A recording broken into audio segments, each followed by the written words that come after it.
All right. Let's see what we got going on here.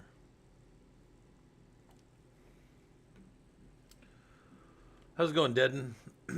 We are co-working today. So some of you guys that have been around for co-working know that I just kind of go into a server of some type, make sure nobody's in there, and then we do some tasks and we work on stuff. And mostly I'm also working in other windows on my system and kind of hanging out. So we're not working too hard. Also, I picked up this little game, Nomad Idle. We're going to play this a little bit too because it'll just sit there and idle while we hang out. So we're going to let that game run while we do other stuff. And, you know, while I'm kind of hanging out and doing whatever, you'll be fighting for your life automatically. Let that game play while we do other stuff. Looks like I'm killing squirrels. Poor little squirrels. They didn't do nothing. I'm just kidding. They look like they're coming at Morty, so it looks like that's necessary to kill them. So anyways, yeah, if you guys got questions, we're just going to kind of hang out here and do whatever, work on systems. I'm just continuing a little bit from what I was doing yesterday, which was the Linux systems administration. And walking around and walking through systems and looking at some of this different stuff. Looks like I'm leveling up here. What's that doing? Strength. All strength. See what happens if I max out strength. Nothing else. It's just all strength.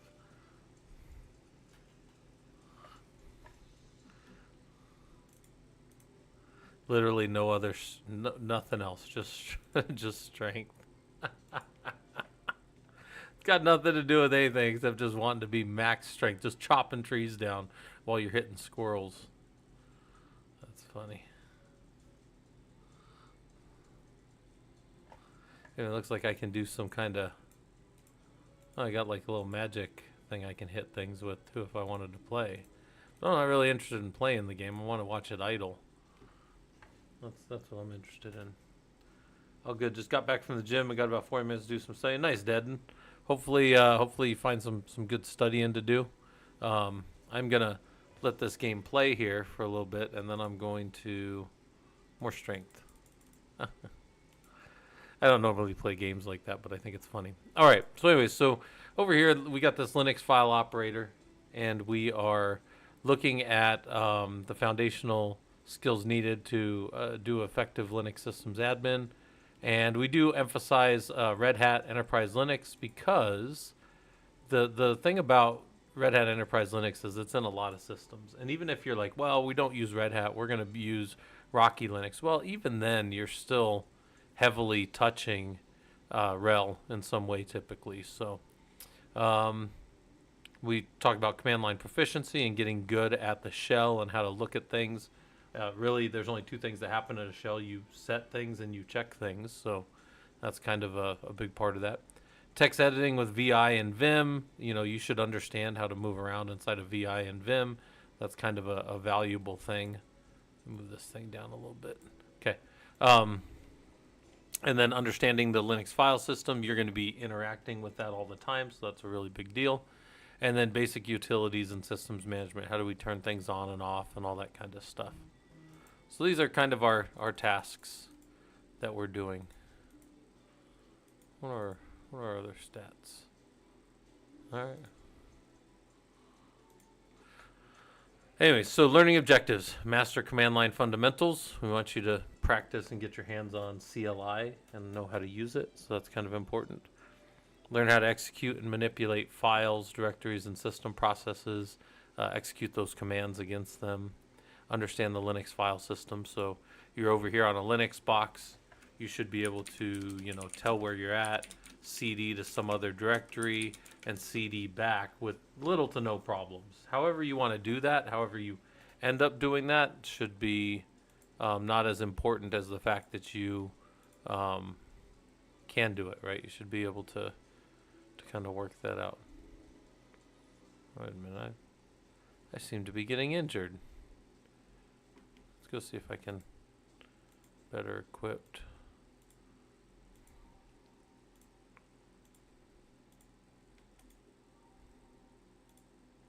Okay, I can craft things now. Let's do a little in the vitality. Gives me a tiny little bit of regen.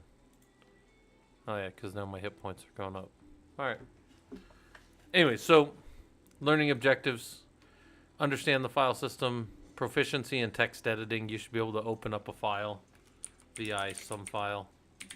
And in here you should be able to go into the insert mode. You should be able to exit the insert mode by hitting escape and using commands in the command line mode to change commands of your, what's going on. You should be able to re-enter with like O or something like that and say this is more of the file. You should be able to escape that and then copy it maybe, and then like paste it a whole bunch of times or whatever.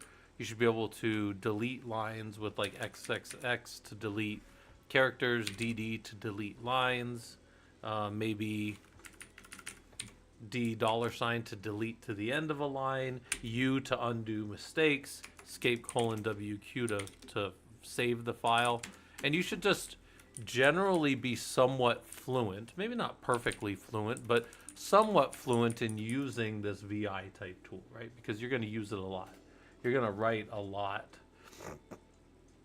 Control C is quicker for exiting insert. I didn't know you could do that.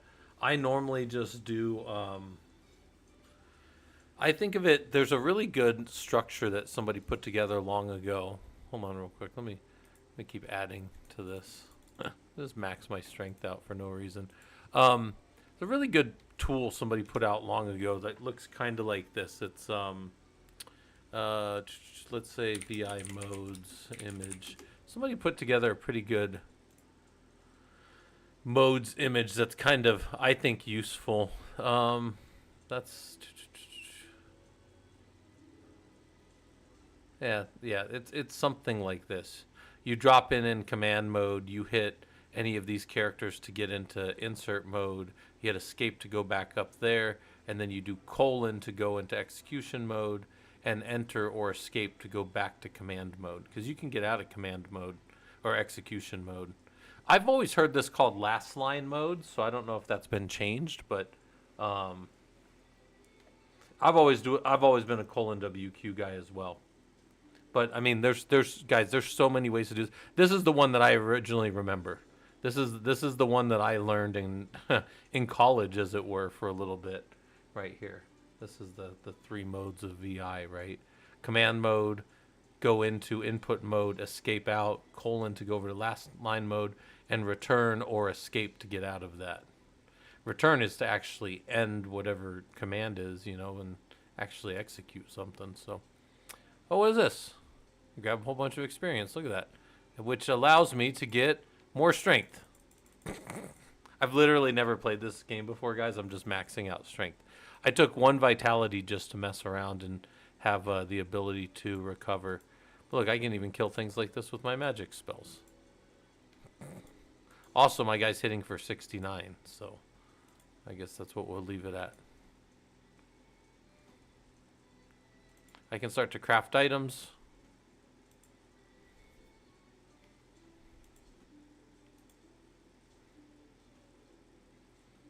Doesn't look like I can make it until I get 3 more of whatever these things are. Leather tunic. I need some more of these, whatever these tasty things are.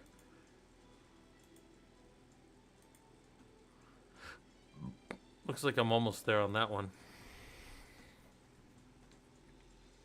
All right.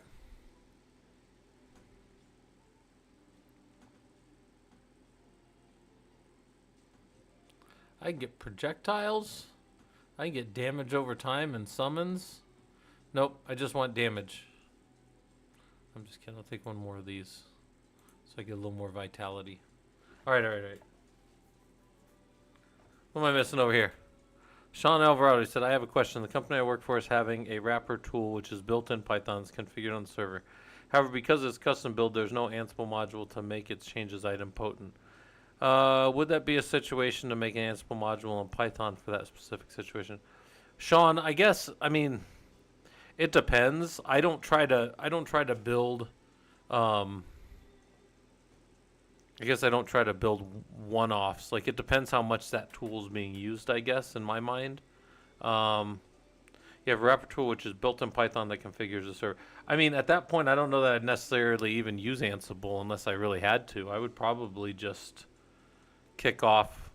I mean, I'm just sitting here spitballing in my head. I would probably just kick it off, with a shell script, or kick it off with Ansible to move it over there and run it. But I wouldn't necessarily make a module for it. I mean, unless you really needed to. And then if you say, well, how would you like instead of making a module, I would probably, when I ran the playbook, I would probably stamp the server that it had been run on there, and then I wouldn't run that playbook again as long as that server was as long as it was already set up the way that I expected. Hold on. If that makes sense. Like I would it's being used every day. So yeah, I mean, what I would do is I would have some record on the server that had been run, and then I would not have it run on a server that it had already been run on. That's how I would do it. But that's because I'm lazy and I'm not going to write a tool just if that makes sense. Like I already kind of have the tooling that I need in what's available. So if that makes sense, I would basically, if I was kicking it off with via Ansible, I would also stamp with Jinja templates to that server and say that it's been done, and then I would check for the existence of that Jinja template or that variable, and then I would say I don't need to run this again on the server; it's already been run. So that would be my idempotency, is it wouldn't run again. So those are just kind of my thoughts. So is that the only way to do it? No, I mean you could absolutely write a module. You could actually you can go find all the modules in Python that exist already, and you can go down and you could, well, there's a thing down here at the bottom. Can I make my guy go down this way? There was a little thing down here. There it is. I wanted more experience. Okay. What events are there?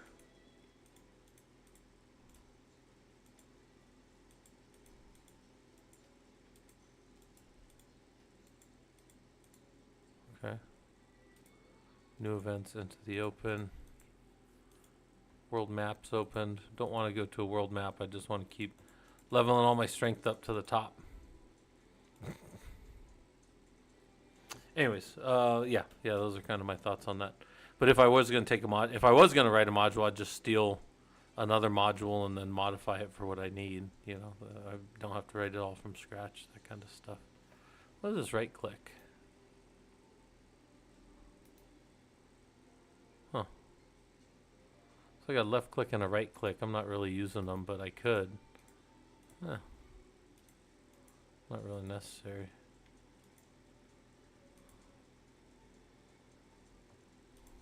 Oops. Okay. More strength. Maxing out strength. All right. So we're not working too hard today, but we're just, I'm kind of co-working and hanging out with you guys, and we were messing around with files here a little bit.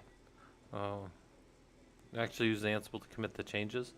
I mean, there's nothing wrong with that. I would just say if it's some specific tool, or is it already a module, I guess? Because if you're saying to use the Ansible, I would think that Ansible is either kicking it off, like executing the playbook, or Ansible is using it like a module. And if that's the case, then yeah, I would just have a Jinja template afterwards that wrote something and something before that checked it to make sure that template hadn't been stamped. That's what I would do.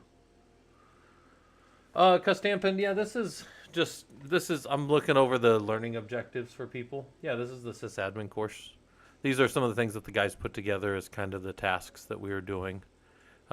We get through understanding Linux file system, gaining proficiency in text editing. Like, you don't have to be an expert in all things, but you should have an understanding of them in case somebody asks you for them on an interview, and you can say, hey, yeah, I know how to do that. Yeah, I understand basic Linux systems administration tasks because I've been doing them with a group that does this stuff professionally, Well, let me grab whatever this little oh, got me some ore for stuff.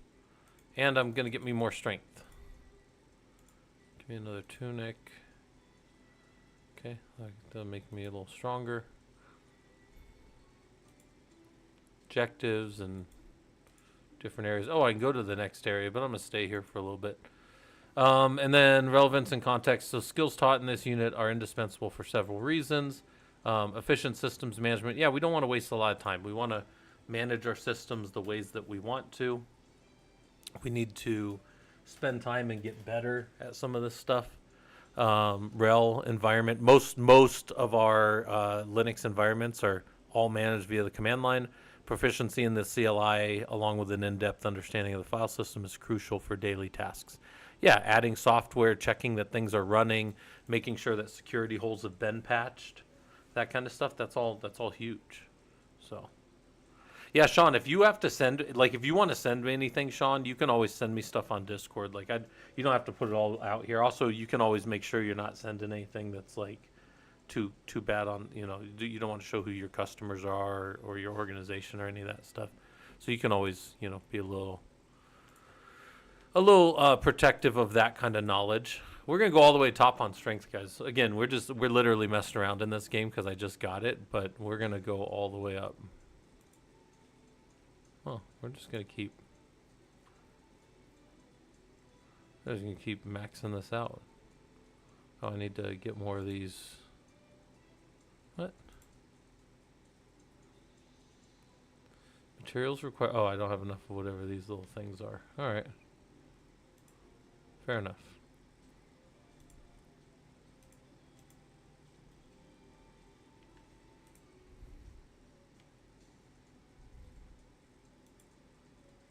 I go to this next area and go hit the overrun village. Let's see, is this more dangerous than where I was? Looks like it. Killing a bunch of carrots. Silliness. Alright, we're almost maxed on strength, and then we'll see where we go from there. Alright. But anyway, security and stability, editing configuration files, managing services, and monitoring logs are all critical tasks to ensure the secure and stable operation of systems. That's true. Robust understanding of these basics is necessary. Yeah, so how are we monitoring things? What's happening on the system? What is this tool doing?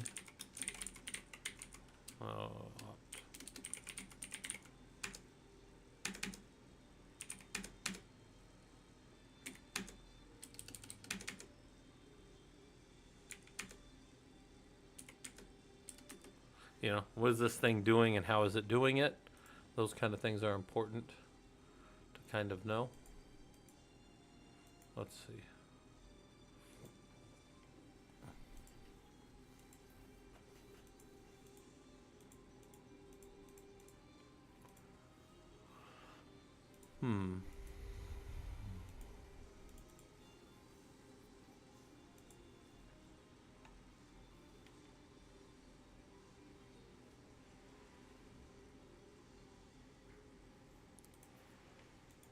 Almost all the way up on strength. There we go. Okay. Anyways, maybe you want to go get professional certs. Now, we don't directly talk about certs in the course. Like the main focus of the course is to get you guys understanding the basics and getting better at them. But obviously, there's going to be some foundational skills that are good for getting into RHEL. Getting some of the certs that are out there. We don't directly, again, go for those, but they are things that we touch on. We touch on all those same pieces. You would probably have to study a little more. And then operational excellence, we want to make sure that uptime and rapid incident response are the most important thing. Yeah, uptime of a system is the main thing you're going to be judged on. So we want to make sure that we have systems that are staying up and working the way that we want. Oh, business continuity and service quality, big parts of all this. Prerequisites, we don't really have any prerequisites for the course. I mean, we assume basic level of computer literacy. I mean, typing is good and that kind of stuff. Knowing some around computer hardware and basic software and core concepts would help. Not necessary, because we're just going to keep talking to them until they start to stick in your head. But they are still things that are, like, valuable to know. So, anyways, that. Got some major definitions here, key terms, like there's this thing called the Unix kernel or the Linux kernel. And we can see a bunch of stuff about it in the system, and that's going to determine the different things that we do. We know we got an x86 64 kernel, which means that we're running a 64-bit operating system, which means that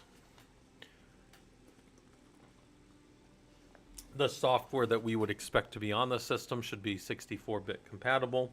Sometimes we can RPM-QA, and we might, like, watch this, we might check for x86 in the out. Well, it would help if we grep. We can grep for the output of x86, and then that'll give us x86 and x86 64. It looks like we're mostly x86 64 all the way across the board. But maybe there's some other things in there, and maybe we need to make sure that, let's see if there's also, is there also a lot of no arch? Yeah. And is there also x86 64 with, let's put a dollar sign on that just for fun. And,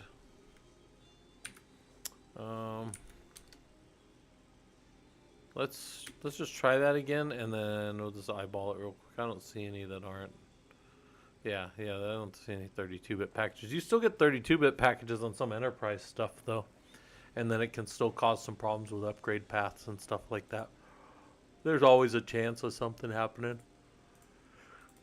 We're all the way up to 29, guys. We're almost maxed on strength. I want to see if we get some kind of accomplishment for maxing out our strength. Because that's like a bit over the top to just like max strength out on a system. It's funny that I can idle play this too. Whack people with my own sword.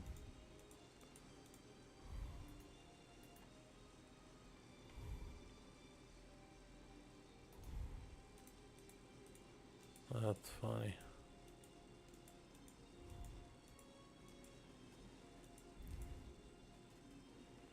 Super funny. Okay. Anyways, I'm playing video games over here. Maxing strength out. Alright. I have max strength. I guess we can do agility. Wisdom will help. Mana. And we can't use Interspirit yet, so let's just let this guy keep taking a crack at stuff. New events.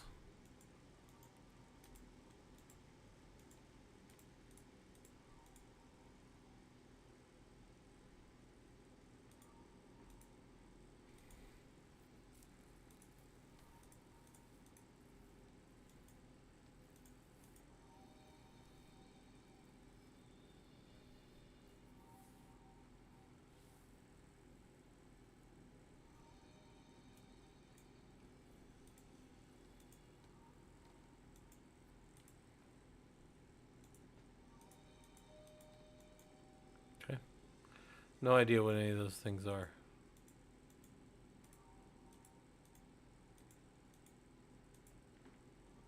Alright. No idea or care what any of those are. Alright.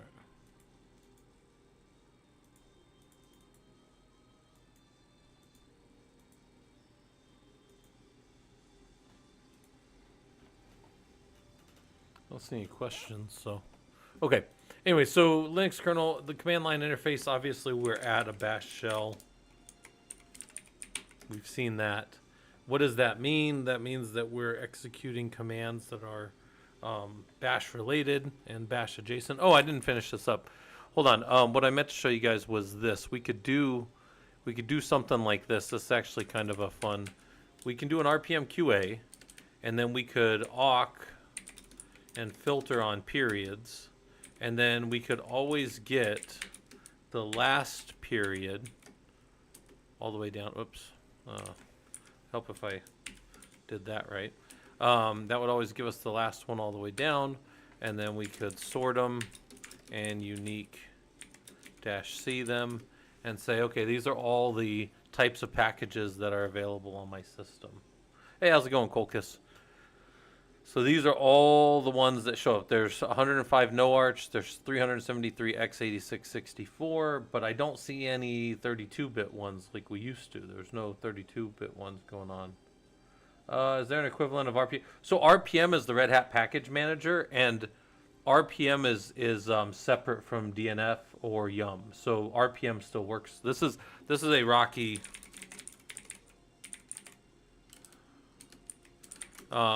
So you would have RPM and DNF. Game is covering the bottom of the terminal. Yeah. I'm okay with that. Yeah. I mean, I can move that if you guys want, but I can clear it up. Yeah, that's fine. There's nothing in there that really mattered that much.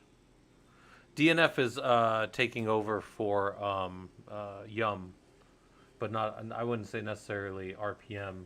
RPM is still the underlying package manager. Does all the builds and other stuff. Here, let's see. Can we get any more strength? Nope, we're maxed on strength. All right, let's get more vitality then. Let's go all the way up on maxing our hit points out. Mysterious Stranger. Who's this guy? Hold on. Playing some video games in case you guys haven't noticed. Just because it amuses me. Okay. 8 feet tall, wants to fight.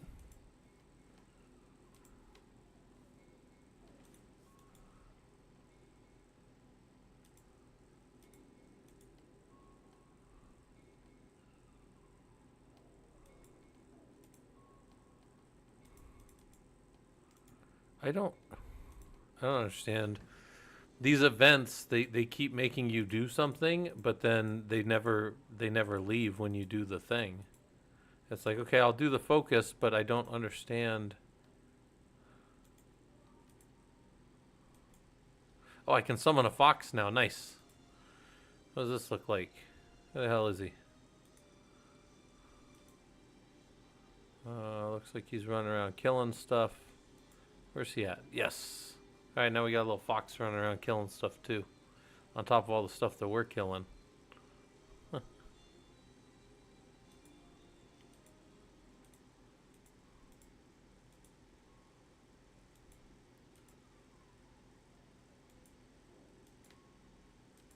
Oh, I see. It's because I don't have that much money.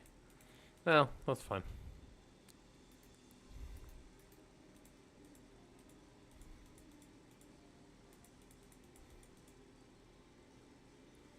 Wait a minute. So I need more of that thing that gives me mana back. Because was that wisdom? Yeah, mana regen comes from wisdom. Take my vitality down one and give myself some regen. There we go. Alright, enough of that for now. Shell. We talked about the shell. We're in a bash shell. Terminal is how you're actually connected. So you can look at the terminal that you're using. If you're using a PTS. And you can always read so man on like PTS. No?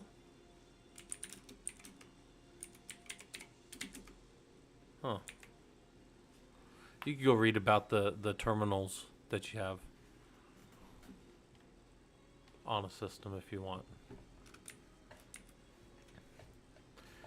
We got file system hierarchy, so the file system always starts at root. That is right here. Everything hangs off of it. So if I go to like in here like Etsy, and I do a PWD, I'm in Etsy.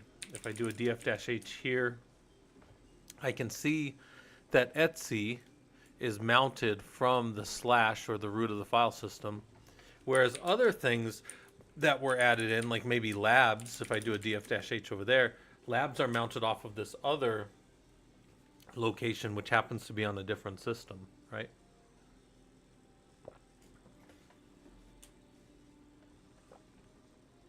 So I can kind of see that over there. All right, hold on real quick. I gotta...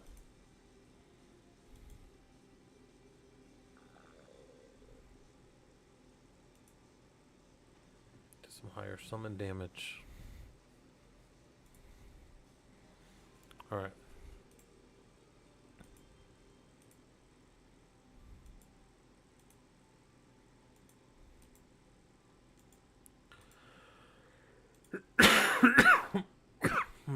Excuse me. Alright. Killing more bad guys, apparently. That's what we're doing on the game over there. Just idling, hanging out, working on stuff, playing video games. What else do I see over there? I see, yeah, package manager, Yum DNF. Yum is getting replaced by DNF. Yum hails all the way back to the Yellow Dog update manager. Yellow Dog was a version of Linux in the early 2000s. Doesn't exist anymore. DNF, I don't even know what DNF stands for. I always thought it was did not finish. But apparently it also has some kind of use. I don't know if anybody wants to go look it up. I guess we can man it if we wanted to. Sudo is a way that we give people root permissions and assign specific permissions that can be used not being completely root. We don't have to give somebody fully root. File permissions and ownership. This one's always fun, right? We can look at the file system of maybe root, ls-a to see the hidden files, ls-al to see all the files in there and what their permissions are. And these permissions mean a bunch of things in the system.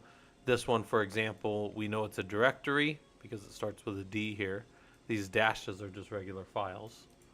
It is read, write, and execute for root. It is no permissions for the group root. And then it is no permissions for everybody else right here. The permission sets are octal, so it's a 4, a 2, and a 1, which adds up to the number 7. So you can have the permission set 000 through 111, and that ends up being 0 through 7 when you add them up. So this right here, this Ansible directory would be said to have 700 permissions, because that 4, 2, and 1 adds up to a 7. This 4, 2, and 1, which are all zeros, equals 0. And this 4, 2, and 1 that are all 0, they're not set. They count as 0 as well. This definition of the user owner is right here. That's the owner of the file is the user. This definition right here of the group owner of the file is right here. And then the everyone else is undefined because everyone else is just whoever doesn't fall into those two buckets. That's how that works. In case you've ever wondered where those come from. It stands for dandified yum. That's funny. So they're just going further and further down into the yum thing. That's ridiculous. Absolutely ridiculous. All right, hold on. Let's go. Let's start adding some stats here.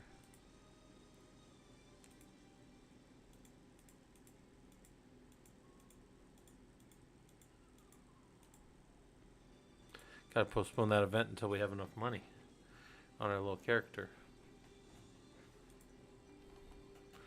Can I train this guy to be stronger?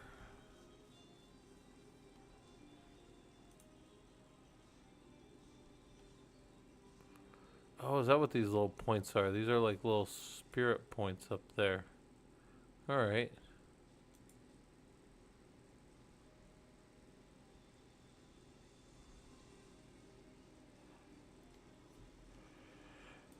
Give him more power.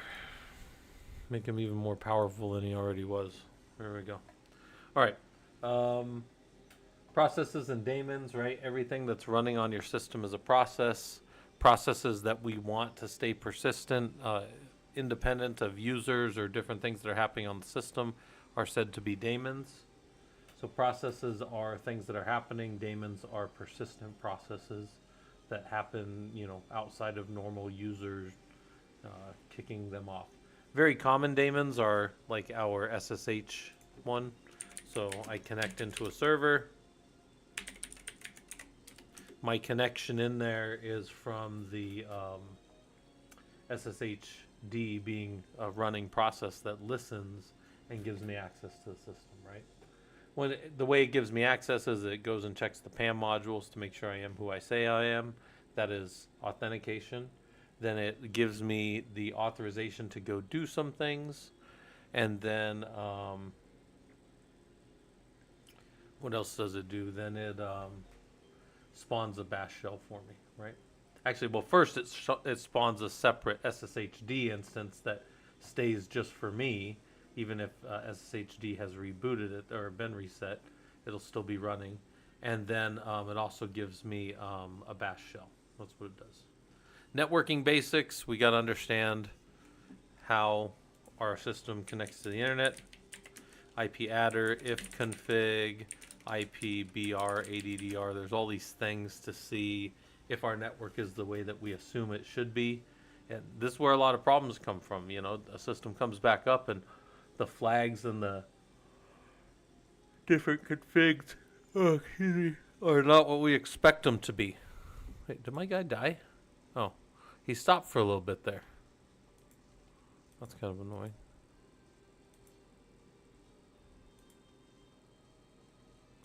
Yeah, we don't have enough for Mysterious Stranger yet. I think we can go back to the earlier stuff and then just go wander around, keep killing these little guys. These guys are giving me more hide than they were before.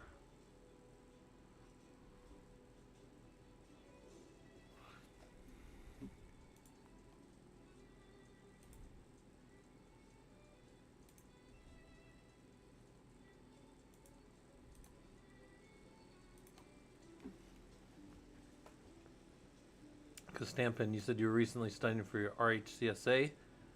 They said if config is deprecated with RHEL 9, do you still use it in your No, I use IP adder. Yeah, I use IP adder most of the time. Although, you know,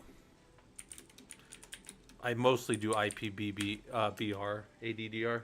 That's mostly how I do my IP commands. But yeah, I'm not a big fan of commands that have a break in their name, like a space in their name. I think that's kind of, I mean, that's anti-basic POSIX, right?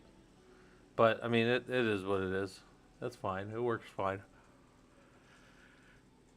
Oh, I mean, anymore, you probably have to have so many arguments after certain commands anyways, it doesn't really matter.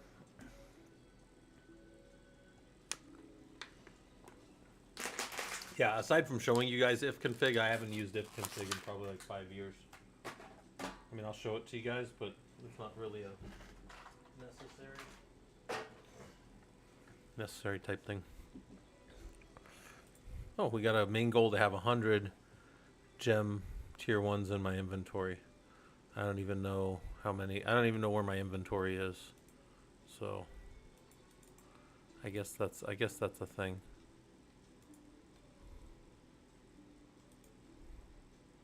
This guy wants 3K. I don't have 3K yet.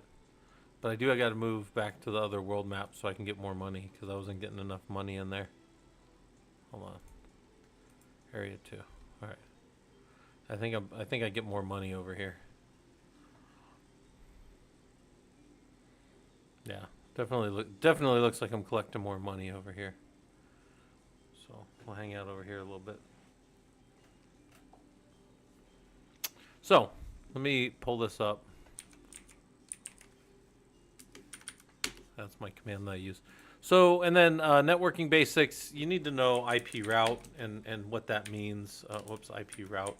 IPR also works and route also works. So there's a bunch of different ways to get to that same way of looking at how your system's going to send traffic out. You can then ping, you know, your next hop. That is my gateway of that is my default gateway right there. And I know that I can send info over to it. And then maybe I might try my next hop if I know that. And then I might try going out to the world if I knew that, right? Whoops. Google.com. Boom, right? And then now I can see all of those things and I can see that the traffic's flowing the way that I expect it to. That kind of stuff.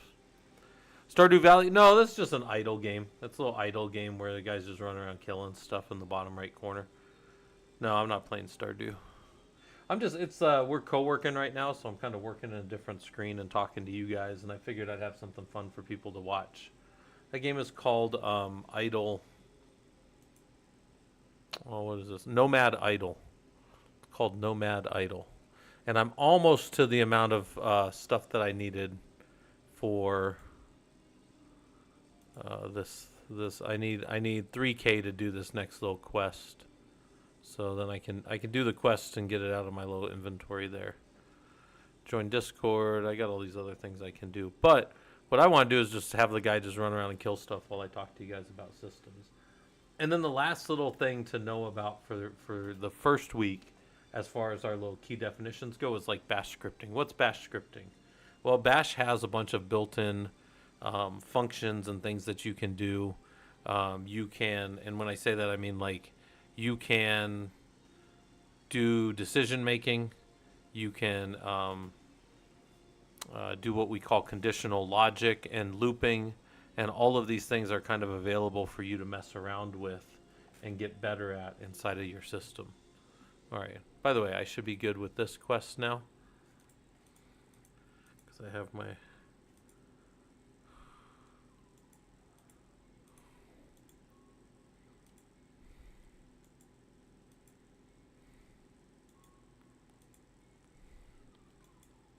I can make a leather armband now.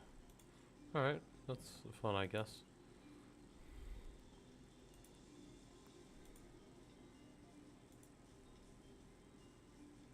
There we go. Oh, what the heck's that thing?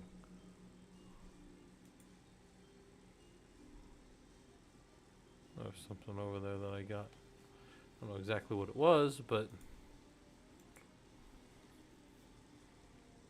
we got it. Yeah, so bash scripting is all these things that you're going to do if you sit around and play.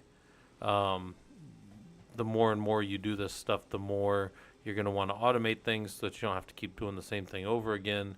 You're going to want the system to make decisions, because it can make decisions and collect information faster than you can. So you can write the logic that you were normally going to be using into the system, and then in doing so, you will get better. Oh, looks like I can zoom out on this game too. You will get better at solving problems and that kind of stuff. Hopefully it'll make you a little more valuable to the industry, that kind of stuff. So that's kind of our, first page of that. Let's go to the file. So there's a worksheet for Unit 1. For most of you guys, if you're doing the course right now, you're past Unit 1 already. But if you were doing Unit 1 and you needed help, you wanted to get better at this stuff, this is kind of where you would go to work on that, all right? How you would get better and figure some of this stuff out. These worksheets are designed for you to fill them out as you go, and you can have your lab and discussions and put your information in here. And there's a bunch of resources and important links. What is Vim? What is the Linux Foundation? What are the CLI cheat sheets that exist out there that might help you get a little more information and get a little better at stuff than maybe you've been in the past? And then there's some downloads and stuff that you guys can pull down. There's a recording from when I recorded this back in September of last year. So that's the recording up on YouTube for people.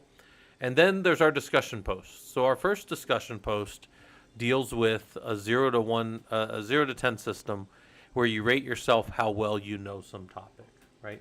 And if you know everything at a 10, then there's nothing I can help you with. There's nothing I can do. There's nothing you can do.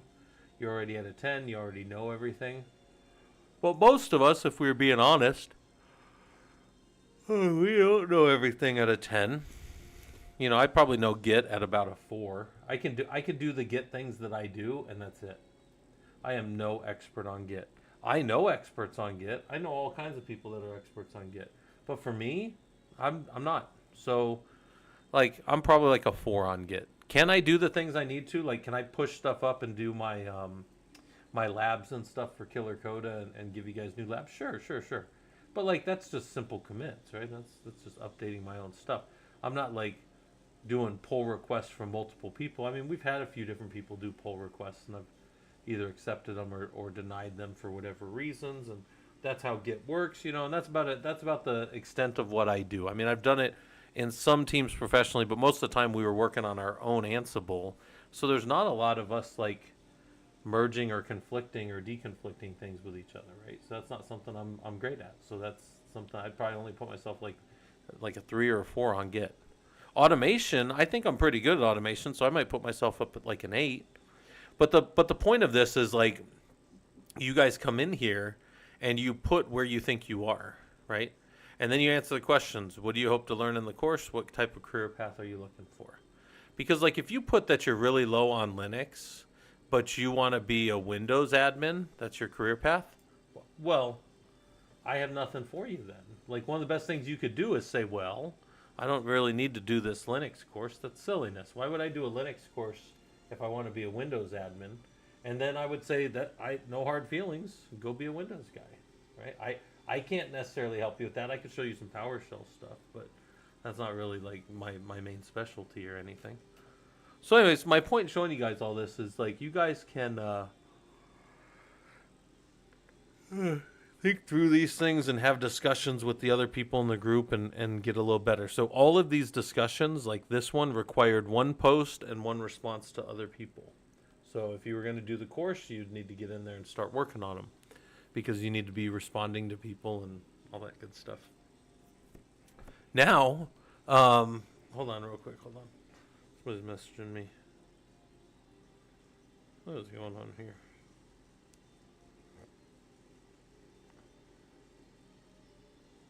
Oh yeah, too many people messaging me.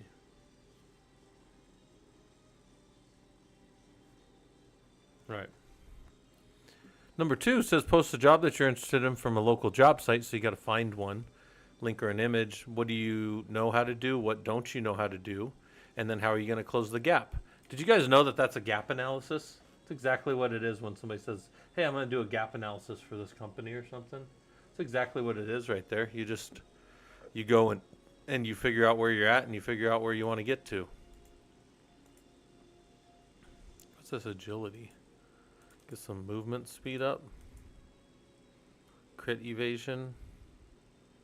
All right. Move all those other ones up at like a more even pace across all of them. Go some wisdom.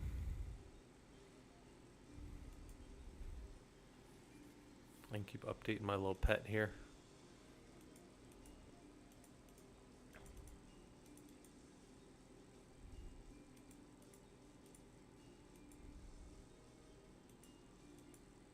No, I can't get any of the other ones yet.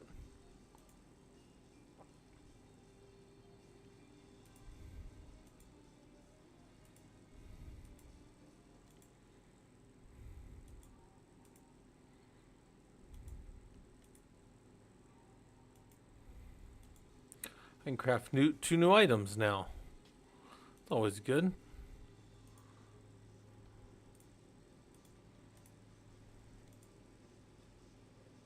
What? I can make a morning star? I can make chainmail? That's nice. Got that going for me.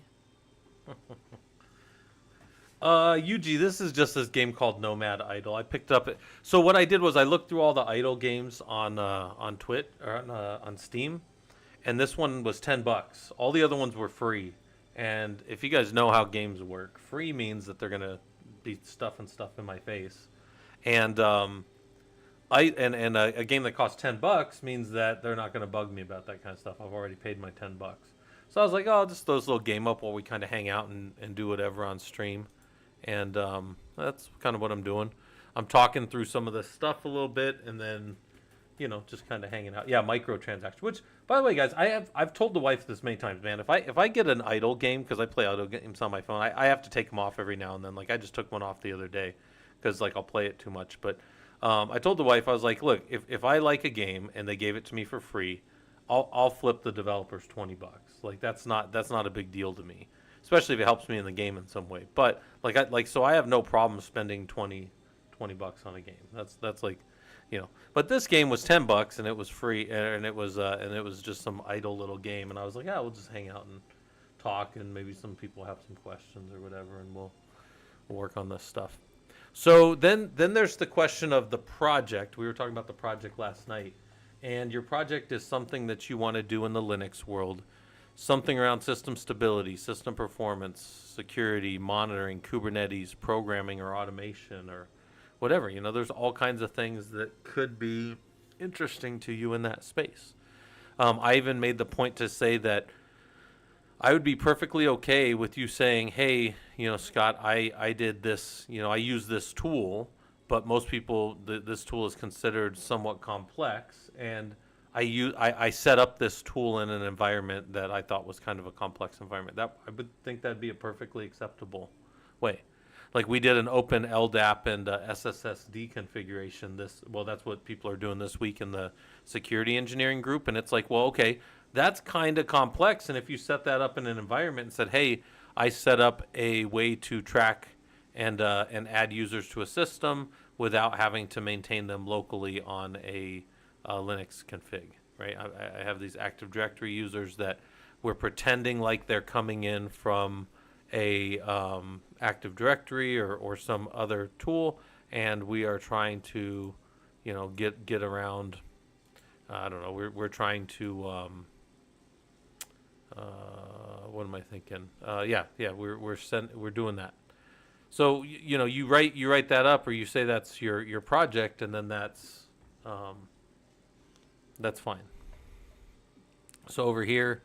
There were some more definitions for this week. Kernel args, operating system version. Why might we care about the OS version on a system? This is actually one, I was explaining this to one of the guys today. I was talking to somebody. So you've got this Rocky Linux 9.5, right? And my Rocky Linux 9.5 is not supported by CIQ right now. Hey, how's it going, Vivana? That's funny. I don't even know what is that a little cat? My wife loves cats. But let me show you guys. If we look up Rocky Linux support, right? And then, maybe we say LTS, right? Long-term support. Here's the release and version guide information. And here is for version 9. I think they have, I know they have an image of this. Where's that? So they've got some information here about whether things are supported. Here's Rocky 9. Hold on. Are things supported? Yeah, but they had pretty good visuals on this. Timeline and terminology. Here's timeline and terminology. No. Release cadence. Here's the releases. That should be coming out. That's a release schedule.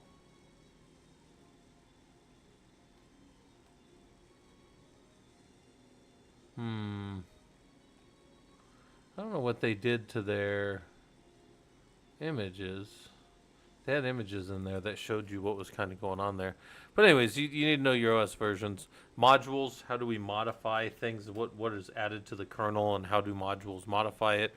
Mount points are file system access points. So, if I have additional things mounted, they are ways that my file system can, or my system, my kernel can access these files even though they're mounted way over here off of this other system. They're coming from some other system over NFS. I do like that -T. I can see that they're coming over NFS to like the opt directory.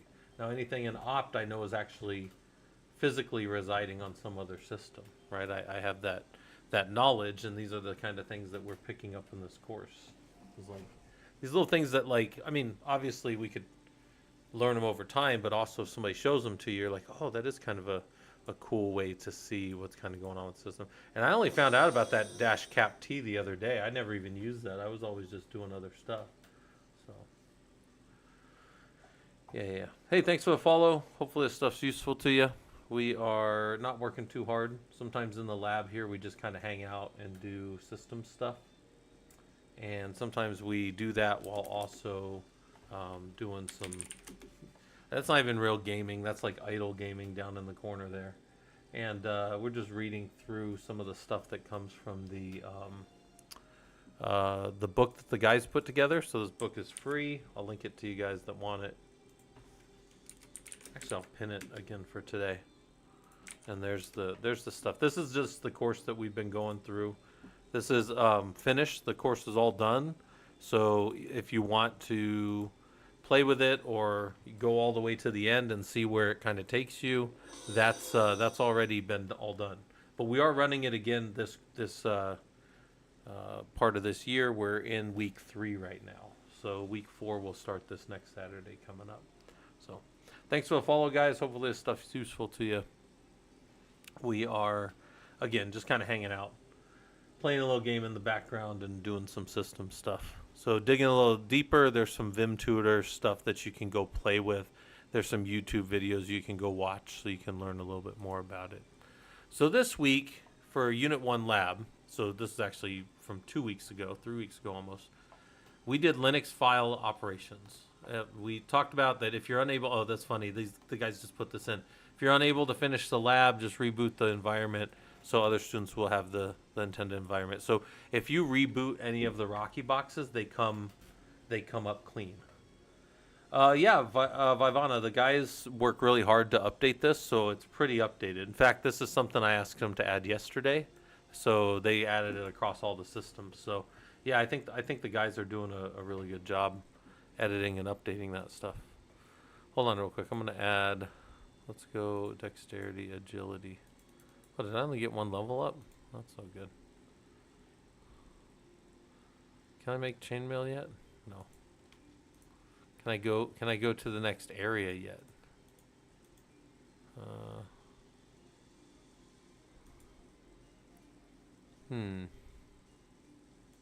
World map. Rat's nest. Oh, we can go kill everybody in the rat's nest. Let's go beat up all these rats. How strong are they? They're not too strong. We can win. We're strong enough. Also getting more money in the rat's nest, it looks like. Okay. More dexterity. We max strength out just for the laughs, but also just because it's funny watching that little guy run around and kill everything. Incredibly easier using it instead of Discord for each unit.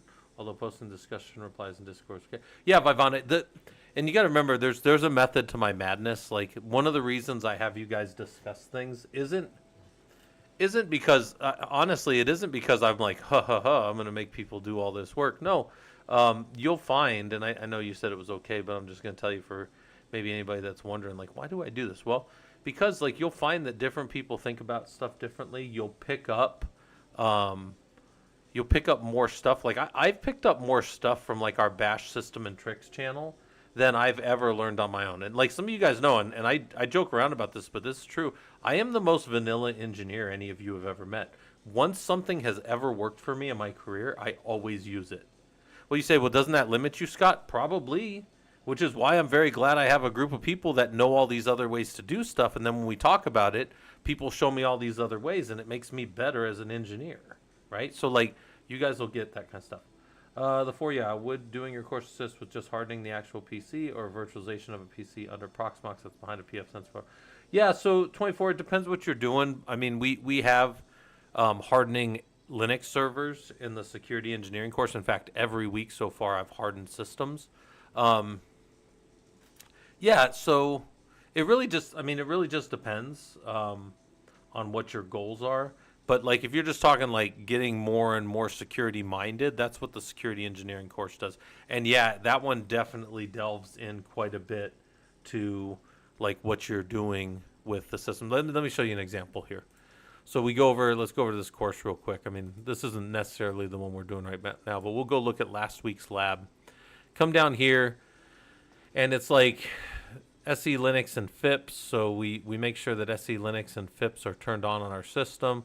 We talk a little bit about looking at IPv4 and all the STIGs that are there. So even if you only looked at this and figured out all the STIGs for IPv4 type kernel parameters that you can set with sysctl, you would still come in here and go, well, I didn't even realize my system was accepting redirects from routers. Why would I accept system redirects from routers? That seems really weird. And then you come in and you figure out what's going on, and then you start to figure out, that is a weird behavior that's by default coming on in my Linux boxes. So then, a lot of this over here, you would look at some firewall STIGs. This is how you expose something on a firewall for maybe like this Prometheus node service that we have. And then we did automated STIG remediation on our system. which are different tools that will harden the box. Yeah, so I think the course is going to help people with some of that stuff maybe. Um, and then here's our important links. We got the Killer Coda Labs. There's a whole bunch of Killer Coda Labs that, you know, even if you don't use mine, there's so many other ones out there. There's a bunch of top 50. Apparently, this is like a Linux tutorial that the guys added, so that's awesome. Required material, 9.4 plus Prolog Lab or your own box. We talked about building those out yesterday, and obviously in week 1 as well. Lab's got some other information in PDF or docx, and then down here the guys just start the lab off. So these commands, anything you hear in these exercises, warm-up type stuff, this is just like, let's say you've never done this, right? So you're just on a box, you make dir lab essentials, cd into lab essentials, right? Then yeah, I'm in here, and then maybe we touch test file 1, ls, okay, there's a file. Maybe we touch test file 2 through 10, and ls-l, and we see, oh, look at all those, there's a whole bunch of them. And then it says, what does it do differently? Well, it's doing this process of, it's a wildcard to expand, it's a wildcard expansion, to make test file 2 through 10 without having to use the without having to do that command, you know, 10 times myself or 9 times or whatever it is, right? So you sit there and you say, okay, I can do all of these things, I can figure this out. Oh, sorry guys, I'm yawning over here. And then you know, you can touch a host name. So what is the host name command?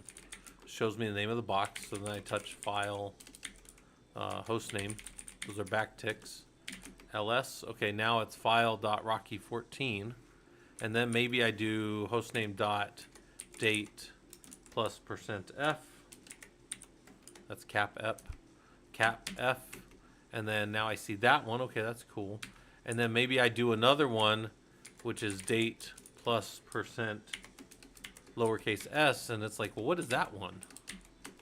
Anybody know what that number is right there? Does anybody know what this number is right here? It's denoted by plus %s and date. Does anybody know what that number is right there? That's something.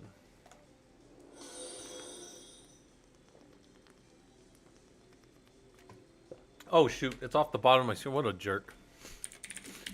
What is that number right there? I'm a jerk. I got the game playing over my screen. I'm a jerk. Hold on. I'm going to modify the screen a little bit. Hold on.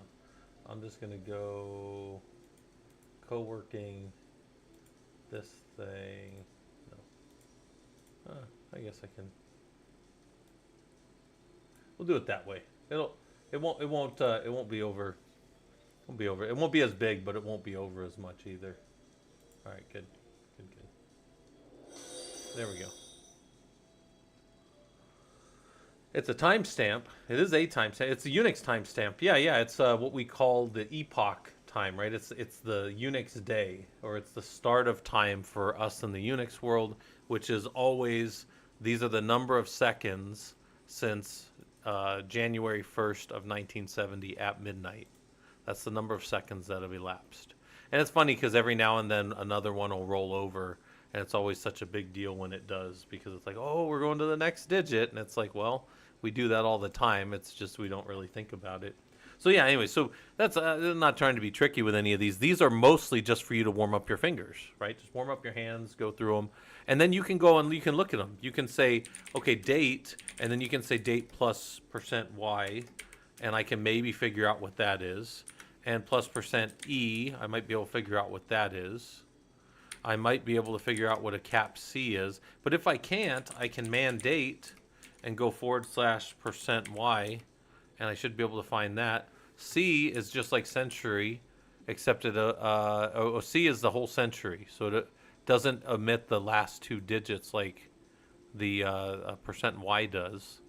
And then it's the same as this, and then look, they just give you what they all are.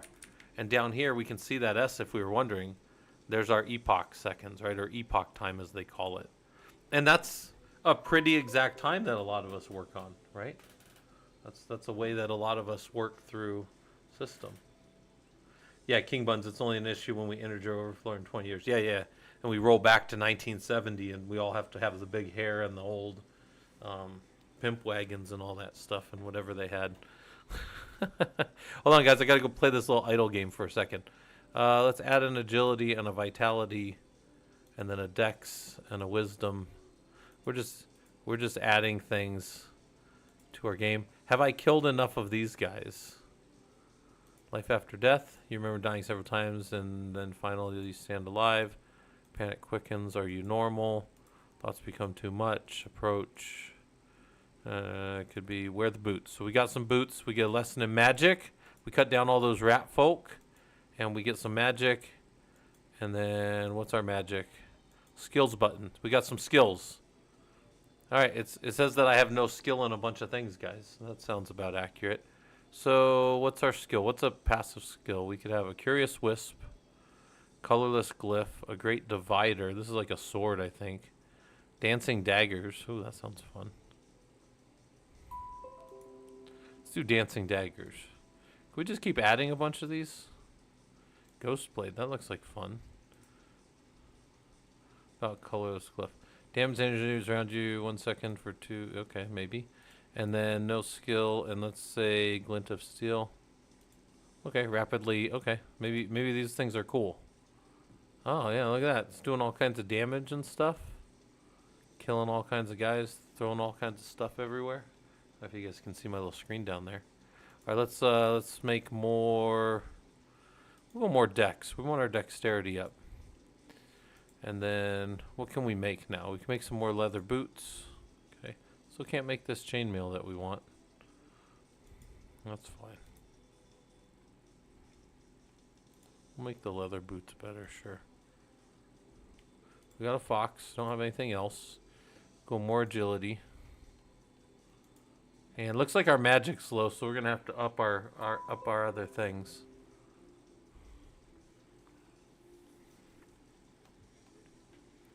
Oh, there we go. Morning star. I want a morning star. All right. Looks like guys are hurting me too. That's interesting. In my little game. Anyways, what's going on over here? King Buns, I'm ready. What is the idle game? I'm hooked. Oh, it's called Nomad Idle. So King Buns, I was telling the guys earlier when I bought this like a few minutes ago. I only just started this game a few seconds ago. Before you got on here. I had never played it before. But what I found, it looks like I just died. What? Oh, is it gonna restart automatically? Oh, I hope it restarts automatically. That'd be awesome. No, it looks like I'm gonna have to start over myself. All right, let's go back to. We don't have to hang out in the little rat den. We can go back to the world we were in for a little bit. But yeah, this is called Nomad Idle. But I started playing it a little while ago, just a few minutes before you got here, King Buns. And the reason I picked it was when I was looking at idle games on Steam, I didn't want any that were going to try to charge me anything. So I was like, well, this one's $10. I don't mind paying $10. I was even saying how, like, even if I play a game on my phone, which I sometimes do, and then I have to take them off because I play them too much, I was saying that, like, I don't mind flipping the developer $20 or $30 or whatever. But for me on this game, this is just like a $10 game that won't be like bugging me for money or whatever. Which again, if the game's fun, I'll definitely flip the developers a couple nickels. That's no problem. But this one, yeah, it's called Nomad Idle, and it's just down on the bottom of my screen idling. Also, I just died for the first time, so it's kind of funny. I didn't know that I didn't know that the game would let me die, but apparently it will. So we're gonna keep putting our dexterity up. Oh, we need wisdom up too. So we'll put some points in wisdom so that our MP stays a little higher. Our magic points are all the way down right now. Rusty's retirement. Yeah. Look, guys, I'm a fan of idle games. I'm a fan of games that'll play themselves and just like let me make decisions and then go about my day. So you guys often probably hear me talk about like playing, like watching Netflix while I'm working or whatever, because a lot of times my automations are just doing whatever things they're doing, and I'm keeping an eye of them, an eye on them while I'm doing whatever else in the background, you know. So this one's okay. So we got to go. Let's make our inventory better. Keep up in our helmets here. Oh, we got chainmail finally. So we made chainmail, made a leather armband. Apparently my guy wears a leather tunic and a chainmail at the same time, which most of us know from video games that that's a big no-no. You can't wear leather and chainmail together. Visions of the past. What is this thing doing? Traverse the woods. Wants me to do something. Faded visions. I can craft a crooked cane. I can make a crooked cane, which is going to make my magic better and make my regen better. So that makes me happy. I want my regen up. That's what our wisdom over here is doing. And also makes our summoned characters crit better, so that's good. Alright. What else? More of these crooked canes. Crooked cane, crooked cane. Let's see if I can say that 10 times fast. Alright. Yeah, we automate. That's true, King Buns. Yeah, 100%. So I'm back to the lab, right? I'm letting that play in the background a little bit. You guys can actually see that better than me while I'm talking here because I have it behind this. But what else? So I'm gonna hit Q on this system, and the lab really just has us messing around. We're in a lab. Maybe we're in Lab Essentials. We touch fruits.txt, and now we have it. We can ls-l fruits.txt. And this is just some file sitting here, and the file's got whatever permissions and things that are going on it. And then I see the permissions, and it looks like the guys have this really good write-up here that take a look at the values and figure out if we know what's going on. So maybe I play with this and I say, well, maybe that's like a 644. I think that's what it is. But maybe just for fun, I do chmod and I say 777. And I do an ls-l and I go, or ls dash L on fruits, maybe. Text. And I'm going to rm, for simplicity's sake, I'm going to rm-rf file and rm-rf test, right? And then now I've just got this one file in here. But I just gave it all the permissions. And then I go and I look again and I say, well, hold on. Maybe if I change that to 600... I would see that, okay, well, those first two, like we said, 421, 421, 421. Okay, so 600 is a 4 and a 2 over there, and then all zeros, so okay. So then I say, well, Scott said it was 644. This guy on the old interwebs here told me it was 644. That looks like my original permissions. So 644 is the way that my system originally wrote that file, right? Now, there's some stuff going on here. I should be able to guess what my UMask is, but my UMask is what determines how files and directories are created in by default.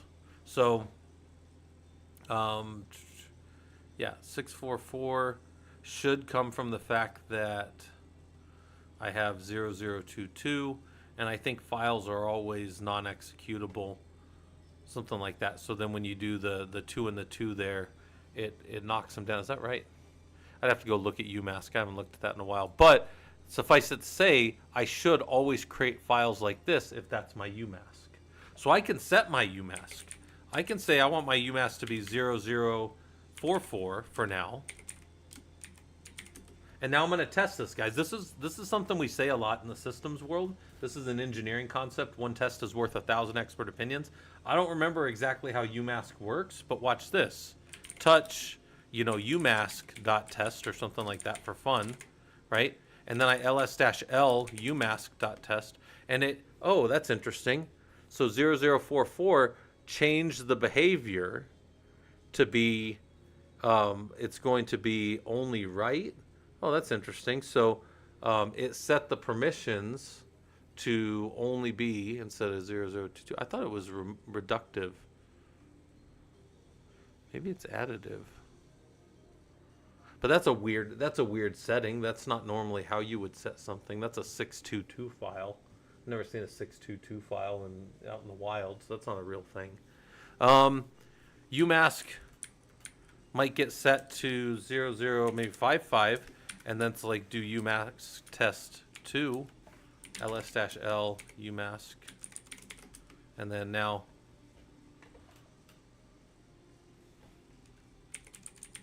to make sure our UMask did change.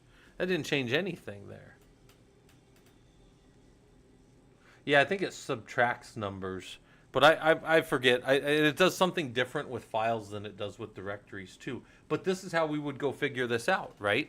And I may even try to be slick about it. Maybe if I was trying to be somewhat slick, I might say, okay, well, I know all the UMask numbers should be maybe I could mess with all the common numbers. Oh, hold on, I'm getting messages here on my other system. Hold on, guys. Gotta check my messages real quick.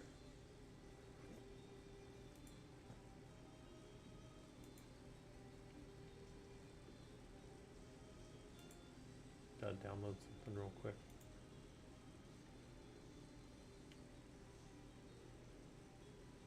Nice. We're using this tool at work now. On one of my projects called Vast, and I know. In fact, if I went to Vast right now, I would be going there for the first time.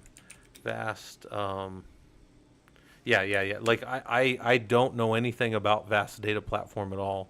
Besides, I know that they're kind of big and they're kind of getting big in like the HPC space.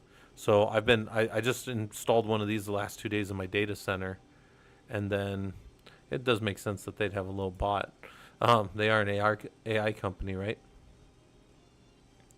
They have a lot of there's a lot of power in their little data storage that they have, and one of the things that we liked about it was the block storage capability. So, yeah, everybody loves the AI buzzword. That's 100% true. Well, and so all the projects I work on are things that would benefit greatly from leveraging AI. So, like, I work with NOAA, right? I work for the National Oceanographic Atmospheric Agency, and I work specifically for the NCEP project, which is National Climate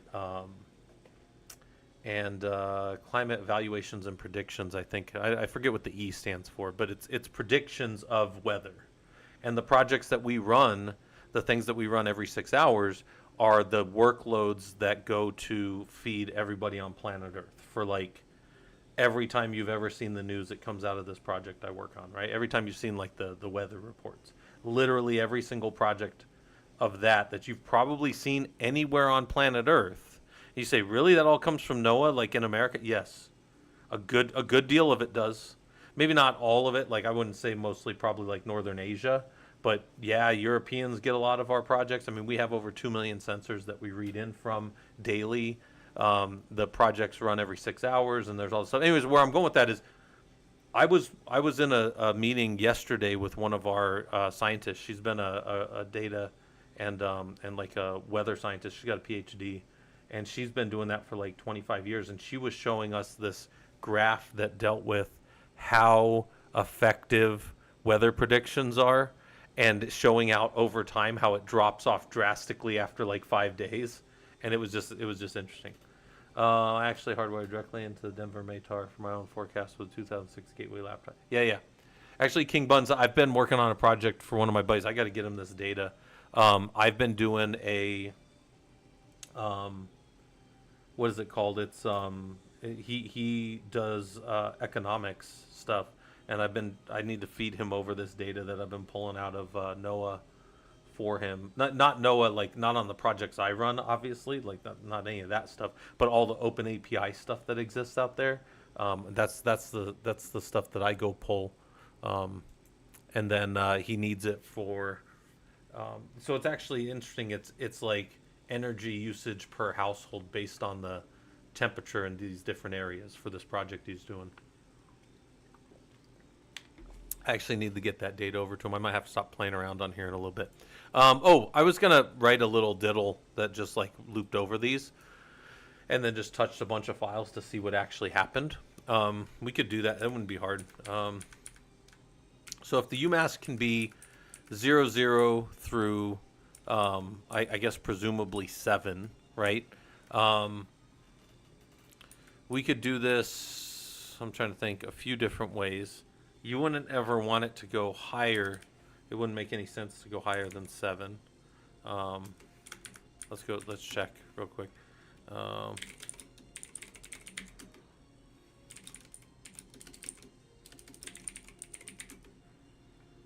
yeah. It is reductive. It's 100% reductive. But anyways, the point is we could go, we could have something that generated either those patterns or those numbers and then just test it or whatever, right? As I started thinking about that, it doesn't seem like as much fun as I wanted because I can't count all the way to 10. So that's not. I literally can't myself count all the way to 10. But anyways, so we were messing around a little bit. We're in this lab essential still. We've deleted some stuff. We can rm-rf everything test, right? And then we would still have the fruits. And then we could just, if we cat out fruits, we got nothing in it. And we can just start adding. Yeah, I get tired real easy, Colcus, if you can't tell. Like I lose focus quickly. So anyways, let's echo maybe grapes 5 into fruits.text, and then we cat it. This is just for the lab. And we do it again, and we cat it again, and we did something right here that is different than if we were to do this right here, which we actually... So 2 greater than signs is an append, and 1 greater than sign is what we call a clobber. This clobbers the file. It deletes everything that was already in there and clobbers whatever. Oh, hold on. There's a little thing on the ground. No, let me grab it. Yes. I don't know what that is, but I just grabbed it. There's something on the ground in the game. Let's get some more wisdoms. We want some more wisdoms. Let's see if we can make some better weapons. And some better chainmails. Some better helmets. And better crooked cane. Okay. More leather armbands. Okay, wait, hold on. Can I go beat up this other area now? So if my wisdom allows my stuff to go higher, looks like these little worlds are getting harder. All right. Did I get another summon yet? No. All right, sorry guys. I'm playing video games too. Some data into a file. And this thing points out that you can create a file just by stuffing data in them.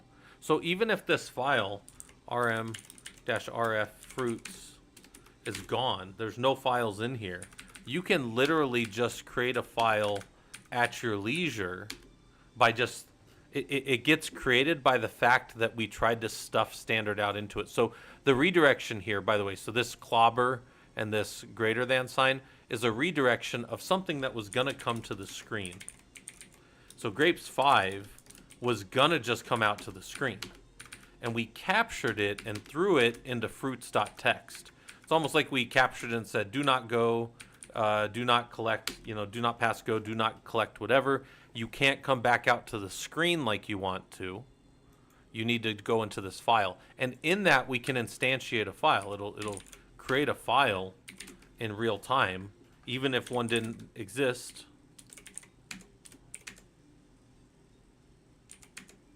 Right? And then now there it is. Yeah, it's an append and redirect in the same thing. Yeah, so that's 2 greater than signs. So it's shift and the period on your keyboard, right? So what's the difference between the two? Appending a file adds to the file, whereas a greater than just overwrites the file each write. And a lot of times, by the way, guys, there's the 2 ways to think of things. There's the technical way that I was just talking about, where it's catching the output that was coming to standard out and redirecting it to a file. That is a good way to understand a thing. That's the technical way.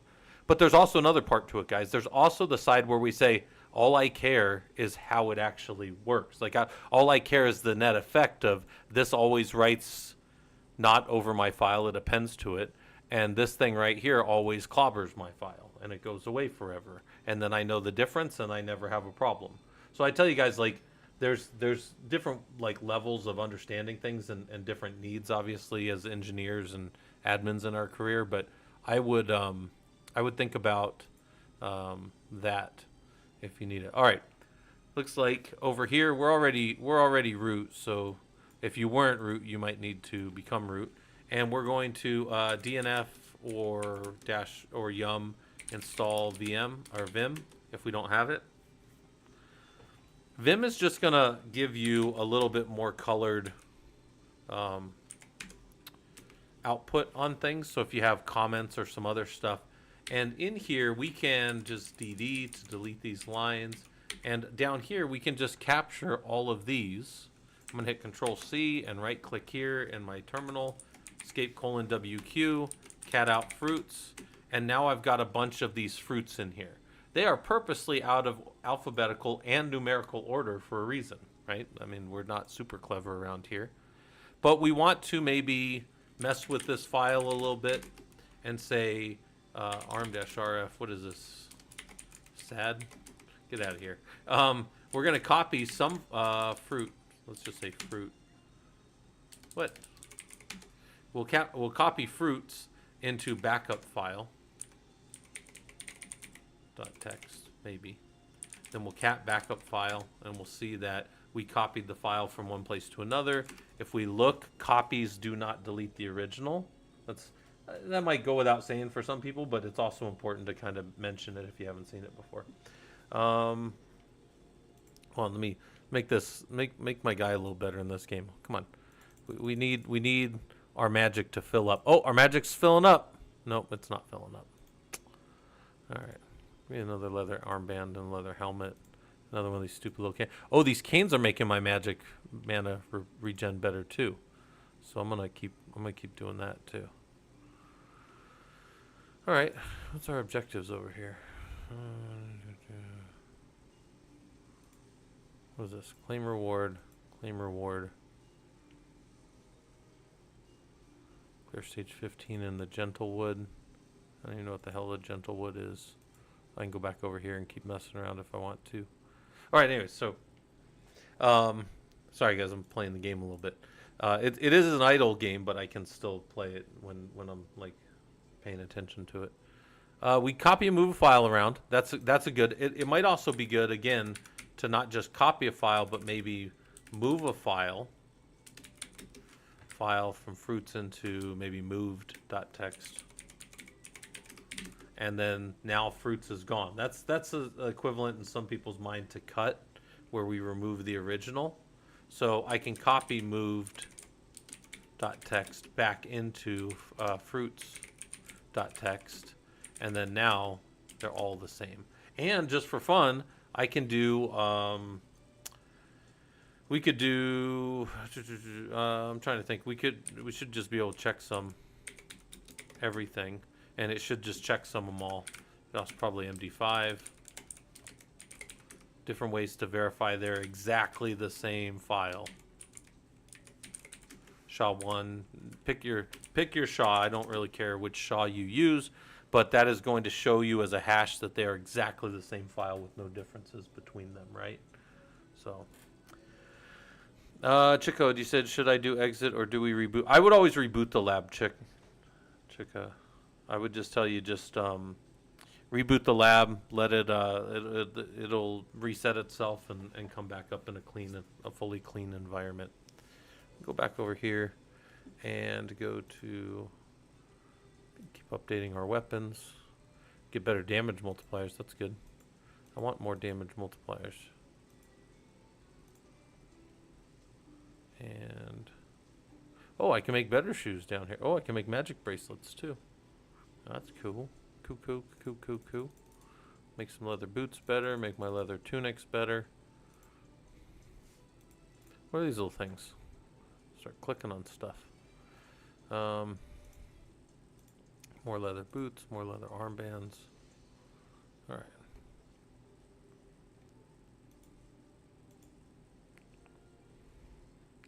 Clear stage 15. Okay, I see what's going on here. Run around here and kill some monsters for a bit. Yeah. So anyways, we could cat out fruits and look for different things with grep, which is going to take the cat's going to throw everything to standard out. Grep is going to catch it and filter down to just certain things, right? And like it might seem really simple, like, hey, oh yeah, okay, I'm just looking for apple out of this fruits file and hoping it's there. But when you start really using um, the when you really start using grep inside of like log file stuff and you're searching for things, you're just going to find a really like powerful and useful tool for you to figure out kind of what's going on inside of a system. So that's something that I highly advise spending some time with. In fact, in the security engineering course, I'm going to have us do a little more deep dive of like logging, just our practice of getting better at carving up logs and do what we call log parsing and figuring things out. So, broken blade, keep making that better. Oh, if I make it all the way up, do I never see it again? That would be cool. Need more of these stupid things. Yeah, I guess if I make the sword all the way up, I don't need to craft it anymore. Another tunic. Ah, goes away. Alright. Let's make this go more hit points. The 24 said, in these courses, do you act like the company who is hiring us X to do X? No, I act more. So 24, I've always told my college students this, and this is the same thing I tell the guys in the group. I act as two things in the Linux admin courses, or if you ever have me as a college professor. There's two things I do. One, I act as like the lead. I'm the guy that's asking you to do the work. I'm kind of like the professor, if you will, of the course. And then the other thing that I do is I act like your team lead. I'm a person you could ask for questions.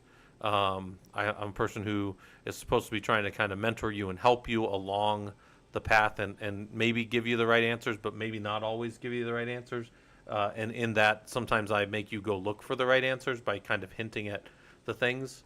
And there's some value in that too, because I tell people all the time, like, could you imagine like if you just always asked a question right away when somebody gave you work instead of going and figuring out at least some of it? I mean, at least trying to figure it out a little bit and then being able to ask a good question about what you're stuck on.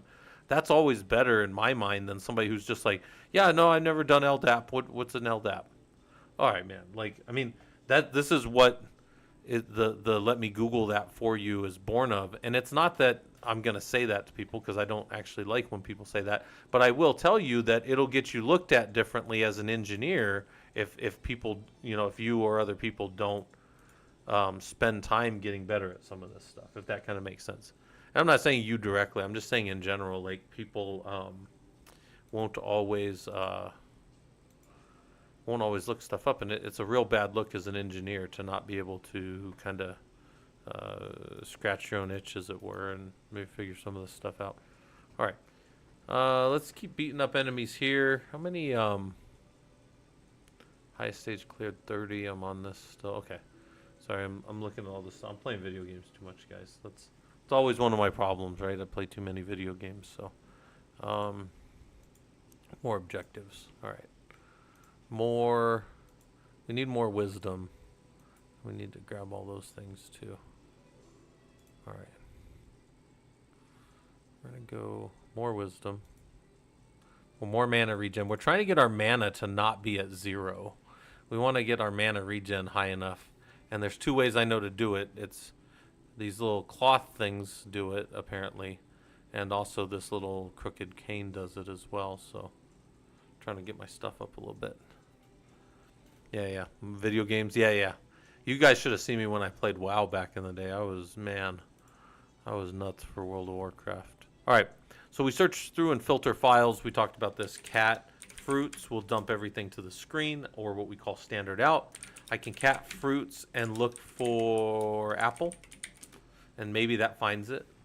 But I can cat fruits and grep for apple, and I find out very quickly that my system is concerned. My system is very concerned in Linux with upper and lower case. Is what we call a case-sensitive language. Bash is a case-sensitive language. Most programming languages are case-sensitive.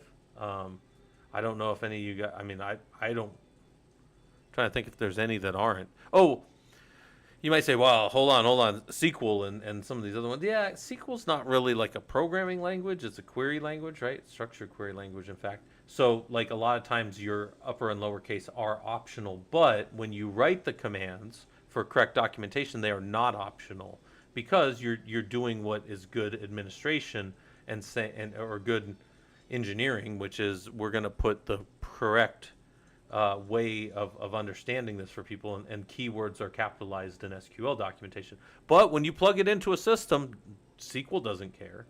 What other ones? I mean, I don't know any of the programming languages that Microsoft's written in, but I know Windows is a it doesn't care about upper and lowercase in the file system. But I imagine the programming languages that it runs still care about that in variables, though. I'm sure they do. So, anyways, where I'm going with that is upper and lowercase does matter. And then this one's kind of fun. We can grep Apple, but we can do this little thing, and then I would ask you, what do you think that's doing? What is it mean to have a caret, or have maybe a maybe dollar sign. Maybe I do something like this. Don't worry about this part I'm about to do real quick. Don't worry about this part, right? What is that thing doing? Oh, well, I didn't know. Yeah, well, it still did what I wanted it to, but it didn't do it as pronounced as I wanted. But what is the one doing and what is the other doing? And think through that a little bit. And I think that's what they kind of mention here. And this goes over to regex for some of you guys that are going to get, experts in regex and go build your careers around that. Like, there's two things that are happening here. One is anchoring to the front and one is anchoring to the end of the line. But I cut the line off so that it wasn't the whole thing, because otherwise these numbers would have been involved. But anyway, so that's that. Then we can sort. Sort's a cool little command. And a question would be, if I sort fruits.text, and then that's different than catting fruits.text. So I sort fruit.text, and then I cat it. Cat fruit.text. It never changed. So the question here would be, does sort affect the original file, or is it only concerned with how it's outputting to the screen? And the answer is sort only affects the output as it comes to the screen. It does not affect the original file. Neither does unique by default. Neither do a bunch of these things by default. You have to actually select to make them do some difference or some change, right? Let's make more. I want more of this magic stuff.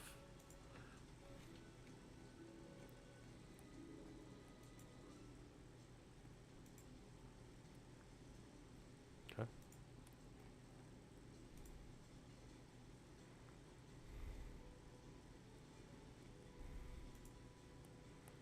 I want my mana to just not be tanked all the way to the bottom of the screen. I'm trying to get my mana up in this game.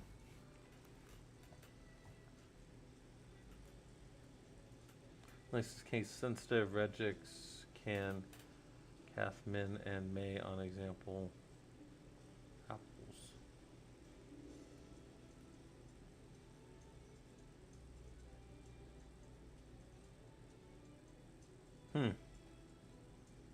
I'm not sure.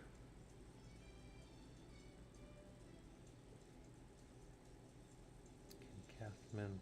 That's probably true. I don't know enough about that to say different.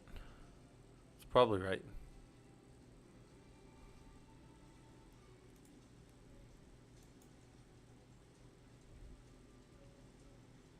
All right. We're going to go back to the next stage. Oh, I guess we can finish this one. We're close enough to finishing it. We'll just finish this one stage here. But yeah, guys, we're just hanging out talking about the Linux stuff that's going on in the group. The Linux group is always free, and I'm just kind of co-working and got stuff going on in another window here about work, but I'm just kind of checking on things as I play my little idle time waster.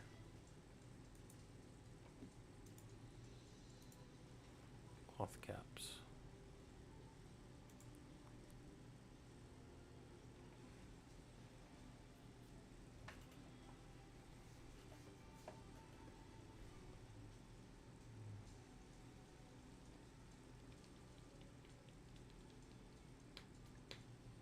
All right.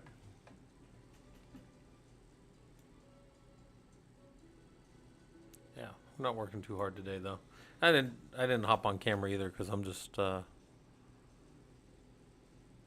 focused on my little other windows doing my co-working stuff.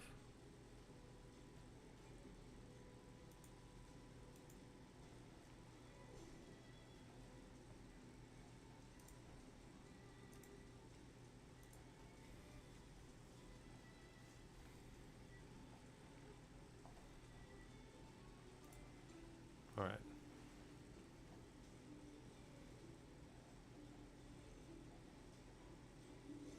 Search using AI and found grep-i Apple's archive of text. Nice. Yeah. I think that's good. All right, we're jumping. We're almost to the last couple stages. See if we can stay alive in this game long enough. I think we'll beat this game, or this level, because this is a really low stage. But hopefully, can I up any of these? No. How about, did we get new pets yet?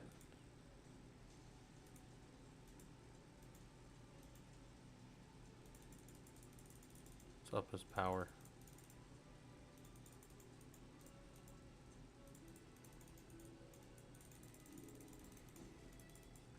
All right.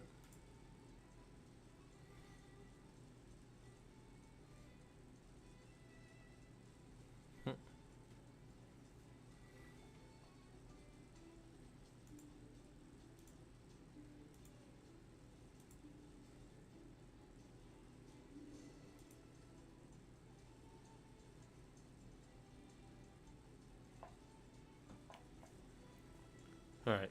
Let's check on this. Game's still running. 60 more enemies and we can move to a different level because we'll have beaten whatever the goal is on this one. It says saving, do not close the game. Okay, good. Oh, it looks like it's starting over again. So we want to go to a different... Let's go back over here. Oh, more, huh? How many do I have? Oh, I'm all at stop points. Let's go to one of the other levels here in a second. Go back over to... Oh, there's a void level. That's what it is. We're going to go into the overrun now. We're just going to keep playing this for a little bit. So...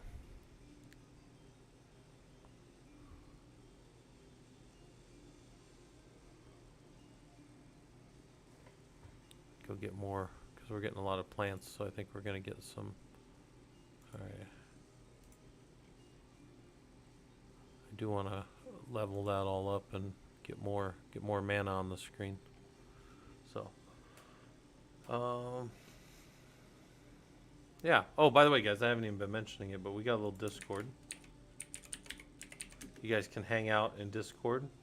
There's a fair amount of stuff going on in there.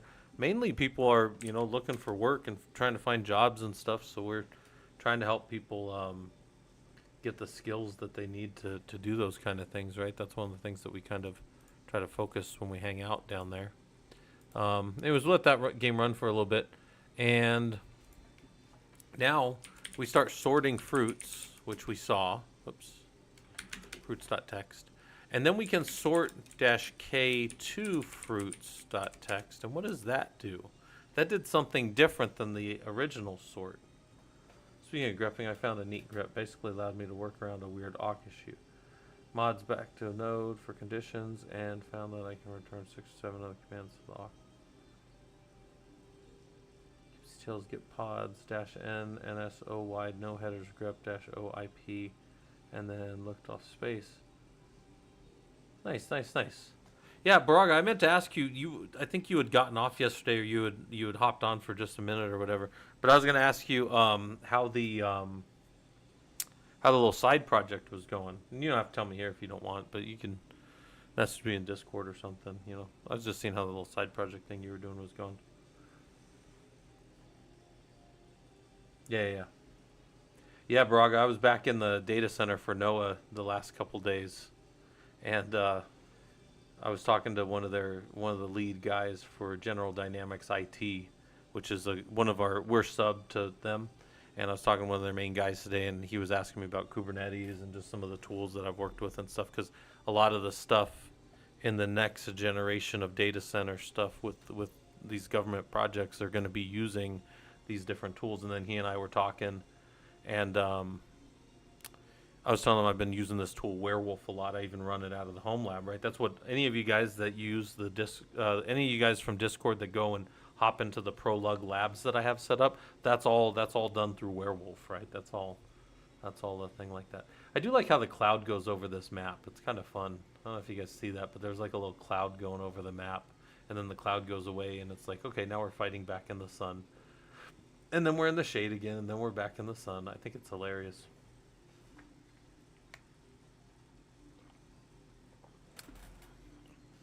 Yeah, Braga. I download this little idle game because when I do like co-working sessions, I'm not always focused over here. So the game is just to sit here and give people something to kind of mess around with while I'm doing whatever else. I'm putting my wisdom all the way up. I'm trying to get my magic to stay off of 0. So let's see if we can. Leather helmets, sure. All right. See if we can get our game to stay off of 0.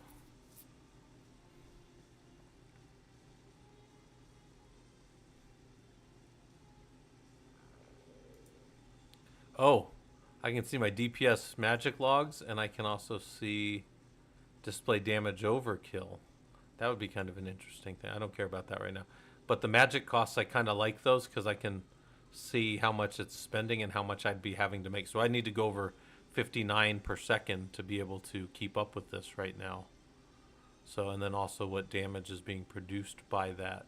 That's actually really cool. I'm a numbers guy, so guys, I like stuff like this where it's just a little idle waster and then it's keeping track of stuff for me. So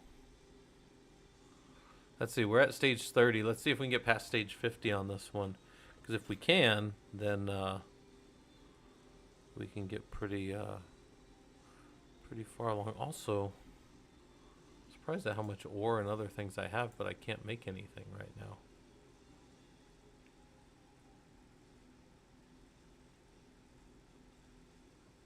Huh.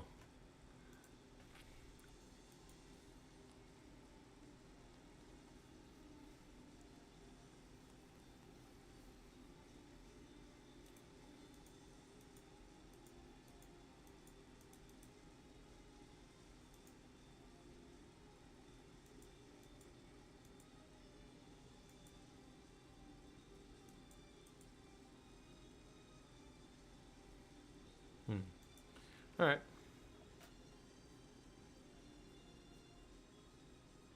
Oh yeah, I haven't started that yet. Okay. That makes sense. All right, so anyways, guys, we're over here, we're messing around. This is literally just us messing around. But why did the sort-K2 change the way that sort behaved? And if I didn't know that, I could man sort and go in and look for -K, and that would tell me that it's the key definition and sort via key, and key def gives the location and type. So if I just do key def with a K2, it's going to define the second column, and it's going to be in numbered order according to the second column. Whereas just a normal sort will just give sorted alphabetical in the first column, right? And that's pretty easy, I think, to pick up. I don't think I have to spend too much time. And then now here we can sort by alphabetical, and we can sort by price. And then that's something that you could play with. We don't need to look at that right now. Yeah, I mean, I think we proved that worked over here, so we don't actually have to do this. Although, again, if you're doing the lab, I would highly advise doing those things because it's good to understand. Like, it's good to hold a command or a set of commands and things in your hand and understand how they work and that kind of stuff. That's valuable as engineers, right? All right, hold on. Let's go see if I can get my wisdom a little higher. Trying to get more mana regen on the screen for me. And how are we doing? We're on stage 33, so we're doing all right. We got to get to stage 50, I think, to beat the overarching level or something like that. So we'll see. What's this? Stage 30 in the overrun village. Okay.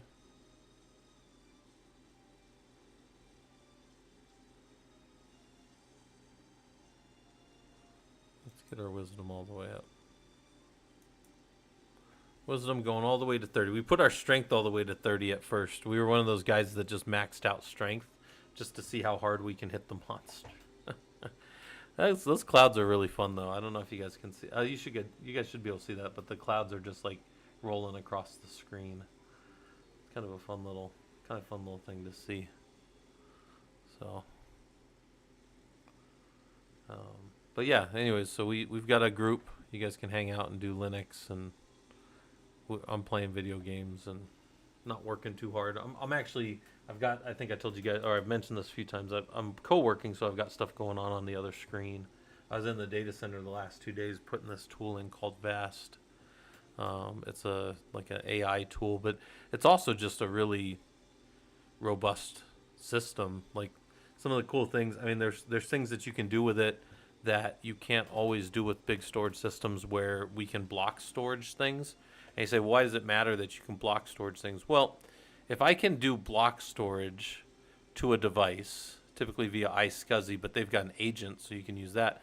Well, what can happen then is if the device can be block storage, and then I can use a tool like CoroSync and Pacemaker to have high availability in my systems, what can happen is when I want like an application to come up on one node, that node can take the application. It can mount the file systems and maybe definitions that it needed, and then it could it could mount all those things, do all the things it need, make sure that he's in charge, right? Make sure he's the node in charge, and then if anything ever happens to him, the other node will stoneth him, which is shoot the other node in the head. It'll take him over, and it'll take over all the resources, and there'll be no conflicts. You don't have any split brain, any of that stuff. Hey, you said you had a rough day today? What's going on? You said you finally, time for me to start looking for a new job. Finally found out the job is having to package deployments without any kind of tagging whatsoever. That's not good, Hayes. That sounds like something illegal. Packaging things like coming from Colombia, maybe? I missed your stuff earlier, but yeah, rough days are no good. I'm just tired, man. Guys, if you've ever been in a data center, man, like you put in earplugs, but it's still kind of loud. You're like yelling at the guy right next to you because like you can't really hear each other. If you stand in one spot on a data center, it's really warm. If you stand in another spot, it's really cold. So yeah. Data centers they're just fun. And I don't mind being in data centers. It's just not where my career is like taken me recently. I just happened to be in them for this project I was working on. Oh man, I'm trying to grab these things. Look at all these. What are these? Experience? Loots? Give me more of this. It's like my thing is almost, my mana is almost coming up on the screen. It's just not quite. So I need a few more of these things to pop off first. And then I'll be able to keep my mana on the screen finally. Hot on one side, cold on the other, current flowing the whole time. Yeah, and Hayes, the funny thing too is there was a power strip, and the vendor that was there with me today, kind of like their guy that, he's not a contractor, he works for them, but he was bringing the system out, and he and I were racking it and stacking it and connecting it to our system.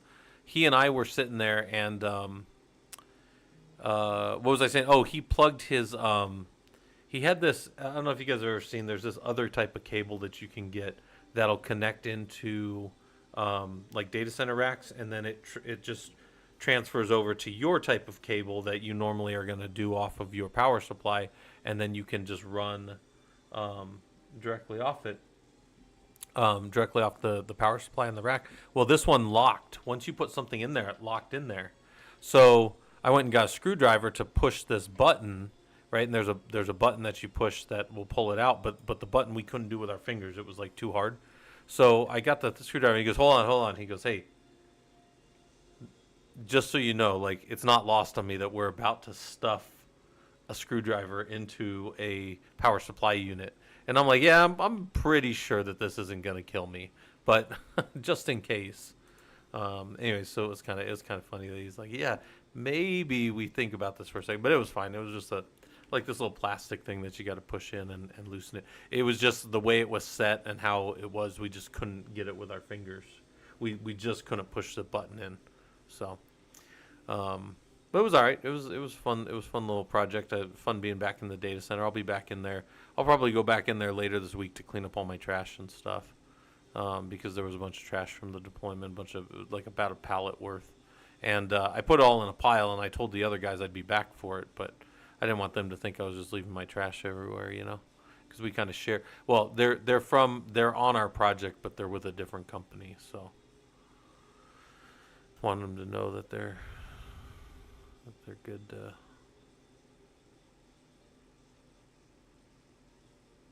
Yeah.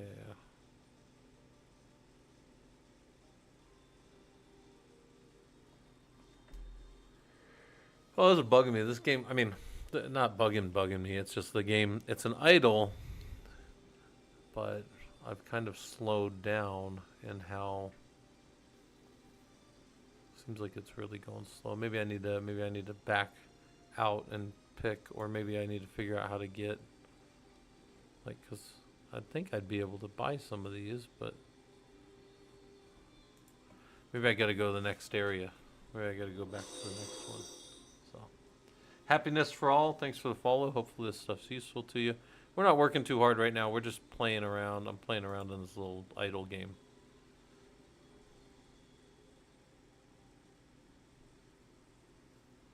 Yeah, maybe we need to go over to Rats and then grab some stuff out of here for a little bit.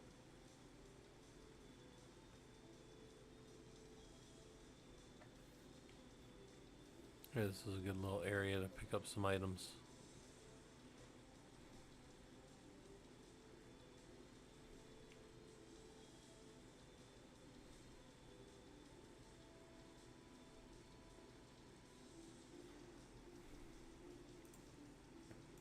Mysterious stranger. What does this guy want?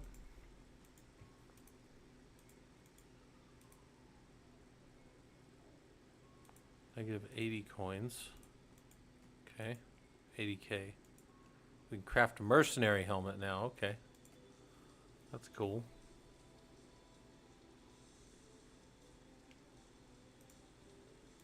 All the way up to 30 on wisdom.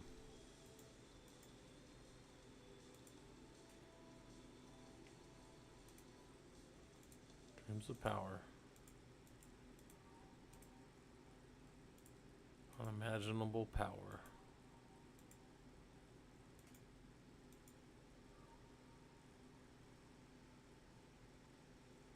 Oh, I can go stats all the way up higher now. That's cool. Dreams of power again?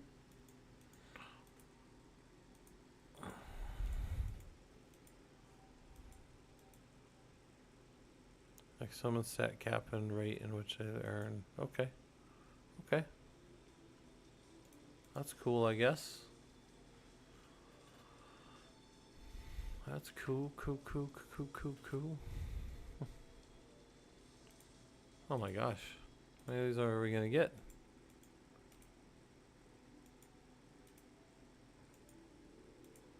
Alright. You have unlocked the Ascension button. You should think about ascending soon. Oh, that's interesting. Oh, I hate games where they do ascensions.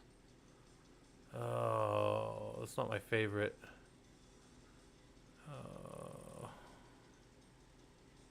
Let's look at the ascension tree. So if we ascend, we can have more starting skill damage, and we start to get more damage. Okay, well, I mean, I don't hate them in games. It's just it's it brings a dynamic into games that I don't always necessarily like. Anyways, tested the first power supply I built from a kit in the garage, and I used a 20-foot cord and switch to turn it on in case it blew up. Hayes, we had a pry bar in our data center at Lockheed Martin. If in case anybody did, in case anybody did something that got themselves stuck to a rack, we could knock them off it. We had those in all of our. We had a few different data centers that I worked at over there, and yeah, we had a bar that if we ever needed to push somebody off a rack with it, we could, without electrifying ourselves. It was insulated, but okay.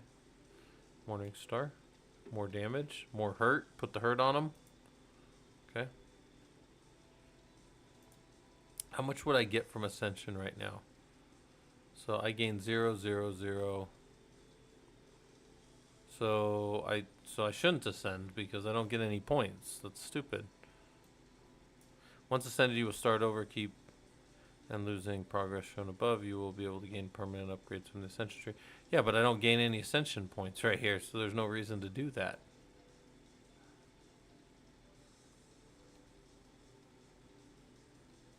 Oh, that's... Yeah, so not yet, obviously. Just use GBT to help me build a case for pushing for tag deployments. Unreal. Yeah. Hayes, you said when you said packaging things, are you talking like packaging in like a package manager, a Red Hat tool? What type of tools are you using? If you don't mind me asking.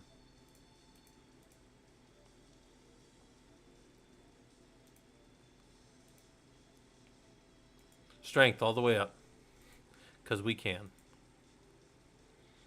Strength because we're allowed, all the way to the top.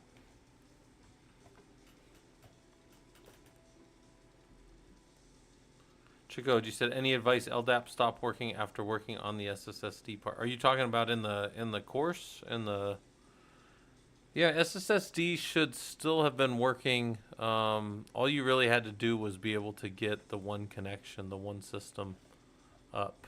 So if you're talking in this lab here, which was lab 3, I'm gonna have to check. I'm gonna have to do this to see what the guys did, but this should. I mean, if they did exactly what I did, then this should work. They did this, and then SSSD config. We have to change that. I don't see all the. Oh no, nope, they're not all there. There's a missing part. Oh no, they have it right here. Okay, they do have that there. Okay, no, this should work. Chico, if it doesn't work, I gotta test it. Maybe I'll test it here in a minute, a few minutes maybe. Not working too hard just yet. But yeah, that seems like something that we could Morningstar potentially check. All right, I have 1 stat point going in strength. We're just maxing out strength on this guy for no reason other than it's funny.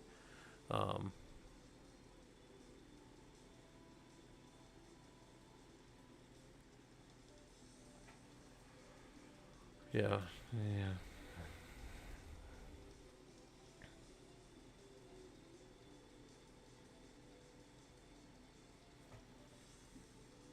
To keep updating our weapons. Some more chainmail. It's always good. And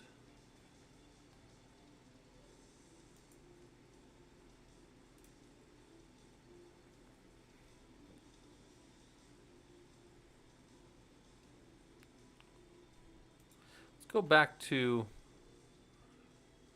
what's in here. There's more tier 2 stuff. These are the tier 1. I see. But I need more of this stuff to get my magic higher. So we're going to work on that. There we go.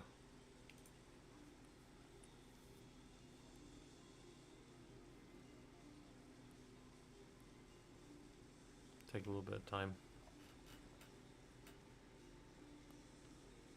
Oh, Baraga, you still around? I don't know if you're still working. You should be. I mean, I don't think you'd be working still. Um, but I don't know if you're still around. Oh, half here. Yeah, yeah. Hey, did you see the little shop I put together? Me and the wife have been working on a little shop for just all the little swag that we were making for fun. Oh, I texted you. Yeah, yeah. Okay, okay. Yeah, no, it's cool. It's just I figure some people want it. I'm gonna definitely bring some stuff out when we do scale this year. Let's go shopping. Yeah, Hayes. Only if it's cathartic. After today, you said today was a rough day. Um, I'll tell you one of the things as an engineer that I've found, and this is maybe just me in my career. This could be just I don't know.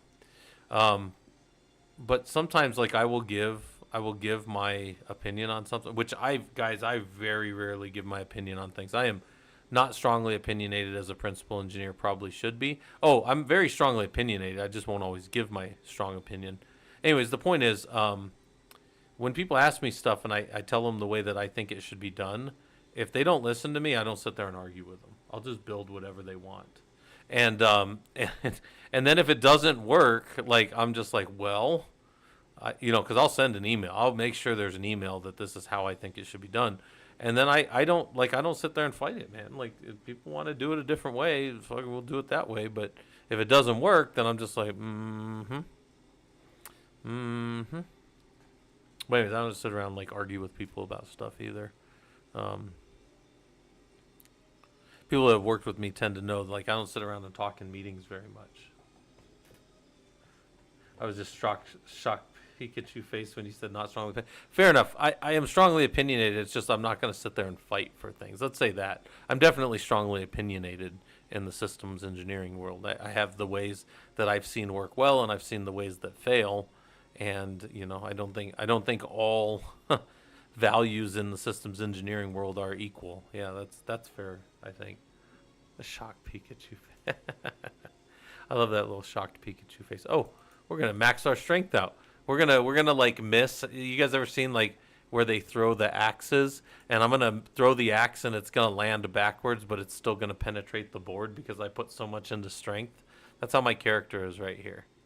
I put so much into strength that he throws the axe and it hits backwards, but it still goes through the board. How do I know this was added? Go to the page, click the link, bring up panel, search for the object. Mind you, there's a list of 10 of these. If you don't find it, it was added. Yeah, yeah, yeah. Yeah, deployments are interesting. Got no boons. I got no anything. I can't ascend because I don't have enough things. They're telling me to ascend, but I don't need to. Hashtag completed. All forms of stat cap increases I get to keep. Fair. Passive skill mastery levels, sure, but I don't think I have any of those yet. Also, how's my fox doing? Oh, he's almost to 5. Okay, so he's almost. Insight is summon left click.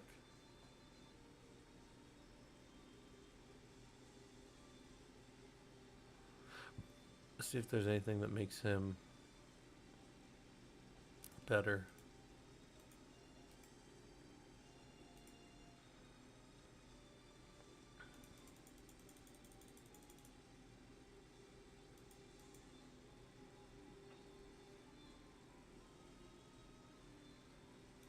All right.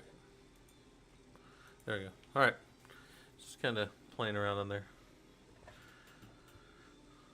Yeah, Hayes, you didn't just move over there, did you? And also, I'd be upset if people were asking. I mean, like I'll do. I mean, if they were paying me enough, I'd sit there and click through web tabs too. But I would definitely not be super like I would not be super challenged by that. And most people I know, most engineers I know, if they're not challenged, they're not going to stay at a job for more than about 2 years. Oh yeah, sure. Look. You could pay a guy well, but if you pay him well, but you don't make the job engaging for him, and he's not like either working with newer technologies or building stuff or doing whatever, there's a good chance that person's not like a good engineer is not going to stay there. That's a good chance because people don't like doing mindless, meaningless work. They like to do things that matter a lot of the times. Having to track down multiple dependencies. Yeah,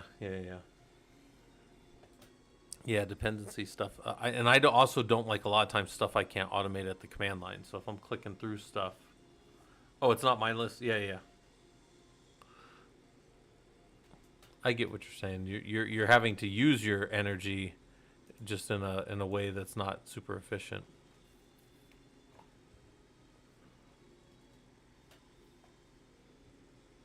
Hello from another higher education staff. Nice.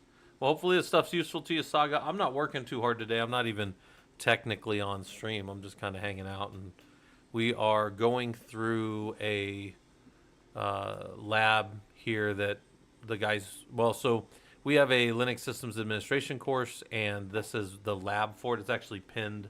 Anybody can download it. Anybody can go through it. And what we're doing is just kind of talking through stuff. I've been playing video games more than I've been working on stuff, and sitting here hanging out, talking with everybody. So, yeah, and dumb. It's not sustainable. Yeah, Hayes. I think they'll find too that like they can't work people. You know, if there's a better way to do it, it should be found. You know.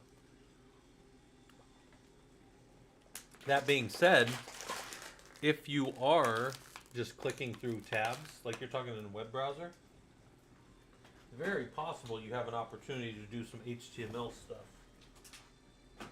And while I don't find HTML stuff the most fun, like I don't find it the most fun, scraping pages is pretty straightforward. I mean, you can get, and I bet you there's about 30 people down in the Discord that would help you too. If you were like, hey, this is an example of data, right? Obviously clean the data out and say, hey, you know, I looked through all these tabs. Could we just do a bunch of requests against this, you know, set of tabs, or this, you know, this data that I'm looking at, and compare these? And I bet you there's a bunch of people that would sort through that with you if you wanted. I definitely can do that kind of stuff for fun. I do that stuff all the time for fun, but in fact, I got to get back to helping one of my buddies. I've got a project to pull some info from him, and oh, you're a web scraping. Well, there you go. Yeah. Well, there you go. Pull it all, fix it all. I could go look at this game. I'm too addicted now, guys. Guys, I made a mistake. I should not have got this game. Now I'm so addicted. We're about to beat level 50 on this, though, so that's cool. The top level 50 will unlock.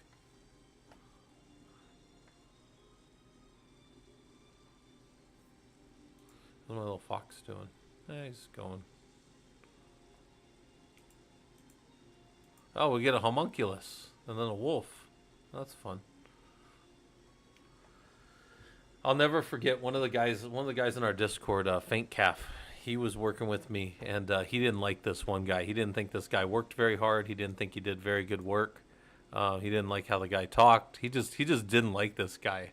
And I said, what about this guy you don't like? And Faint Calf said, other than that he's a homunculus. That right there. If you guys don't know what a homunculus is, go look it up. Oh my gosh. But to call another human being that is just so funny. And he was dead serious about it. He was dead serious about that guy being a homunculus. Oh my gosh. That stuff is amusing to me. All right. Anyways, where are we at here? Okay, I gotta keep leveling this up. Get some wisdom.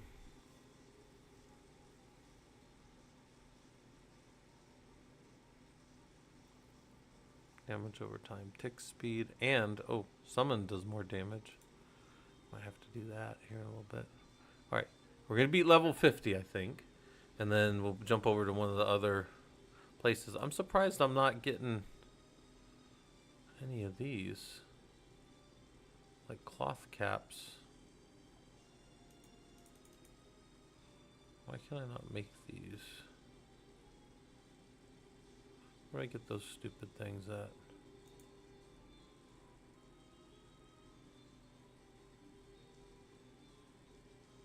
Oh, I gotta go back to here to do that? Alright, well, we're going back. We're going back again, guys. We're going back again. We don't want to be back here, but we gotta be back here.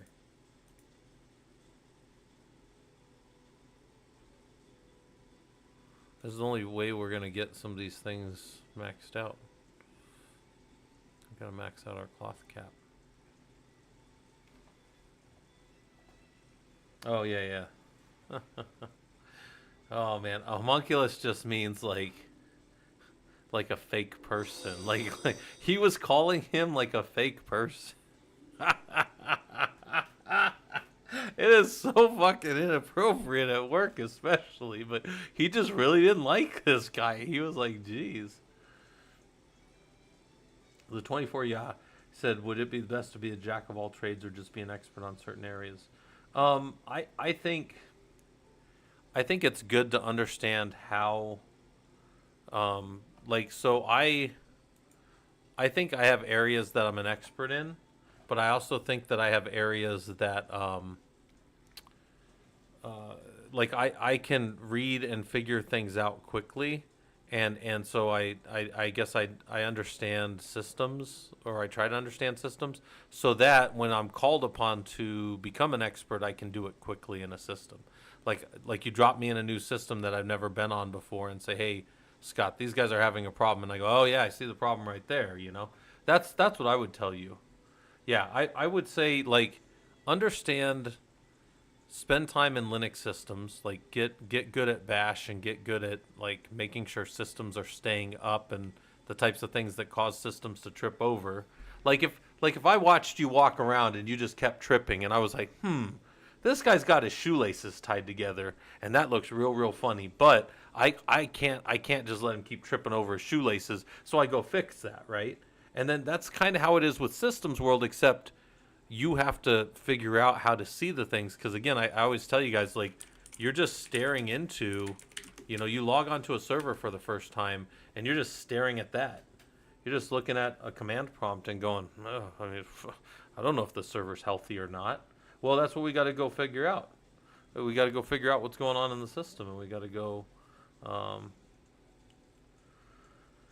yeah.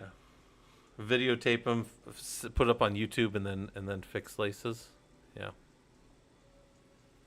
There's a guy. So, does anybody here know about any sites that like poll freedom of information requests for like people's body cam footage of like getting pulled over or just like security incidents and stuff like that? I don't know if any of you guys have seen any of this, but anyways, a guy that I know, a person that I know recently got featured on one of these, and I know him from grappling. And yeah, and this guy, and he's got like 1 million views on this video. And I want to tell the guy, you should stop your belly aching and tell those guys to share some of that. Depending on what they get for like click-through rates, that's probably a few $1,000s worth of that video, But anyways, it was kind of funny. Yeah, the 24 saying that the money's great, but mental health overrides everything. Yeah, I tell you guys, like, there's gonna come. People don't believe me until they get there, but there's gonna come a point in an engineer's career where you're gonna get offered something, like some job or something, and you're gonna be looking at like how much you make and how much you do whatever you want already, and you're gonna go, no, I don't think I'm gonna switch for that thing.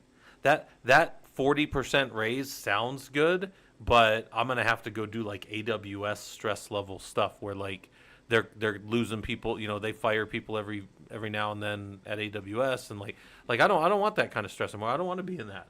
I want to be just hanging out. What's AP? Nice. No, the one I'm thinking of is called what the hell was it? If you guys go look up who was this video one? It's called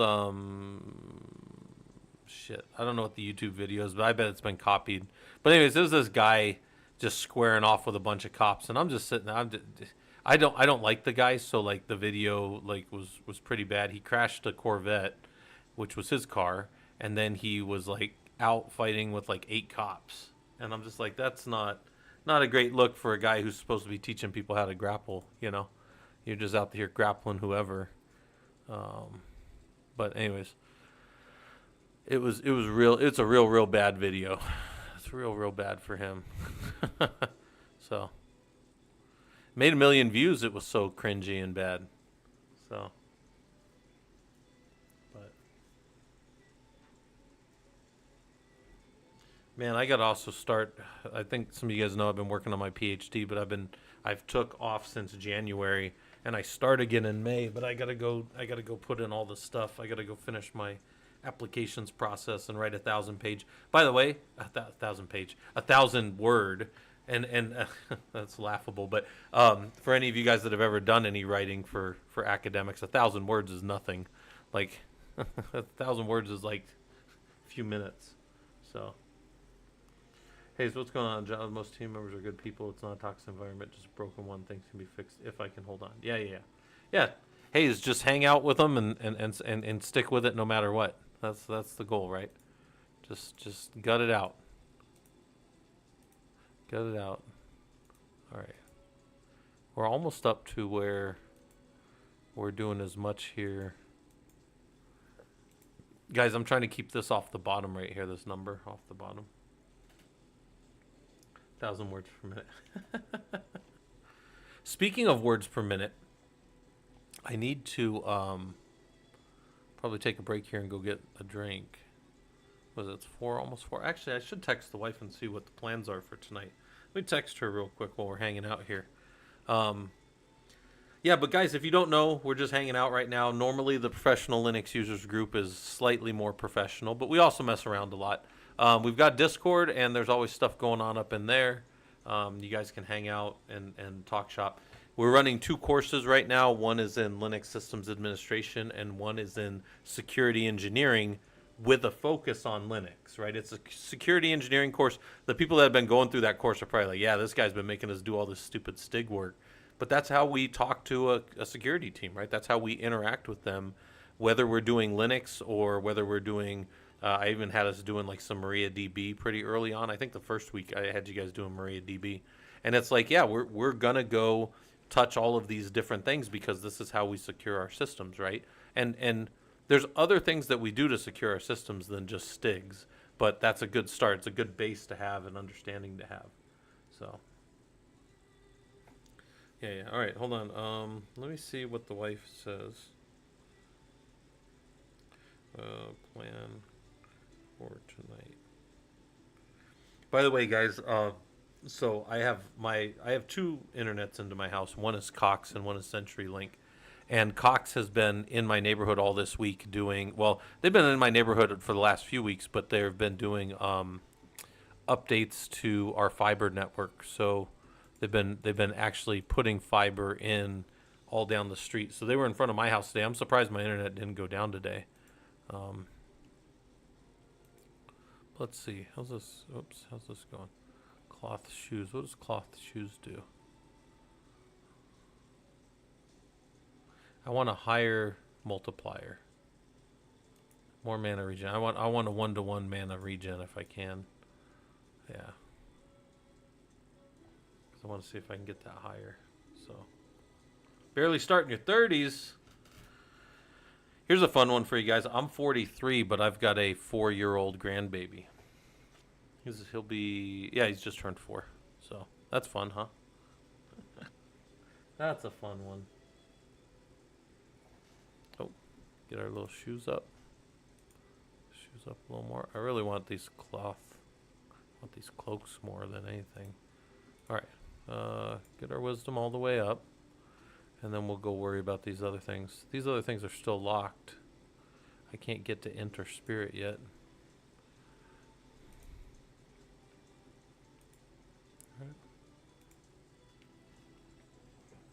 Right.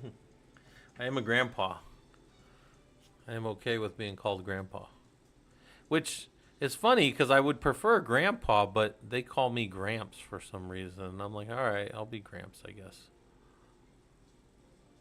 All I know is the grandbaby loves me because I throw him really, really high up into this beanbag that we have. We have this beanbag chair, and I will take him like damn near to the ceiling and just dump him. And my ceilings in my house are like 10 feet. So like I'll put him all, I'll like jump with him and like slam him down on this beanbag, and he loves it. He thinks it's hilarious. So, oh, and I play hide and seek with him too, because like, well, kids love hide and seek.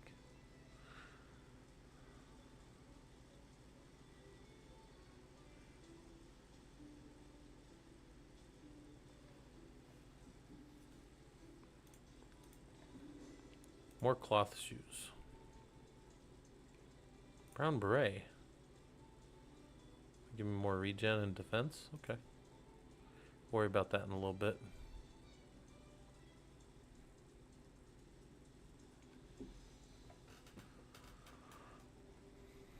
Hmm.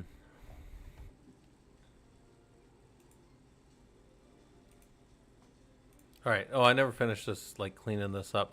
Yeah, I'm not sure. I got to figure out why. SSS. So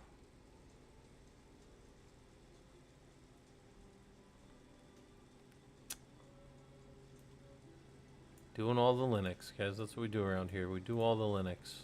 All right. Anyways, let's come over here. And working with redirection, we talked about grabbing some things. Oh, it looks like we were doing all kinds of sorting and number lining and all these different things. So good things for you guys to play with. We won't dig into that too much. But we can throw the output to a file. So this is actually useful. We can date, and then we can date into date file, maybe. Cat date file. That's a bit. So now I can throw something into the date file, and I can also dash a date file. So now it'll go to the screen, and it'll go into the date file, and we're appending to the date file, so we're not overwriting the original value. I love T-A so much in scripts. But also sometimes I don't care about the -a because T allows things to come to the screen and also be logged. And that's the main thing is it splits the output of standard into two places, or standard output to two places rather.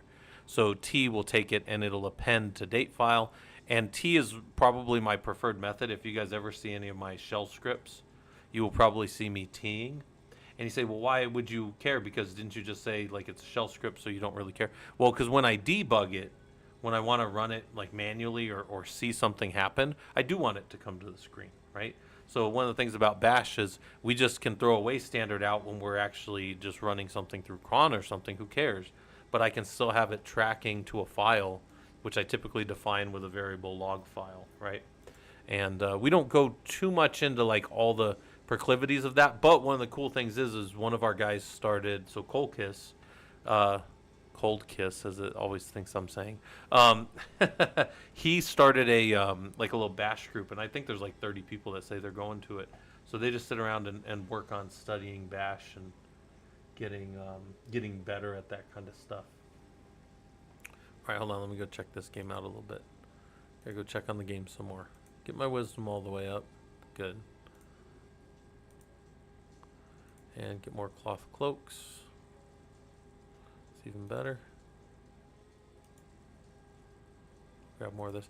Yeah, there. I can hear them outside. You guys probably can't hear them, but they are like digging through everybody's front yard to get this cable line run. So that's fine. You know, it is what it is. But I'm pretty sure they're like right in front of my front yard. Just because how I'm hearing them.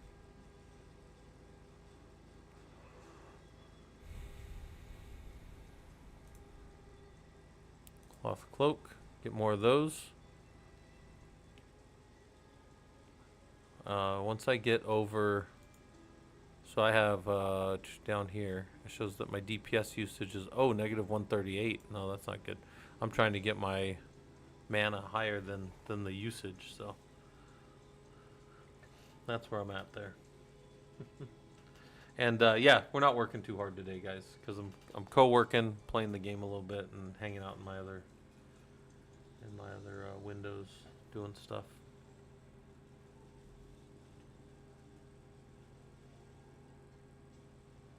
What is today? Today's Wednesday?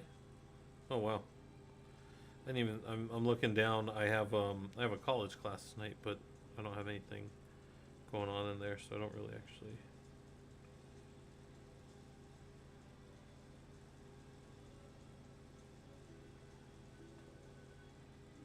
Hmm.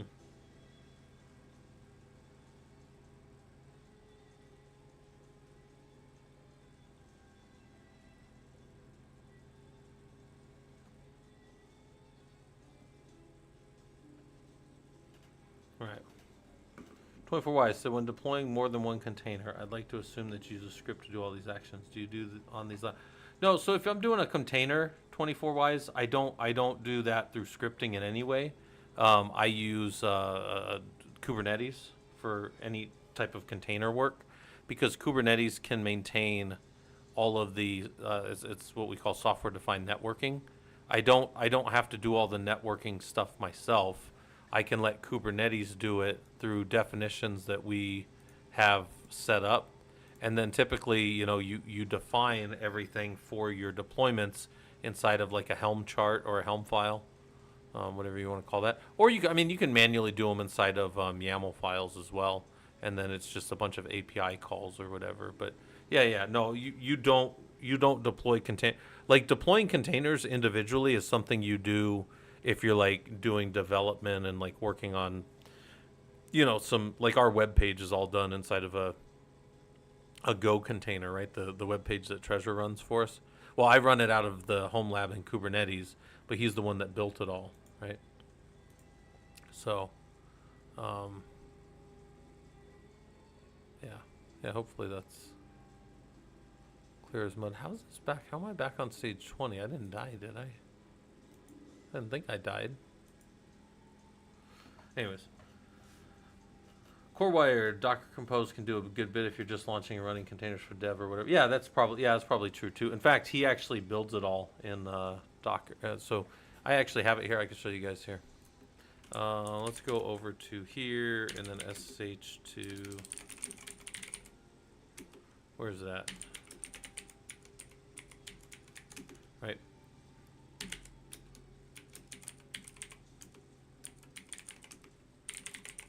Here's like all of our deployments. So when we deploy the website, we do so now we've been doing it in a kind of more we were doing it originally and then just having so kubectl get services. Let me show you guys something real quick here. The Prolog website is this service. So kubectl describe service. That service, right? And what happens is it points to these pods that are part of a deployment. And the way our deployment works, so this was our original, where's our website.yaml? So this was our original deployment the last time we did it.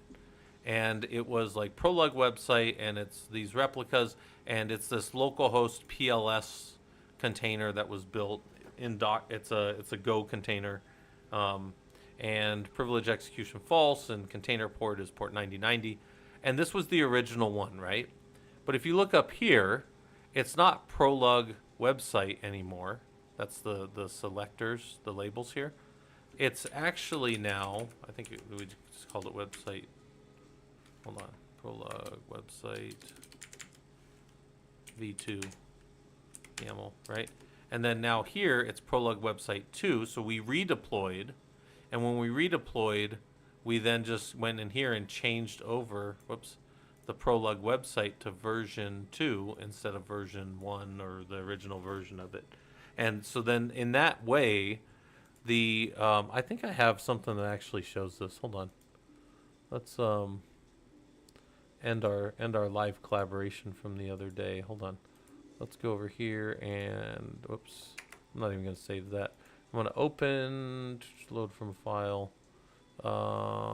Here's our website deploy. So yeah, this is the exact thing that we do in the home lab right here. So this is the first part, which is the internet goes to CloudFront. CloudFront on port 80 pulls from prolog.asuscom.com on port 8080.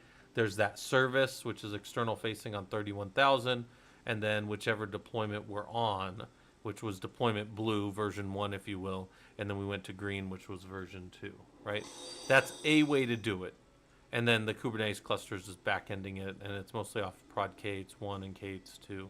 It can the cluster can be anywhere, and this is our kind of methodology internal of how we do it. I go when he's ready. I archive the old version. I go pull down the new version of that from Git. The new definition file he has. I use Podman build of the file, Podman tag, and I tag it locally. I push it up there, and then I update to the new version of whatever deployment file I want. Yeah, the game is auto. Yeah, just Mozart. Yeah, the game is auto. Although I can click on it and stuff and do stuff in it. I actually need to. We're updating stuff as we go in the game. Yes. So we're gonna make sure that this thing gets us to level 50, and then we're gonna go. Actually, maybe we'll.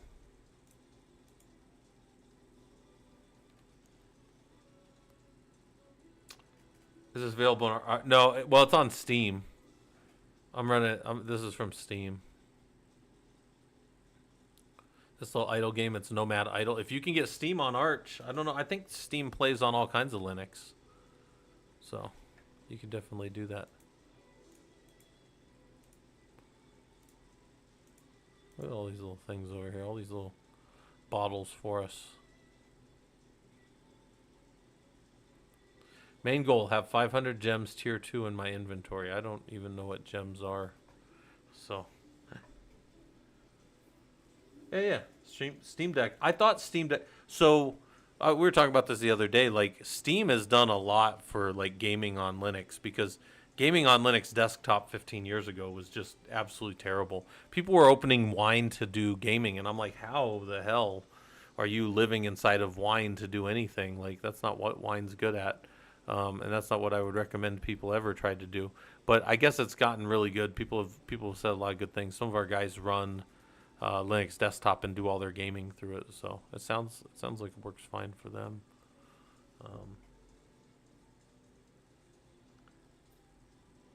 Yeah, there's our Discord. Discord's we're almost up to 4,000 people, so we're getting big in there. And mostly just work on Linux and hang out and good times. Good times.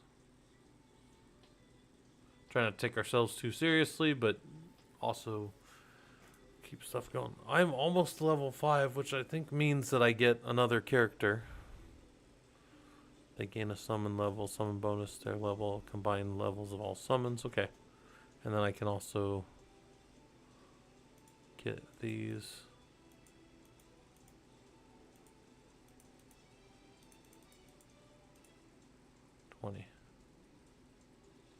There we go. Watch my little fox run around and kill everything.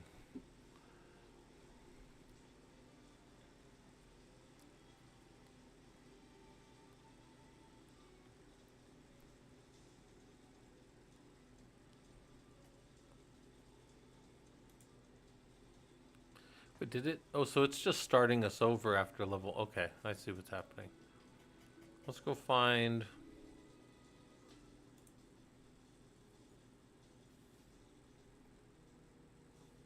Uh-oh. The wifey's calling. Hold on a second, guys. What's up? Okay. Yeah, I can hear you. I can hear you fine.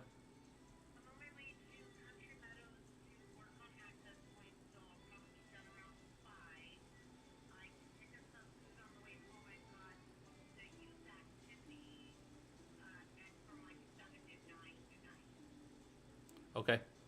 So I'm already streaming, but I can hop off when you're coming back if we just want to eat. Maybe. Okay. Loves you. Bye. All right, guys. Now I gotta decide what I want to eat. What do I want to eat, guys? This is the question. I got about an hour to plan. Oh, Johan, you're from France? Nice. We're not working too hard. We're not doing our normal stuff right now. I do have our professional Linux users group stuff up, and we're kind of looking at stuff, but we're also playing a little idle game. I'm playing a little idle game, and we're not working super hard right now. Um,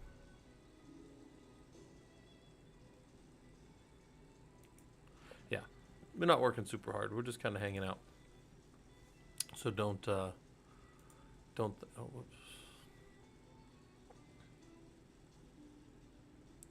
Let's go in Rat's Nest and get more of these things done. All right.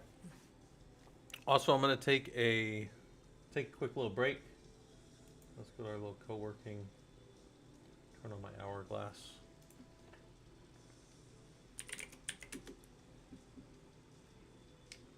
We'll pull that out over here. Excuse me. And I'll say, where's my little hourglass? Let's go like 10 minutes. Take a little walk around a little bit. Quick break.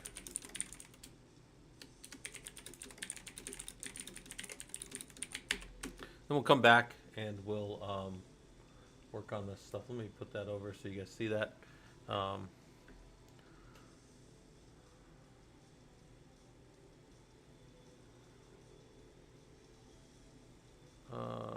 The 24 said, from my understanding, this is just pointers to different servers that pull X data to create X applications. I wouldn't say it's that. Let me save that question for when I get back. But that I wouldn't say it's quite that simple.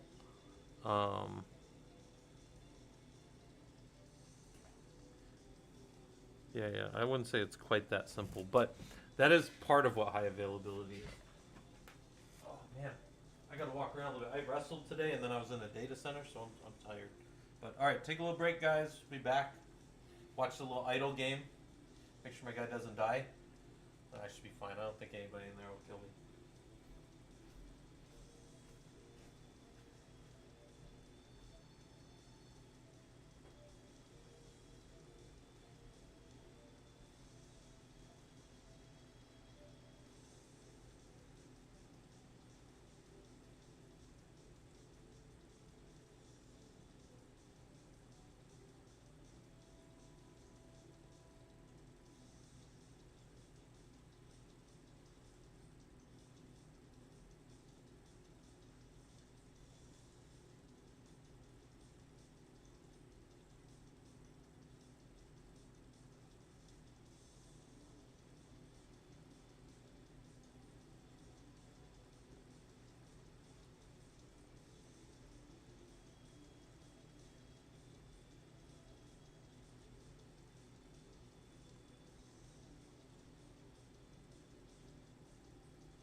I'm back.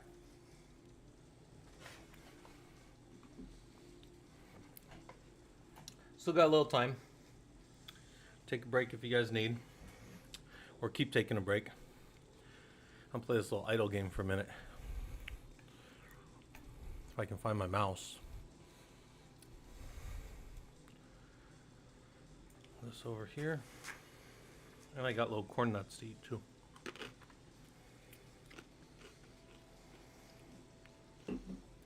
Johan, you're into web dev? That's fine. We don't discriminate here. We got a fair amount of people that do web dev as well. I will link you over the Discord if you want to hang out. This is over on the YouTube side. If you want to hang out with different people and talk about those different things. I don't do much myself with web dev. I was never great in any of that space for sure. But let's go. Brown beret, chainmail, hunter's garb. Chainmail, morning star. Morning star. Let's get that thing done. Let's get all those crap things done that we don't care about. And vitality. There.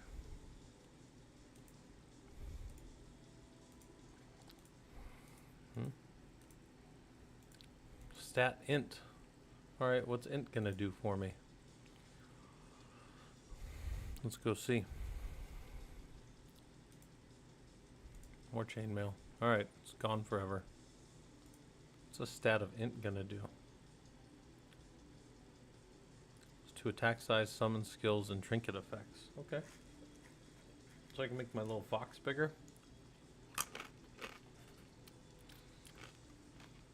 Oh, nice.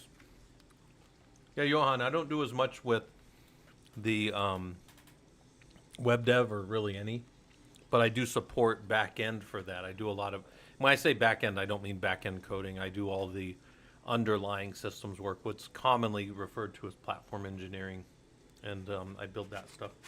I do a fair amount with Kubernetes, which does kind of tie into that, though.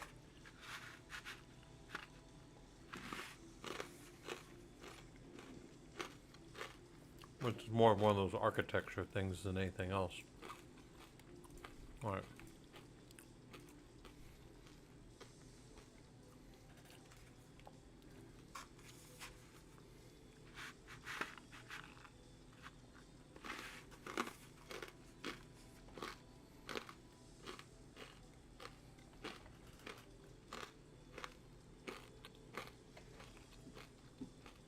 Sorry guys, I'm crunching away. I'm still on my break.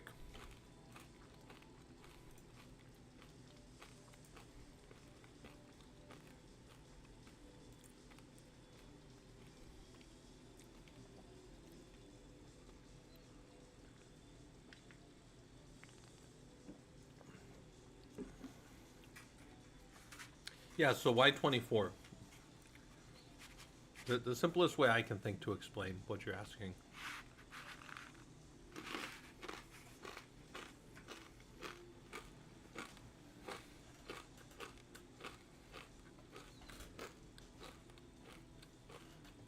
I say that and I immediately stuff a bunch of corn nuts in my mouth.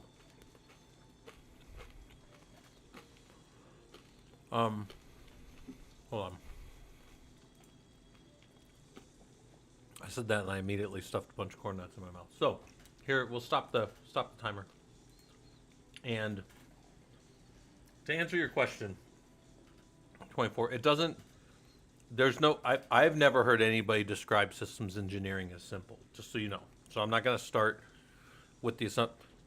If the assumption was this can be simplified or this is simple, I would tell you it's not. That would be my first breaking of an assumption. The second thing I would say then is we can simplify some things. Like I can tell you from if you say, hey Scott, what's the simplest way you could describe server administration? I would say, okay, servers have 4 major components to them. Typically, they've got CPU, like their processor. They've got their memory. They've got their more persistent memory, or what we call disk, and then they have network. We call those the big 4. Those are big 4 things that are always happening. A server runs some kind of operating system, or in like the case of Linux, it's a kernel. And that kernel maintains all the things that are happening on that system, all those resources, right? It does that through programs, right, or processes that get assigned these process IDs. And then where I would go with that is I would tell you, okay, now your server's sitting there running processes, and you could have a whole bunch of servers. And then they're going to start talking over the network, and they're going to talk over these things called protocols. All communication happens over protocols. Protocols are the rules that govern how we communicate between two things or people. There has to be agreed upon rules. Like in this channel, we've agreed that I'm using English. I'm going to speak at a normal conversational cadence. I'm not going to do this with my voice because that would be annoying to hear, right? Like I'm not going to do all these things. There's going to be these like standardized things of how we're going to communicate. Yeah. So where I'm going with that is like systems administration, like what I do, systems engineering, deals heavily with those big four and how my systems stay up. Then on top of those systems, we layer processes that are going to behave a certain way. Yeah, Hayes is like, I can't believe you did that with your voice. I can't believe I did either, if we're being honest. But anyways, we're we do all these things. We learn how to troubleshoot and how to keep our servers moving. Then we use programs and applications from our front end and our back end developers to make these applications talk to each other and access the disk and the memory and the resources and all these things to make stuff work. So like this game right here that I'm playing, this game is all probably local on my machine. There's maybe some API calls going out from this game to back to like Steam or something like that. But for the most part, it's all mostly handled on my system. And then, it just keeps getting more and more, I want to say like more and more complex from there. But, brown beret. Oh, that helps my mana regeneration, so we definitely want that.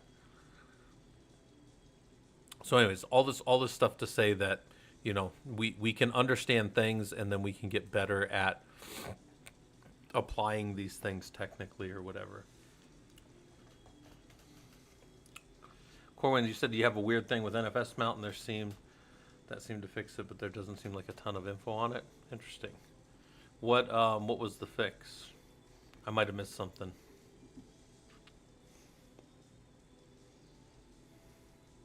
Corwin, whatever you put before the word mount there, it thought that you were trying to link something, so it didn't show it to me.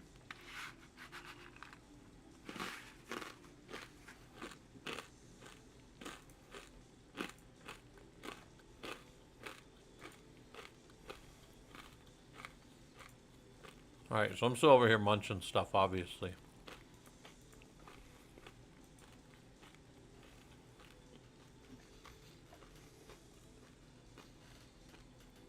Oh. Yeah, System D with Auto Mounter or some of the tabs.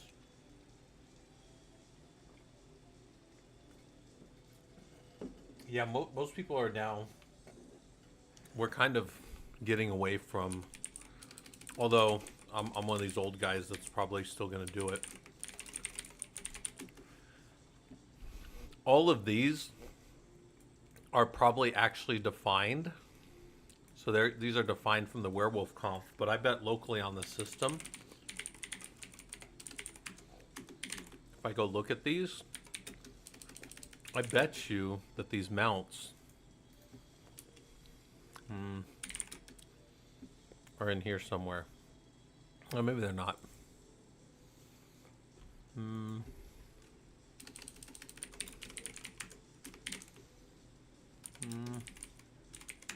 Maybe not. I thought they would be.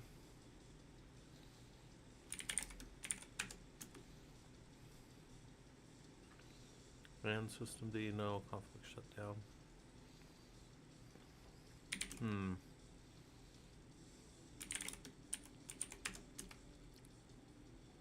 No. Huh.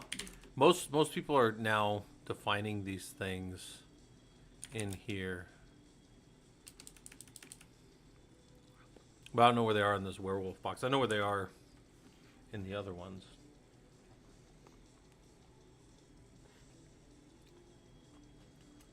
Oh, okay, okay, like the older Auto FS, nice. Yeah, I haven't worked much with that to know. Oh, I'm getting back in my game here.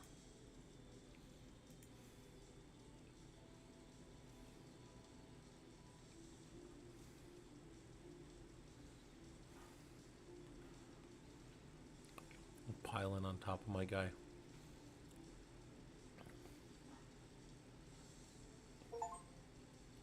Clear stage 50. Boom.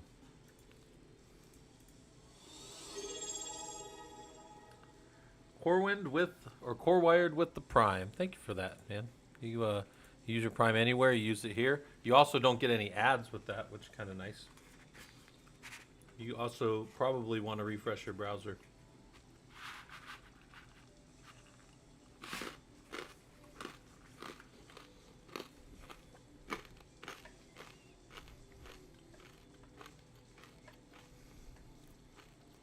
Oh, nice, Johan. You're more of a back end guy, but you're working full stack now.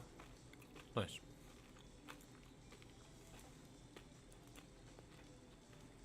So, where were we at? Yeah, we were throwing output to a file. We were messing with a whole bunch of values. Interesting. I don't think these are right. Oh, maybe they are. Okay, because somebody kept reading over the value. Okay, okay. We could pull that out of the book. That's funny. I thought I had pulled all that out. All this stuff, all the permissions. That was a little thing that I made years ago. Route permission. I mean, there's a million of these, but there's one that I made. Okay. Reboot command when you're done with the lab. All right. And then the guys did some bonus stuff. So we'll go look at the bonus stuff because I haven't even looked at the bonus stuff from the lab. So if anybody was like, hey, in lab 1 bonus section or in unit 1 bonus section, I'd be like, I haven't even looked at it yet. I'm going to go look at that here in a little bit. Also, this game's kind of fun. It's kind of flashy, just a bunch of numbers flying around, killing everybody. That's kind of funny. All right, let's see if I can get more of these berets. Ooh, a hunting bow. That's nice. And let's get more vitality, more agility. That's good. Oh, int. I have int now. I forgot that I had gotten more int. Oh, hold on. All these things up here, top of the screen, I can click on. Brown beret. More magic. Want more magic.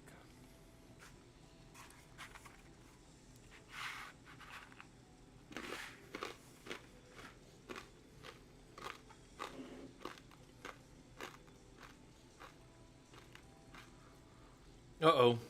Somebody mentioned me on LinkedIn. I gotta go look at this. What is this? Oh, nice.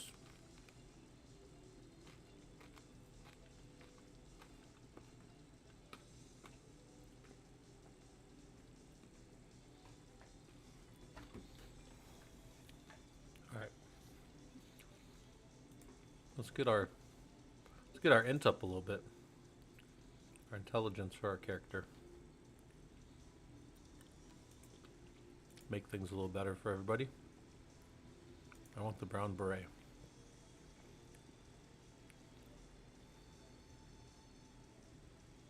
This takes a ridiculous amount of stuff.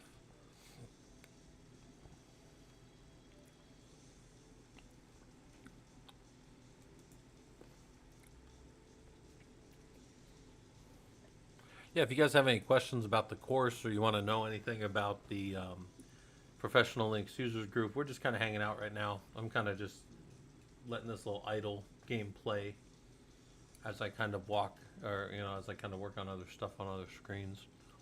Kind of my little co-working session. Been on for a while, just kind of hanging out. But yeah, if you guys have questions about the group or want to know about anything that we do or what we're trying to do, we're trying to get you guys into Linux. That's the main thing. but not just like doing it as a hobby. We all do it as a hobby, but we want to make you guys do this stuff professionally, right? And possibly help you get into doing this stuff, you know, wherever you can find somebody doing Linux.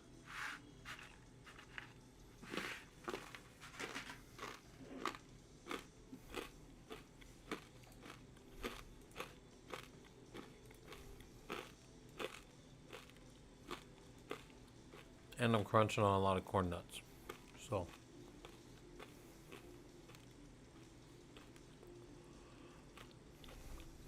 all right.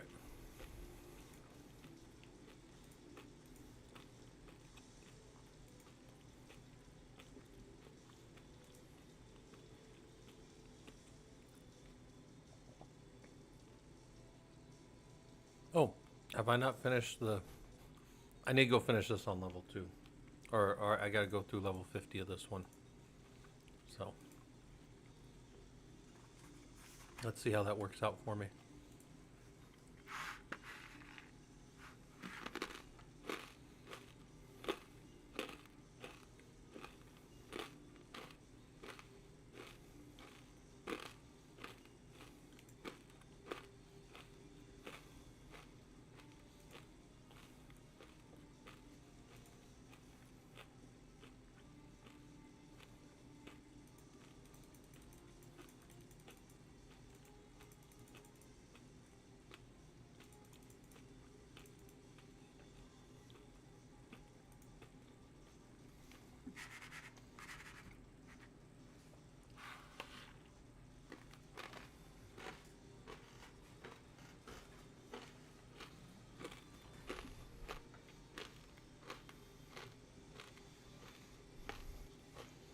Yeah, Johan, I'm over on Twitch, yeah. It's the same name, het_Tanis. Yep. Oh, and my thing broke. Hold on. Sorry, guys. Probably from all my crunching. Is that better? Yeah, there we go. I used to have a command. I think I still have the command where it tells me when I'm yeah, I'm pretty sure I still have the command, and it tells me when my stuff is broken.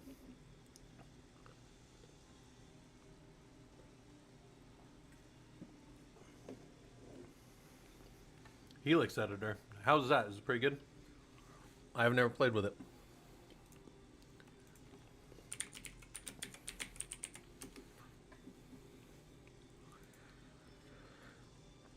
Postmodern text editor. Nice.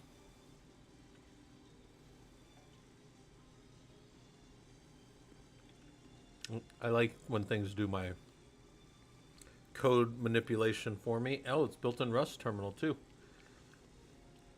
I most of it that you guys have seen me do, you know, I'll just be in a command prompt here, and I'll take my notes out to like a Notepad++, and then my Notepad++ gets cleaned up and turned into, you know, whatever I'm trying to make, you know, whatever kind of project I'm doing or output I need. I'll clean it up out of there and then throw it in Markdown, or, you know, whatever fun things I need.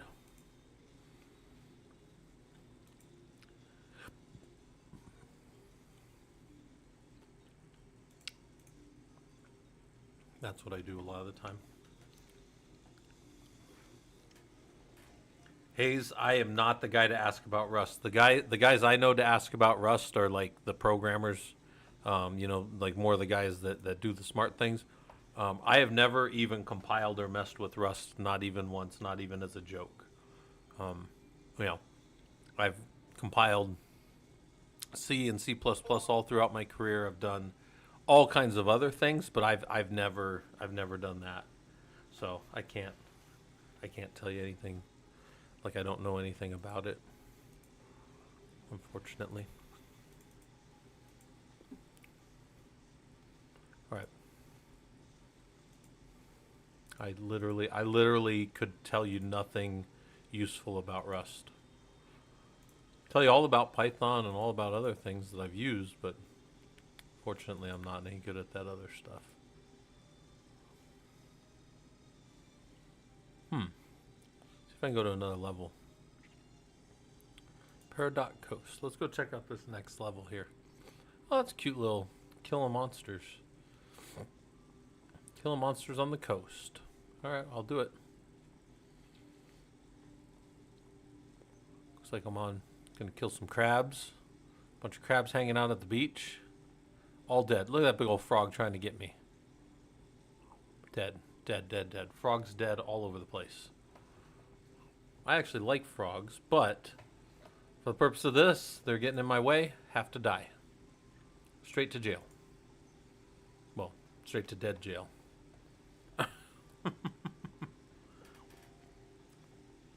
Talk of rest led to killing crabs. That's actually funny. I didn't even think about that. Yeah, we're on the coast killing crabs. And whatever the hell those things are. And little guys that are shooting stuff at me. Oh yeah, if you're shooting stuff at me, you're definitely dead. That's funny. Alright, we'll get our intelligence up a little bit. Well, what are these guys doing? They're like little eyeballs. Trying to attack. Can't even move my life bar.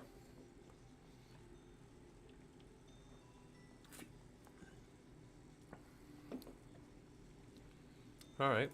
More quests. Mysterious stranger always keeps showing up and making me do stuff.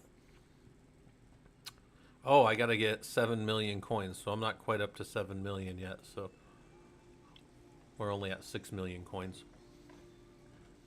Cool Kids, you're still around. I was talking about you having a people were talking a little bit about automation earlier, and I said we got a group that somebody put together in the Discord about Bash.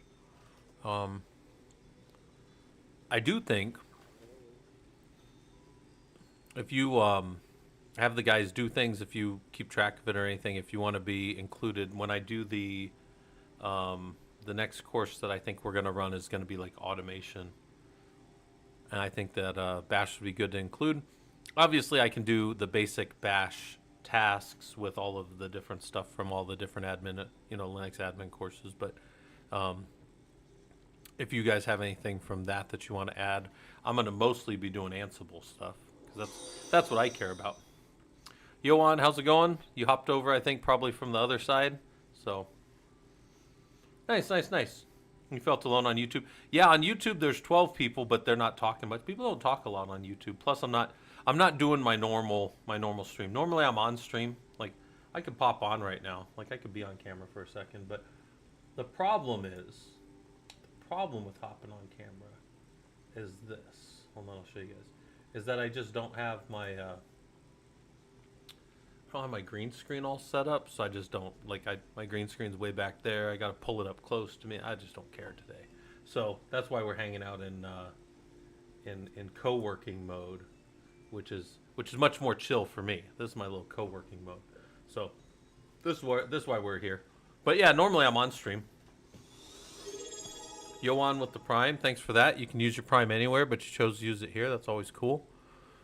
Also, this little idle game, I literally just bought this today messing around, and I figured I'll just throw it up while we're doing some other stuff. I've got other stuff running in other terminals on my server. I'm doing some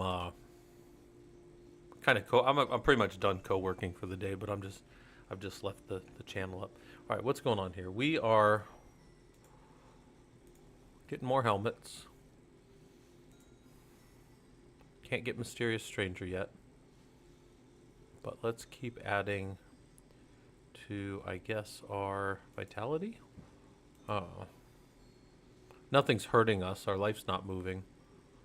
But let's claim that. And then we just gotta wait till we get to 7 million here. So that's our next little milestone of 7 million. But we're only doing about 100,000 a minute. I wonder if we beat that at a lower level. Let's go back one. Go back one level. How high does our money per minute go? Is it higher than what it was? It looks like it's 91, 90. So yeah, I think we're pulling down more money here than we were in the other one. Yeah, we're definitely pulling down more money here. But even at that, we still got a few minutes. So we might as well just hang out. Yeah, Colchis. What I'll do, I'll throw together like a framework, kind of like we always do. Just throw together a framework, and then we'll figure it out from there. I mean, we give the courses away, so it's not like we're splitting up any money or anything. We're just giving the courses away. I mean, but yeah, it's definitely good experience, I think, to put all that together. Sorry, guys, my game has captivated me now. Oh yeah, we're at 350. We're almost at half a mil a minute right now in this game. So yeah, this is definitely where we want to be, because we're gonna get to that quest first. We're gonna get to that quest in a second here. Well, probably about 30 seconds. We're gonna be able to buy that quest, because we're at 6.7 million right now, and I think it said we needed 7 million to run the quest. So.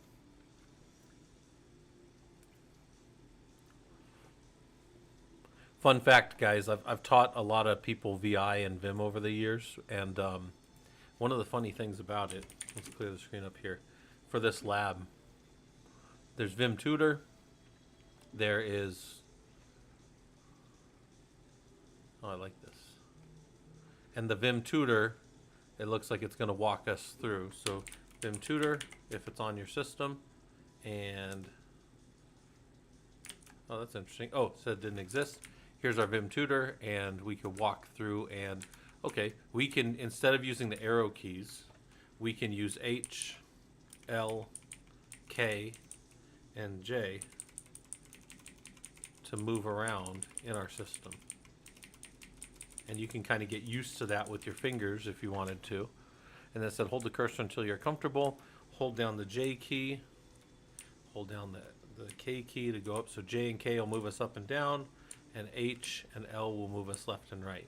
So that's kind of an interesting way to do things. I don't normally do that. I normally move my hand over and I use the arrow keys, but that's kind of good. I also use a lot of page down, right? I can page up and down through things. So that's good. It says to move the cursor around. And then it says how to exit Vim. So escape, WQ, and then you can move out, and in my case, Q exclamation mark, because I made no changes, and that's the end of that lesson, right? Then we just keep going through our little Vim tutor. It's actually funny that it keeps doing that. And we can just keep walking through and saying, press X to delete the character under the cursor. So X. Move the cursor to the line below, mark this.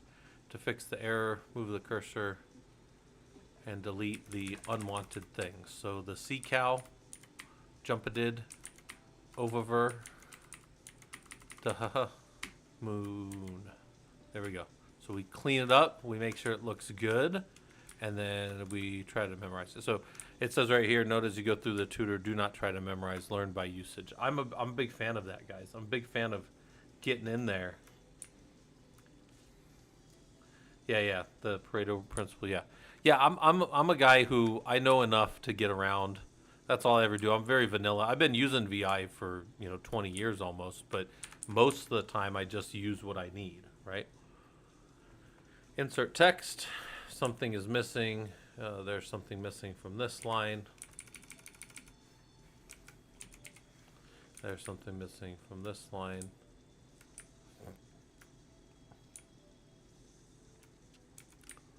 And then where you're comfortable, there's some text missing. Yeah.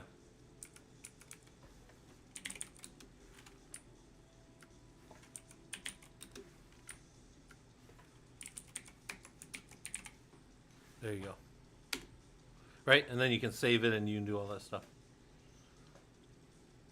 So, yeah, I don't use the visual mode either, except sometimes I'll block things and tab them all in. So I think visual mode gets really, really useful. Like Hayes, let's see if we go to Vim Tutor real quick, and let's see if this thing gets into. Come on. Let's see if it goes to... Huh. There is no visual mode. Well, let's see if there's visual. Oh, pressing V starts visual selection. All right. The main reason that I would say, because like I don't use that either, Haze, but I can tell you for sure if you start getting into, like, I don't do a lot of VI with YAML, but if I did, you definitely need to be able to indent things in blocks because your YAML will drive you nuts otherwise. So yeah, that's something that I probably should learn a little bit. So V starts visual selection. You can move the cursor to make the selection bigger or smaller, and you can operator to do something with text. For example, D deletes the text. So if I just say V here, and then D, it'll delete everything. That's kind of cool.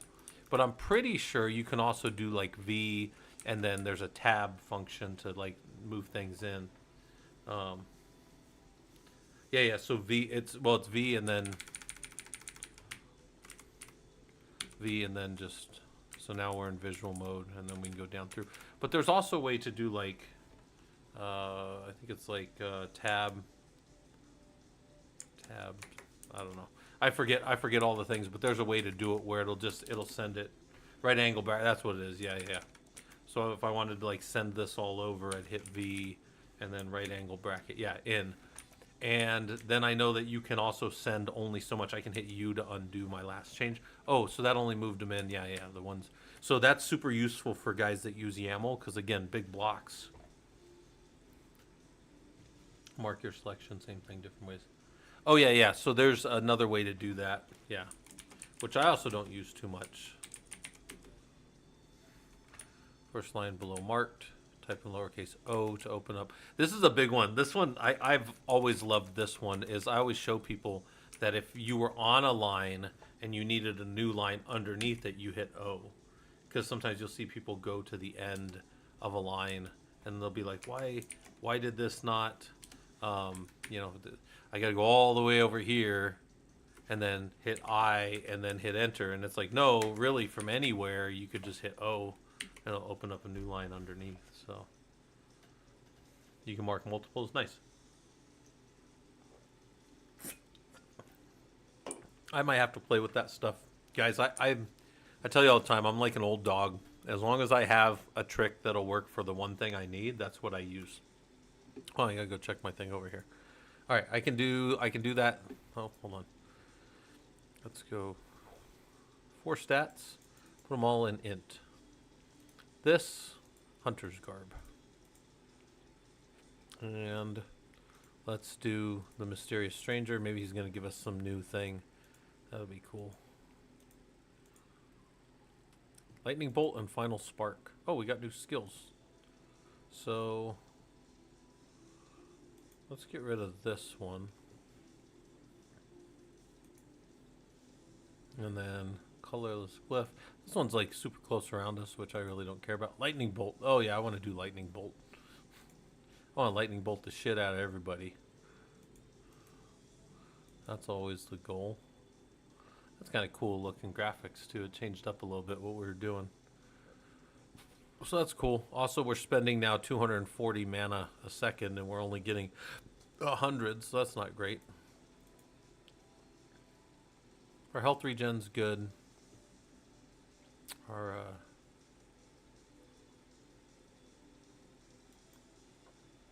int is good.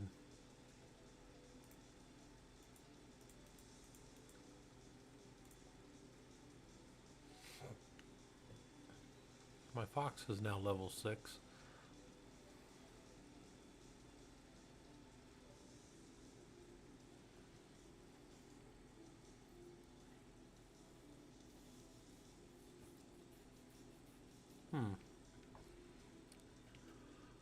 That's good. Let's go hang out in that next level again. We need to go get more of the game opened up.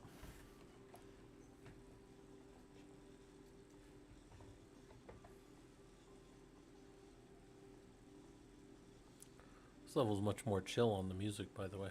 Killing frogs. Killing more frogs. Hunting boots.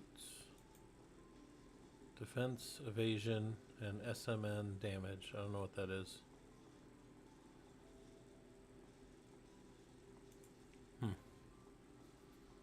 Yeah, we'll let that game just spin a little bit over there.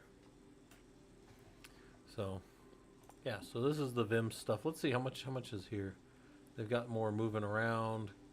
Got you seeing basic file editing. There's a lot of good guys. There's a lot of good stuff here. By the way, this is huge. Understanding how to delete things.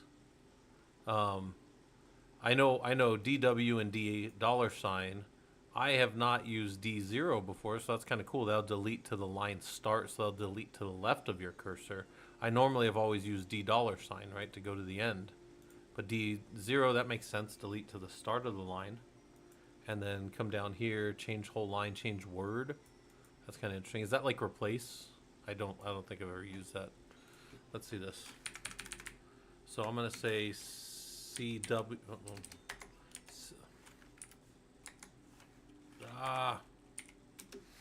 Hold on. CW. Oh, I can just drop. Okay. Visual mode. So if I do CC, it says I'll change the whole line. Okay. And then I go and do put it back. Interesting. Okay. Yeah, I use DW and D $, often. Probably more D $, than anything, because I'm almost always changing the end of a value, like in a key value pair. So I learned this pretty early on, and I use this one all the time. I've never used the CC ones, so that's kind of cool. See, look, this is why I go in there. Yeah, same CW is like CW, but from anywhere in the world. Oh, nice. Yeah, and this is the thing too. One of the things I try to tell you guys is, like, if you're doing stuff like this, right? And this is one of the reasons community is so powerful. I don't necessarily subscribe to the, like, oh, it takes a whatever to raise a whatever. No. I'm just saying, like, when you work with other engineers, you see all these other cool ways that people do stuff. And, like, I have some cool ways that I do some things, but for the most part, like, VI is one of the things that I always have known I'm pretty limited in. I can do all the things I need, and I'll look up other stuff I need, but, like, when I work with other people, there's all kinds of good tricks and tips and stuff that people come up with, and I'll just start learning them, as I keep going. You can navigate Gmail with JKL. Oh, that's actually funny. I didn't know you could do that. Yeah.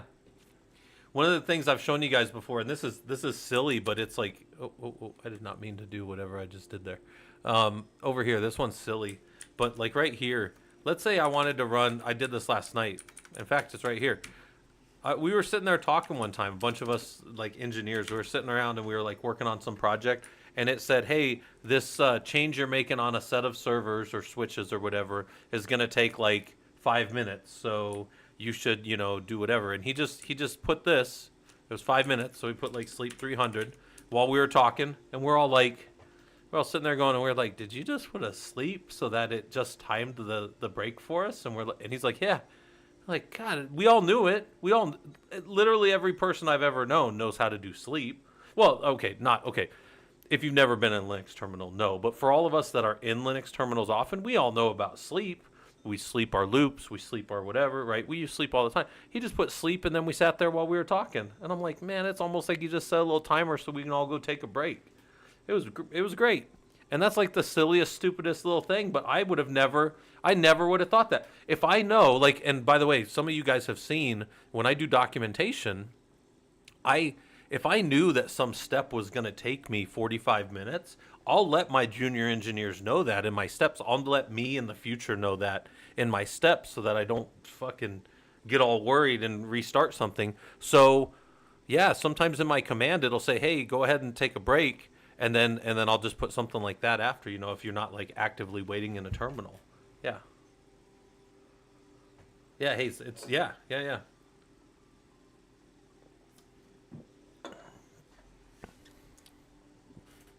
So I used to work for a college before I taught at DeVry, because you guys have heard me say that I've taught for 16 years.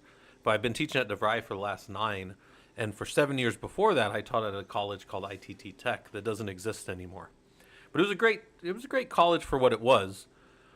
But they were having a hard time filling.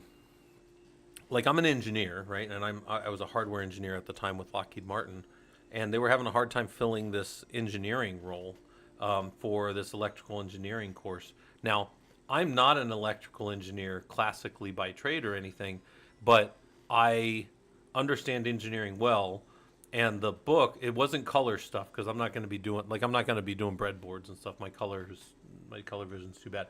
But what I could do, and what I did do well in this course, or what I never actually ran the course, but I got all the books and stuff, which is, I love books, so that was awesome, was programmable logic controllers, PLCs. And I could program the crap out of those things. Those things were easy, right? But that's kind of like what you just reminded me of there, Hayes, like having some component wait until another thing goes. Those things are easy to set up, especially for like a little intro course. I never end up teaching it. But I got all the books and all the material for it and stuff. But yeah, PLCs are fun. You can do all kinds of stuff with those. All right. Anyways, let's go check this game out. How's the game doing? I need to up my stats because I'm not doing enough damage. Hunting boots. It's all defensive. I need more offensive stuff. I need to do more damage. Get our hunting bow up. Blessings one's for an adventurer. Says some stuff. Permanent stat boost. Base defense multi 2 takes effect after ascending again. Okay, so I got ascend. But I haven't ascended yet because, well, I don't get anything from ascending. Like, if you guys saw here. Oh, now I'll get some ascension points, sure. But, let's see. So, 1 point.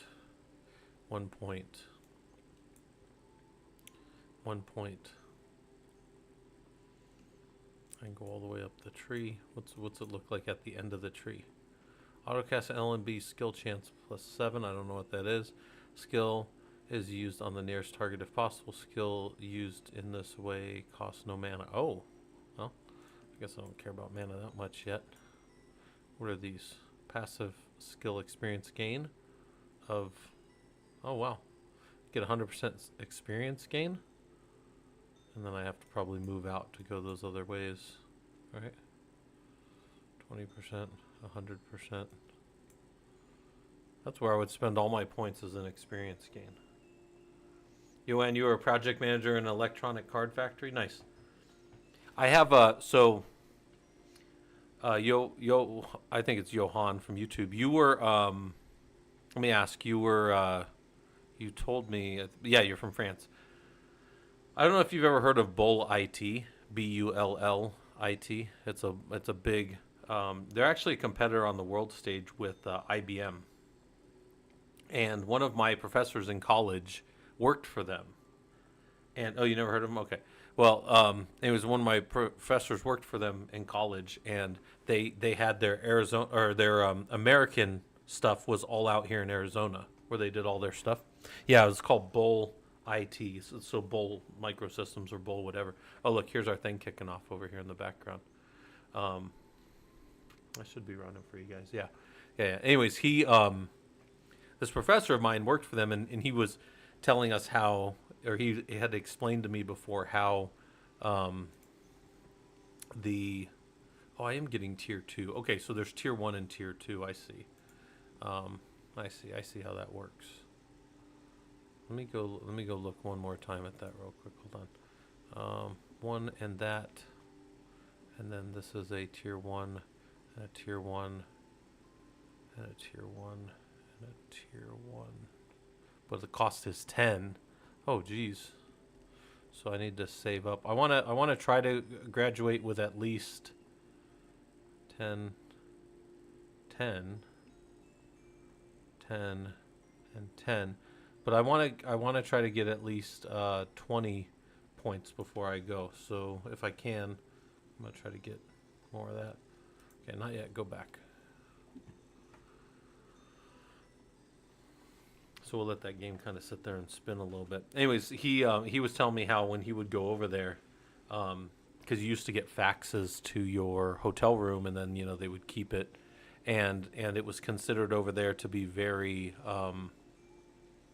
kind of like very patriotic to get involved with like business deals and stuff like that, especially if the business was going to be helping like the French government, right? So it'd be funny. He'd be sitting there. He'd go into interviews, or not interviews, but he'd go into sales pitches, and the guys would have all his sales numbers already because they were forwarded it from the people that worked at the hotel.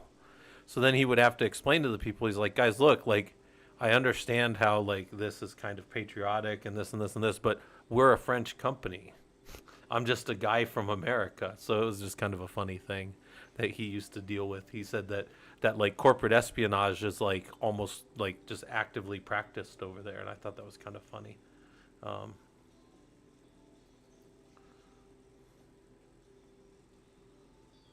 yeah, yeah, nice Hayes. Yeah, Hayes. You know what I've always wanted to do, and the wife's always telling me I should do it. Is I've always just wanted to throw some PLCs in a box and get some power, and then just go like make a little light display out front for like Christmas or something. And I'm just gonna put it on a board and then just reuse it each year or whatever. Because like I understand at least that much electronics to do that, you know. But I'm not gonna do a big project like like have the whole neighborhood lit up like the Griswolds or something. Um, wasn't that movie where they had all this stuff? Yeah, yeah, pretty. I'm like 90% sure. Hunter's claws. Look at those things. All right. Yeah, so we need to go back one because we're not going up nearly as fast in this level. Oh, wait, actually, let's see. Hold on, what's our level at right now? We're on 29. Yeah, so we're gonna back up because we're not going as fast on this one. Uh,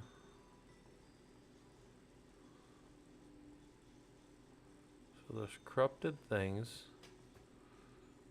Overrun void. It's more difficult, they say. So hold on, I wanna look at this real quick. Enemies are uncommonly difficult. I think I'm killing all of them. I think. Making good money. Clear stage 30, that's our next one. But I want to see if this gives me the same things for our updates here. If it does, that's what we need.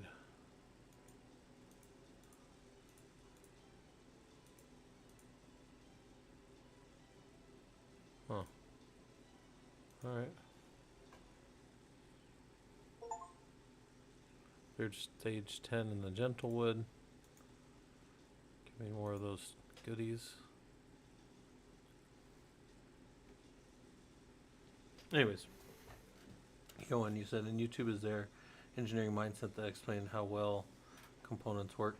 I have some things that kind of break down some of the basics, Johan, around uh, just systems engineering in general, network engineering for sure, high performance compute stuff, because that's the main space that I work in, is all this Linux stuff, but in big clusters, right? Big clusters of systems. That's mainly where I work.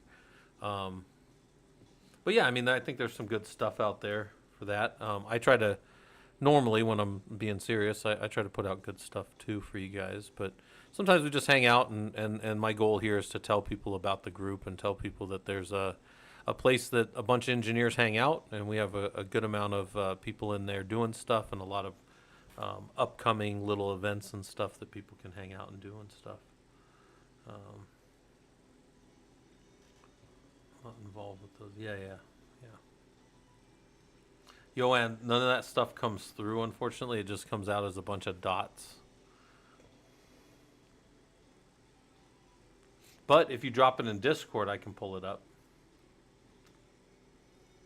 Yeah, the links don't work. They just show up as dashes for everybody. If you go drop them in Discord, though, that's always great. People love that stuff.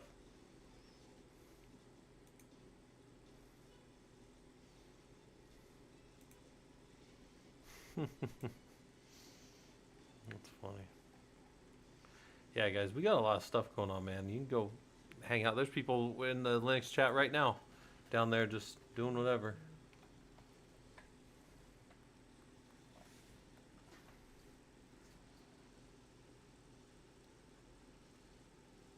I got so much stuff. Oh, so much stuff I got to do. So much stuff I got to work on. I'm just kind of hanging out, playing this little idle game, hanging out with you guys.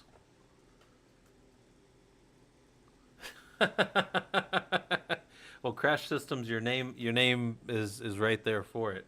Crash Systems and choke on 600 gig database. I have to imagine there's some kind of like function of how much memory you have that would help that. Um, I do work on servers that have more than 600 gigs of RAM in them. I actually, the biggest server I've worked on in the last, actually, it was 4 years ago, is 2 terabytes of RAM in one system. Um, and that was the average. But,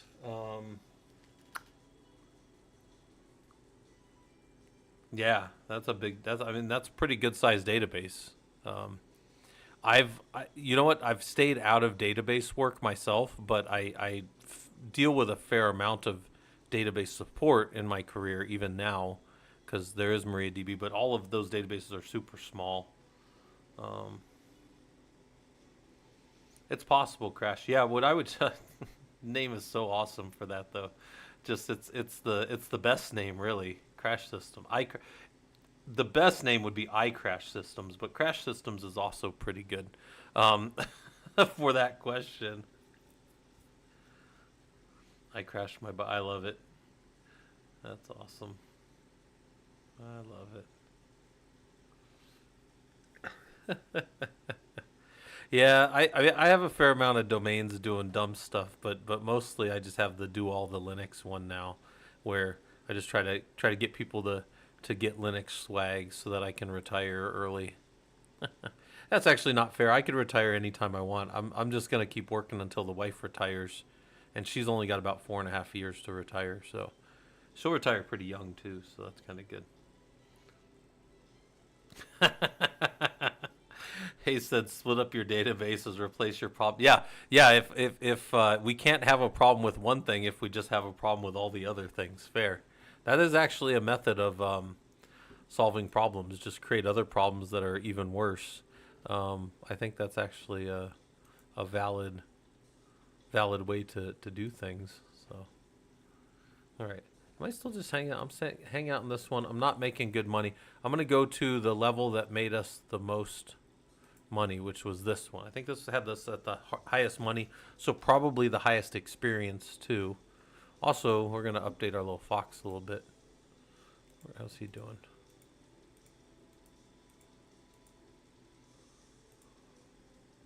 He is almost maxed on all the things.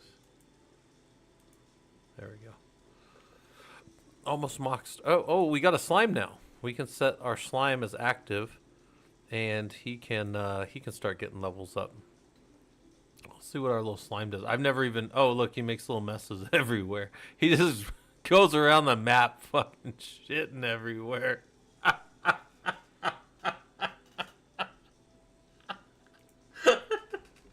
Oh, dude, that slime just goes for.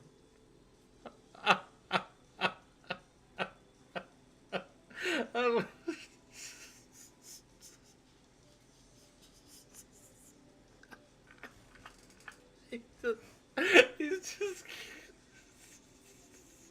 God, he's just fucking.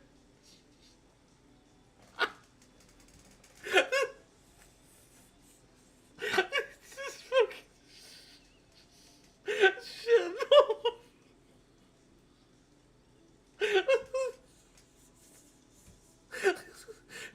Oh fuck.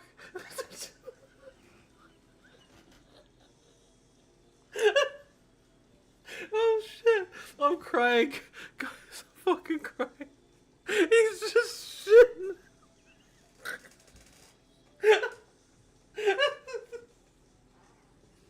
He's the worst pet ever. Oh my, oh my god. I gotta calm down. Do you guys see that thing? Where's he at? I wish I could have him stay closer to my guy. I, I don't know if you guys saw that. He's just crapping all over the screen.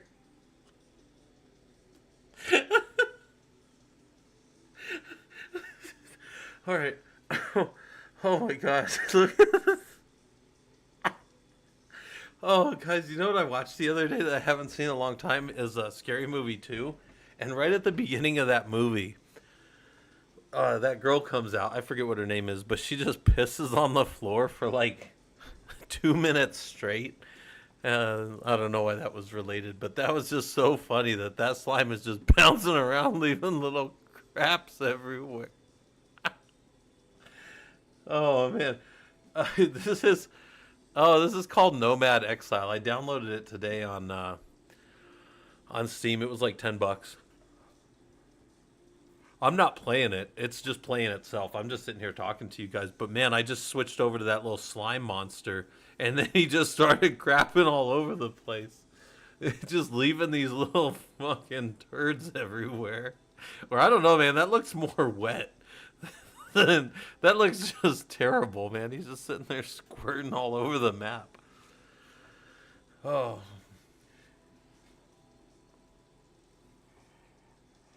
I think I've seen. Is Path of Exile 2 the one that nobody's beaten yet still? On the hardest mode? Because, like, when streamers were doing it, I remember there was a streamer, Baru, and he was playing it, and it's like nobody had beaten it, and then, like, all the top guys were just getting, like you can just make one mistake and it just kills your guy off, and then you got to start it all over.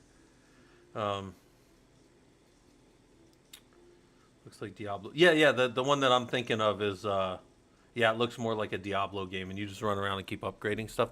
But when I saw that game, yeah, like the guys that I saw playing it, it was like I didn't think anybody had beaten it on the hardest mode yet.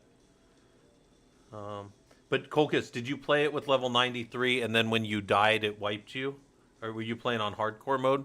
Because for a while there, I thought nobody had beaten hardcore. I don't know if that's still true. That was true when they were racing, because everybody was racing to get there. Yeah, and I had seen like some guy like was like top in the world, and he got to like 80 something, then dead, and that was game. And then like I know Baru's made it pretty far, but he hasn't gotten there all the way either. Let's go back here. What's our crafting look like? All right, more of these things. Take it. And more levels. We'll take it. Let's go. I want more damage.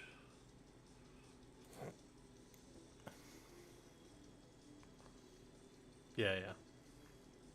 Bosses are too rough. Yeah, yeah. Oh, I didn't even think about bosses. Bosses would be real hard on hardcore mode. You're basically playing Sword Art Online at that point.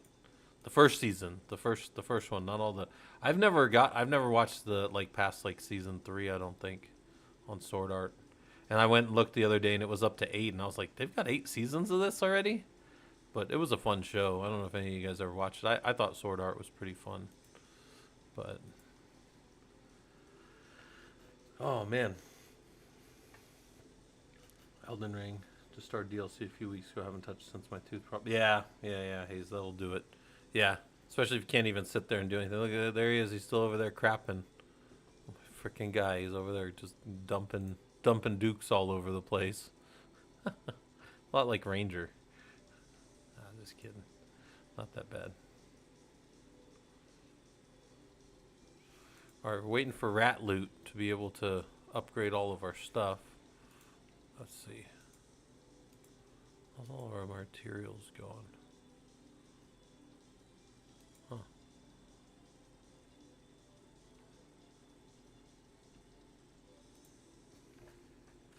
Yeah, I like Sword Art Online a lot.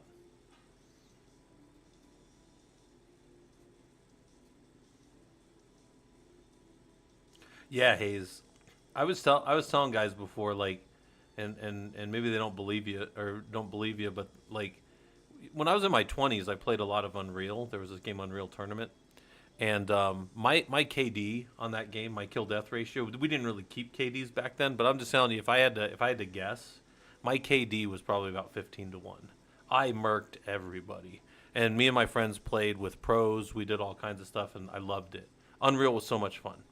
Then I played Destiny in like my late 30s. I played Destiny with a lot of guys from work and stuff.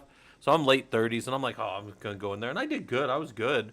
But like, good for me then, my KD, they kept track of KDs. My kill death ratio was pushing right about 2 to 1. So like, if I met you in a hallway, there was a 2 to 1 of me probably getting you, especially if I knew the map pretty well.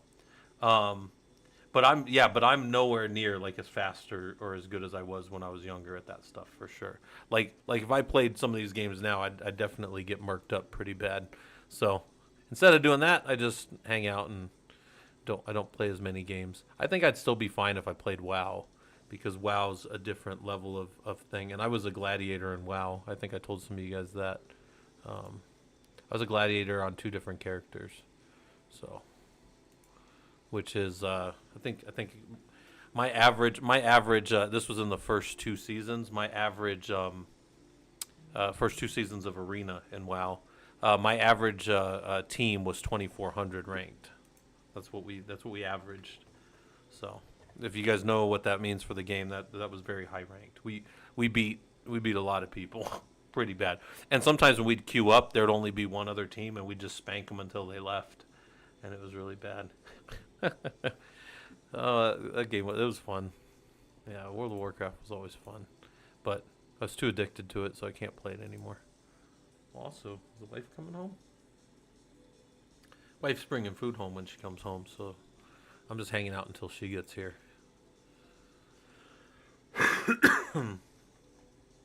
Cool, because you've been playing Delta Force. FPS games are much easier to put down. Yeah, well, that's another thing too. Is if I have a game that I can just put down and I don't have to keep playing it, that's also preferable to a game that I have to basically play as a job. Because I played World of Warcraft like it was a job. I played that more hours than I did playing jobs. So completed discoverable. Oh.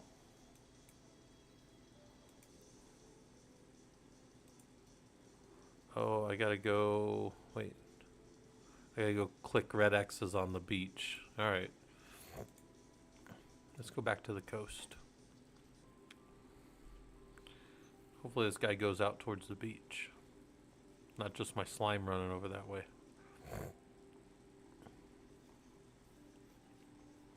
Oh, red X's. Boom.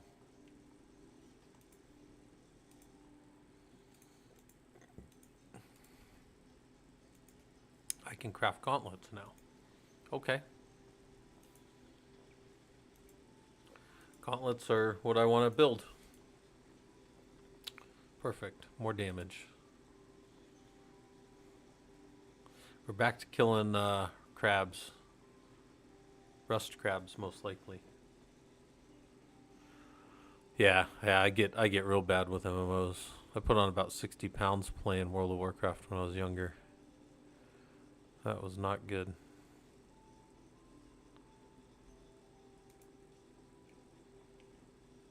Mercenary helmets. Good. Alright.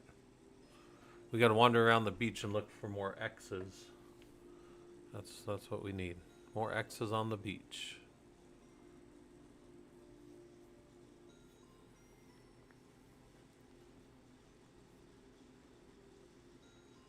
Oh yeah. Spent way too much time on WoW. That's for sure.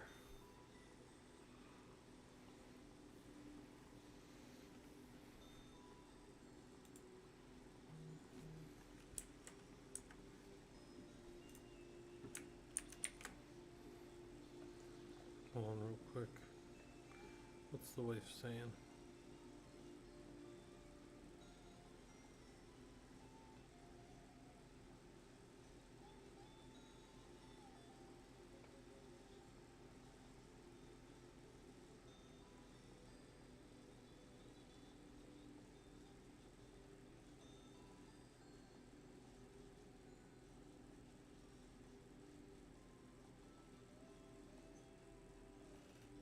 Music is very relaxing, though, on the plus side.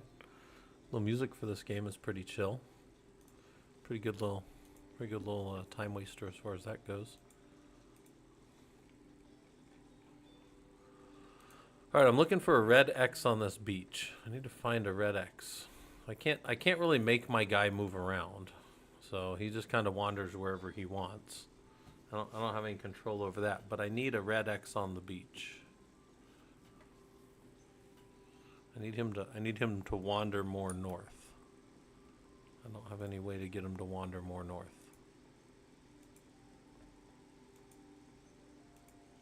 More helmets. All right, he's wandering more north. That's what I wanted. Get more experience. More gauntlets.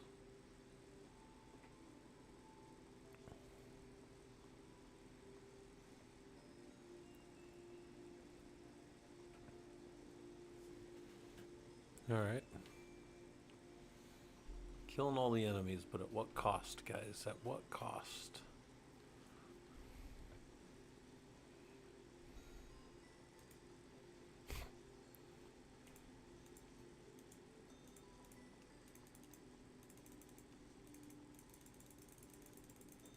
We're just going to max him out on power if we can. Give him some more speed too. Give him some more insight. Alright, there we go.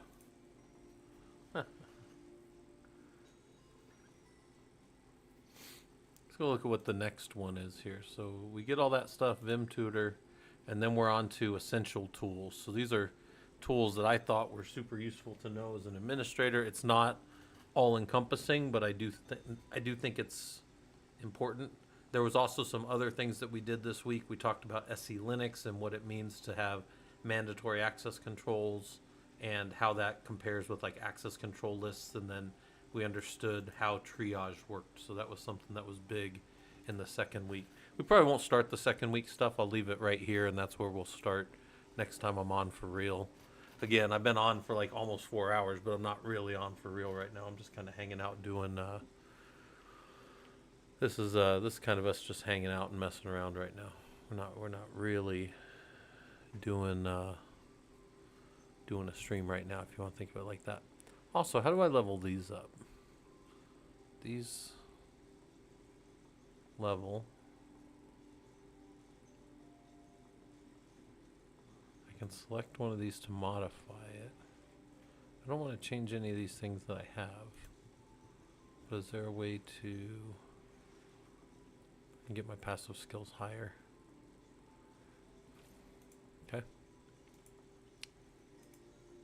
Gauntlets. Temple Raider.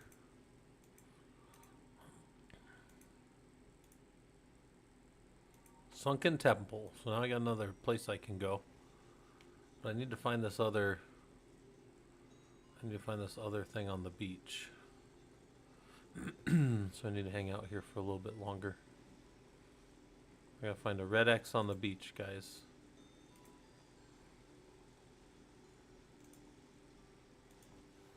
Two stat points. Give me some more stats. Probably more vitality.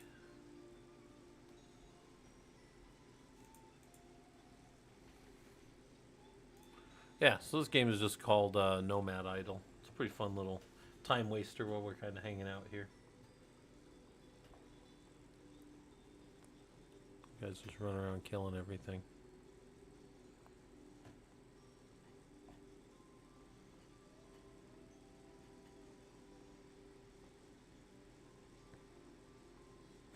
The fucking slime is over there just plopping around still. Making a mess everywhere he goes. That's so funny.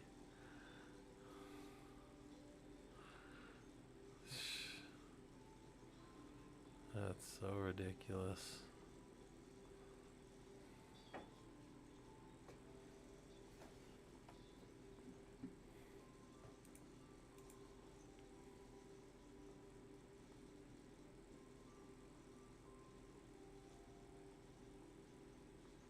Need my guy to go get down on the beach somewhere so I can find this other thing, but he's kind of just hanging out in the woods.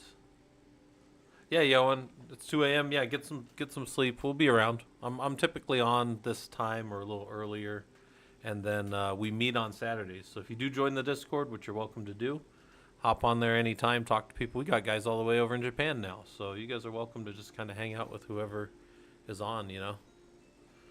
That's the whole thing. You can find people.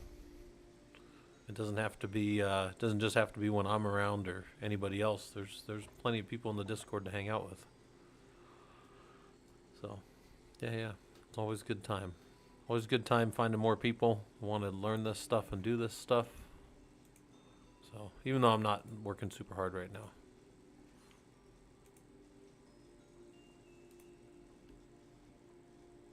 Yeah, take care, Yoan. Get some sleep.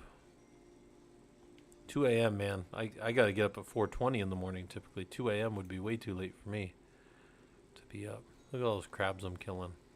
Poor crabs. But we got to get to the stage 50 on here. So we got to beat this. We got to beat all these frog guys up. To do all that stuff. Huh. All these frogs.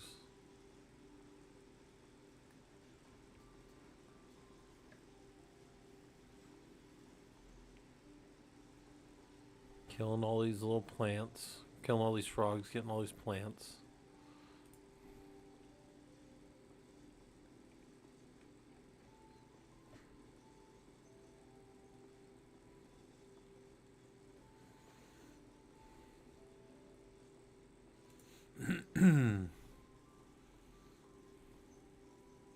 Gotta convince my guy to get back out to the beach.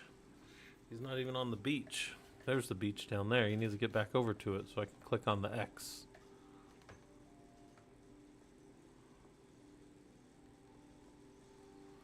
There's a red X somewhere else on that beach that I gotta go click on.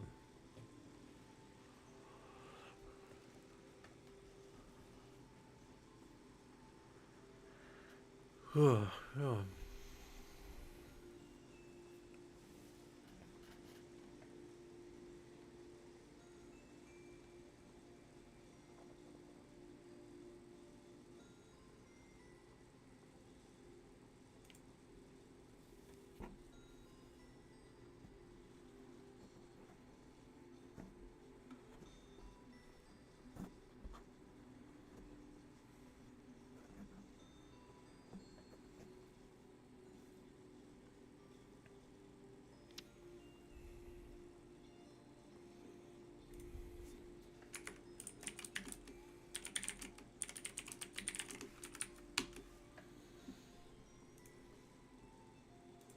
All right.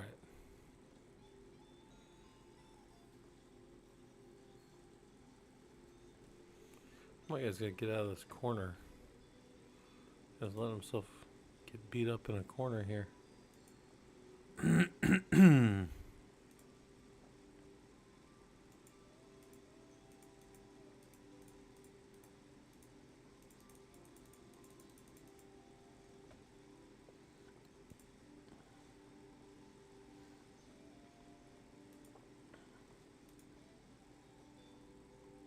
1.63 million.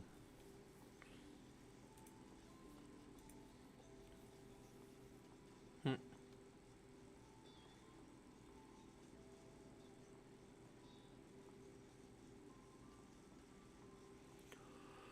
feel like my guy's stuck, but he's not. I mean, he's not going the way I want him to go anyways, so it doesn't really matter if he's not moving, I guess. He's not getting injured by anything, so it also doesn't matter.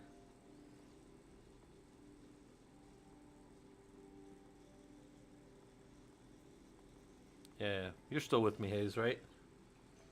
Were you being serious about the work getting to you earlier? Thinking with the modulars, yeah. Oh, tinkering with the modulars, yeah. Were you, I don't know if you were being serious earlier.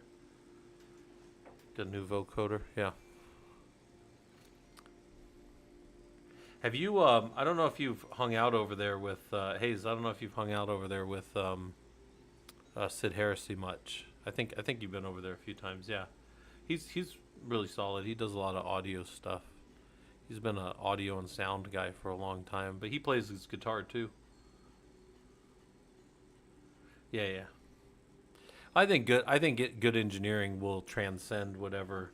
Like if you're doing stuff and you're loading up to your PLCs via like a window tool, like and it's not that big a deal, you know, because at the end of the day, you're building a system out of, you know, whatever the PLC or whatever the tool is you're doing. It has very little to do with the system that you started out on.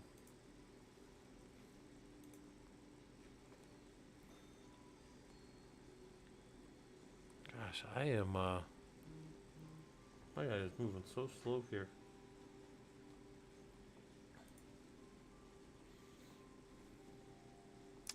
I think like the guys can't hurt me, but I'm just barely killing them too. So it's like just so slow. Like I can't even like keep moving. My guy won't keep moving around. So I might move back to one of these other levels if my guy can't even, you know, get out of this little area he's in.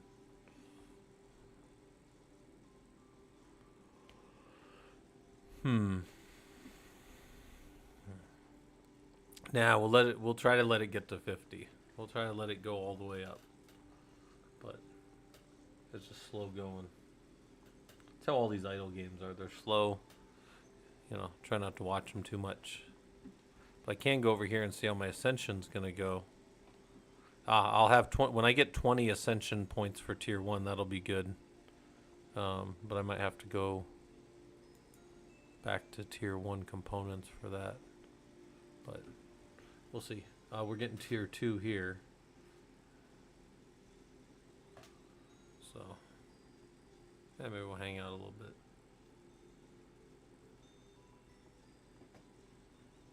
Sole developer for 3 teams. I have a migration plan I'm also working for, but these deployments are a mess. We are using a platform that's not ideal. So you package deploy everything within the platform. It's the opposite of ideal. Yeah. That sounds less than fun.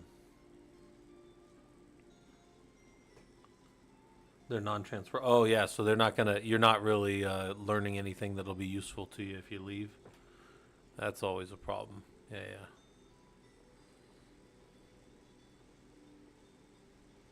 That's always a problem.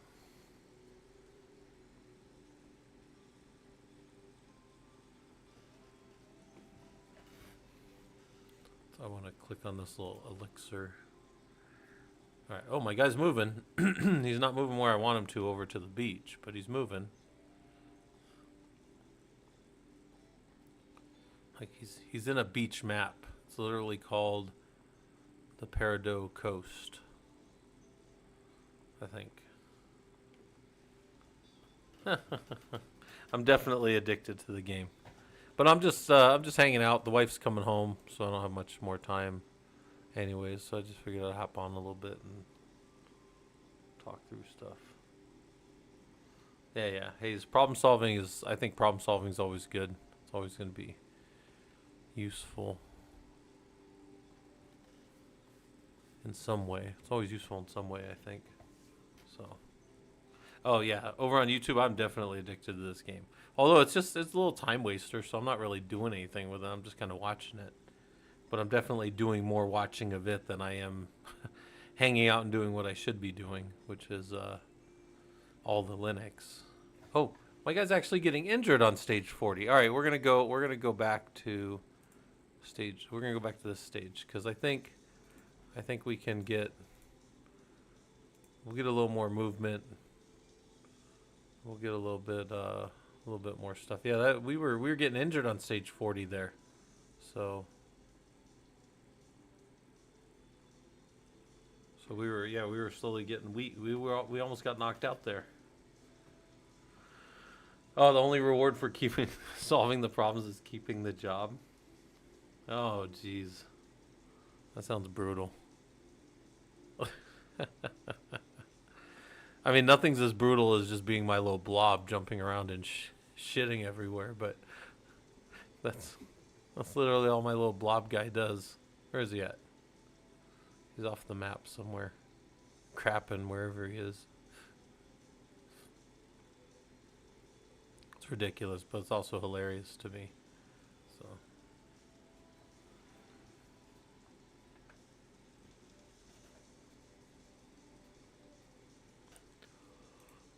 Alright. Discoverable events.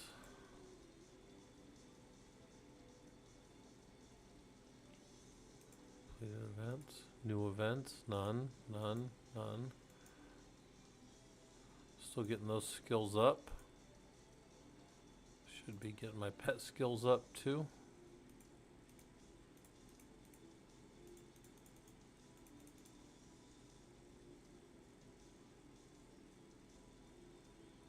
$1.63 million.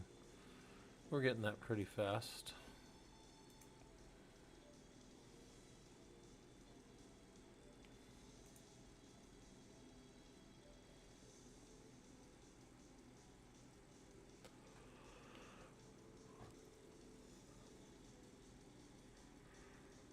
Oh man. Get more vitality. Non-transferable problem-solving skills. That's always fun. Oh, let's go click on these.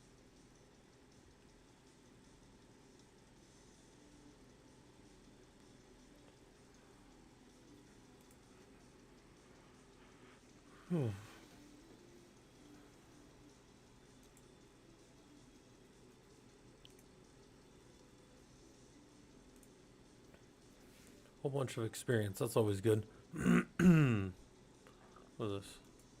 Oh, we could turn the UI off if we wanted and just watch it without anything. That's alright. I don't mind looking at the UI. Skills. It's fine. Pet. Doing fine.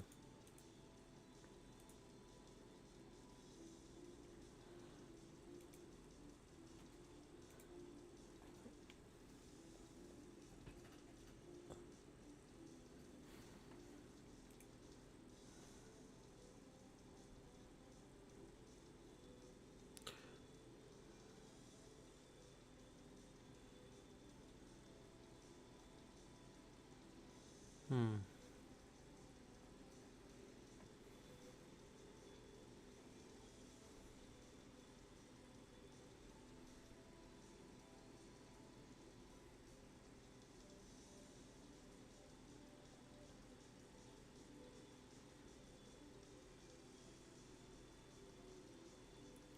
I'd say I'm pretty much done, but the only reason I'm still hanging out is because it doesn't really matter. I'm probably just going to sit here and keep playing this game anyways, so until the wife gets home, go downstairs and have some dinner.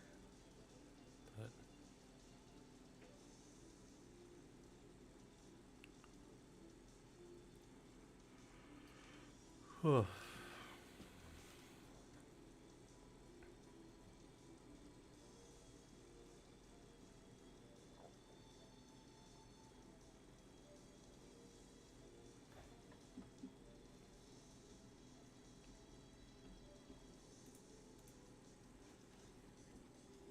yeah, Cole, just go grab some dinner, man. You guys are welcome to hang out. I don't take attendance around here. You guys can hang out and do whatever's best for you guys.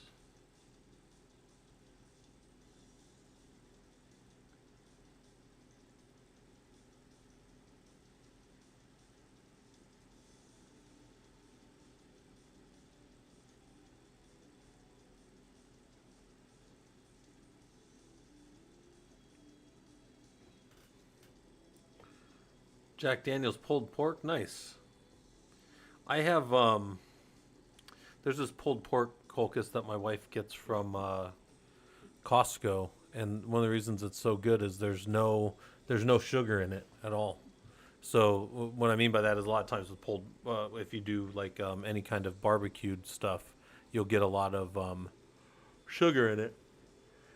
And the ones that my wife gets, there's like some salt added to it. I think some base seasoning, but there's no sugar in it at all. So it's really good if you're like trying to avoid having a lot of sugar. It's pretty good because a lot of times, if you guys know, if you eat any meat, there's a lot of sugar a lot of times added to it. So kind of nice that there's a one. Anyways, it's really good too. Tastes real good. So it's always a big fan of that. Yeah, yeah, yeah. It's not and strictly speaking too, it's not completely. I wouldn't call it like barbecue even. It's just pulled pork that's real good. And then we have barbecue sauces that we can put on it. Me and the wife, but I'll just eat that stuff plain. It's so good. You can get it at Costco. I think it's like $14 at Costco, but you get a pretty good amount. Like you get a lot of meals out of it.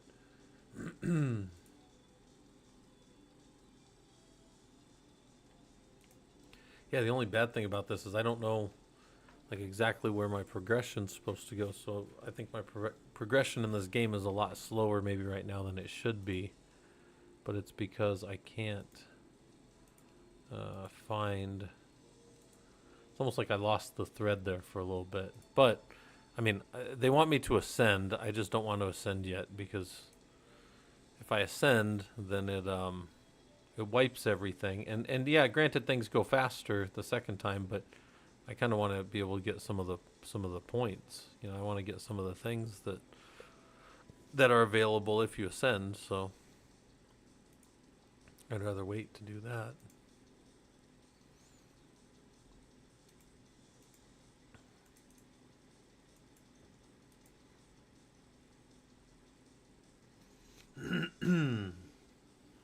Oh, gee, Hughes. Yeah, that might be who it is. I don't know. Whatever the wife gets.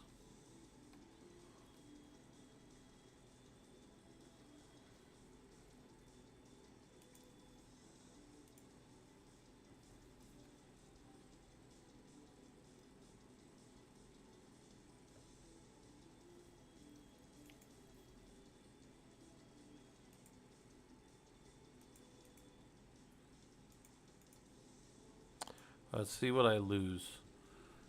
Levels and all stat points, summon stat points, all materials, coins, souls. Passive skill mastery is kept though, and highest stage completed if you've not complete stage 15 in an area. Okay. But what I keep is all unlocks, all events, equipments and equipment upgrades, passive skill mastery gains, summon levels, and experience gains upgrade. I thought it just said summon. Oh, summon stat points.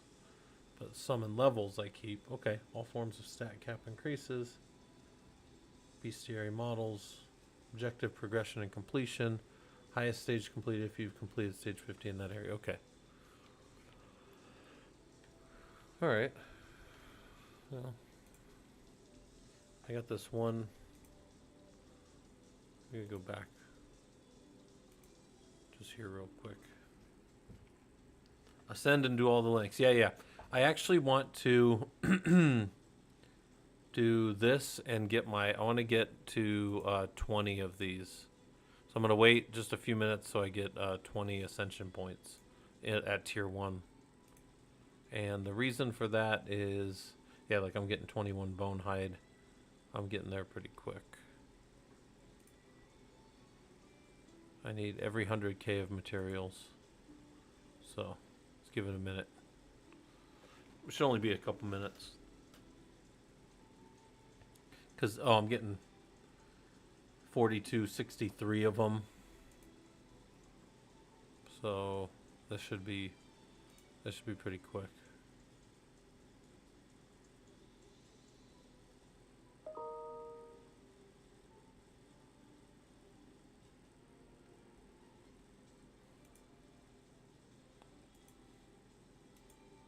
Yeah, so we're at 19 ascension points. So we're almost at 20. I'll ascend when I hit 20. Because might as well.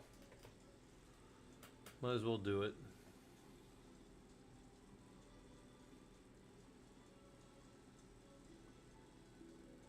Let the little time waster commence.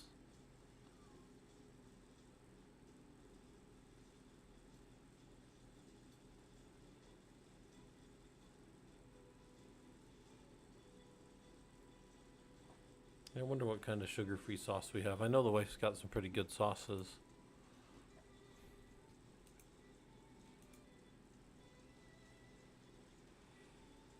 Alright, we're going to give that to 20 and then we'll go.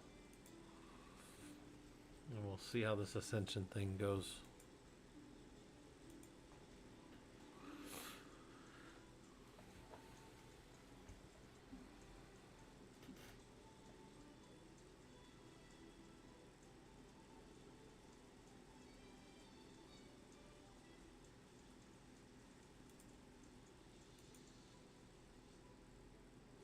Saving, do not close the game. Yep. Yep.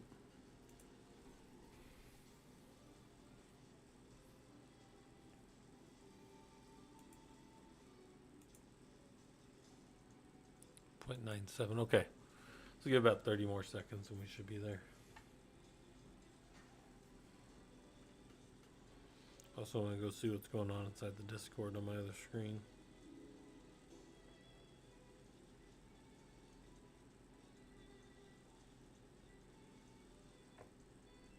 Oh yeah, by the way, somebody just asked that they had found the course through YouTube in the Discord and said, is it really free and is it really hands-on? Yes. You guys, I as much as I have resources to give people hands-on labs, we will always do them that way, and I will never charge for any of that stuff in Discord. The only stuff I want to charge for is my cool swag. But yeah, we don't charge for the Linux knowledge, man. That stuff's all free. Because I think any of you guys can do this stuff. Somebody just has to show it to you, and then all of a sudden you're better than me at it. And I'm like, shit, all right, well, I guess I'm just going to go do something else then. All right, let's ascend. This is why I wanted so many of these. I want passive experience gain of 100. Wait, will not let me do, is that locked? Okay. Oh, wait, do I have to have, okay, so you're currently ascending. Oh, okay. Ascend. We got to hold it. That's what it is. All right. So now I'm here. I want this 100% gain. Why can I not do it? Where's all my tier 1 points? I have 20 tier 1 points. Okay. I want that. Oh my gosh, I only have 9. I don't have enough for this one. Damn it. All right, well, that sucks. What's this next one? So this is cost 50 tier 2 points. Okay, well, we're not getting that one then. Let's go up here. Starting skill damage, starting stats. Okay. Now we have tier 2 points to use as well. So starting skill damage also applies there.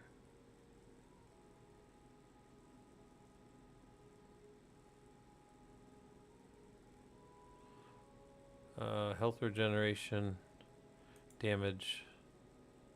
I prefer damage. That's all just regenerate. Oh, you keep some coins on. So you keep some coins. What are these other ones? Can I? Oh, am I out? No, I'm not out yet.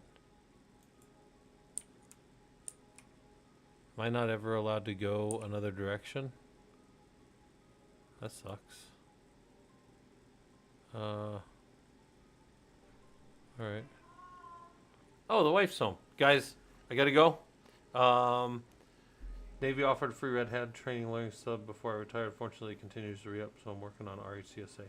Yeah, Sailor, we got a lot of guys that have passed RHCSA, so feel free to ask about that down in the Discord or talk to people. Guys, I gotta run.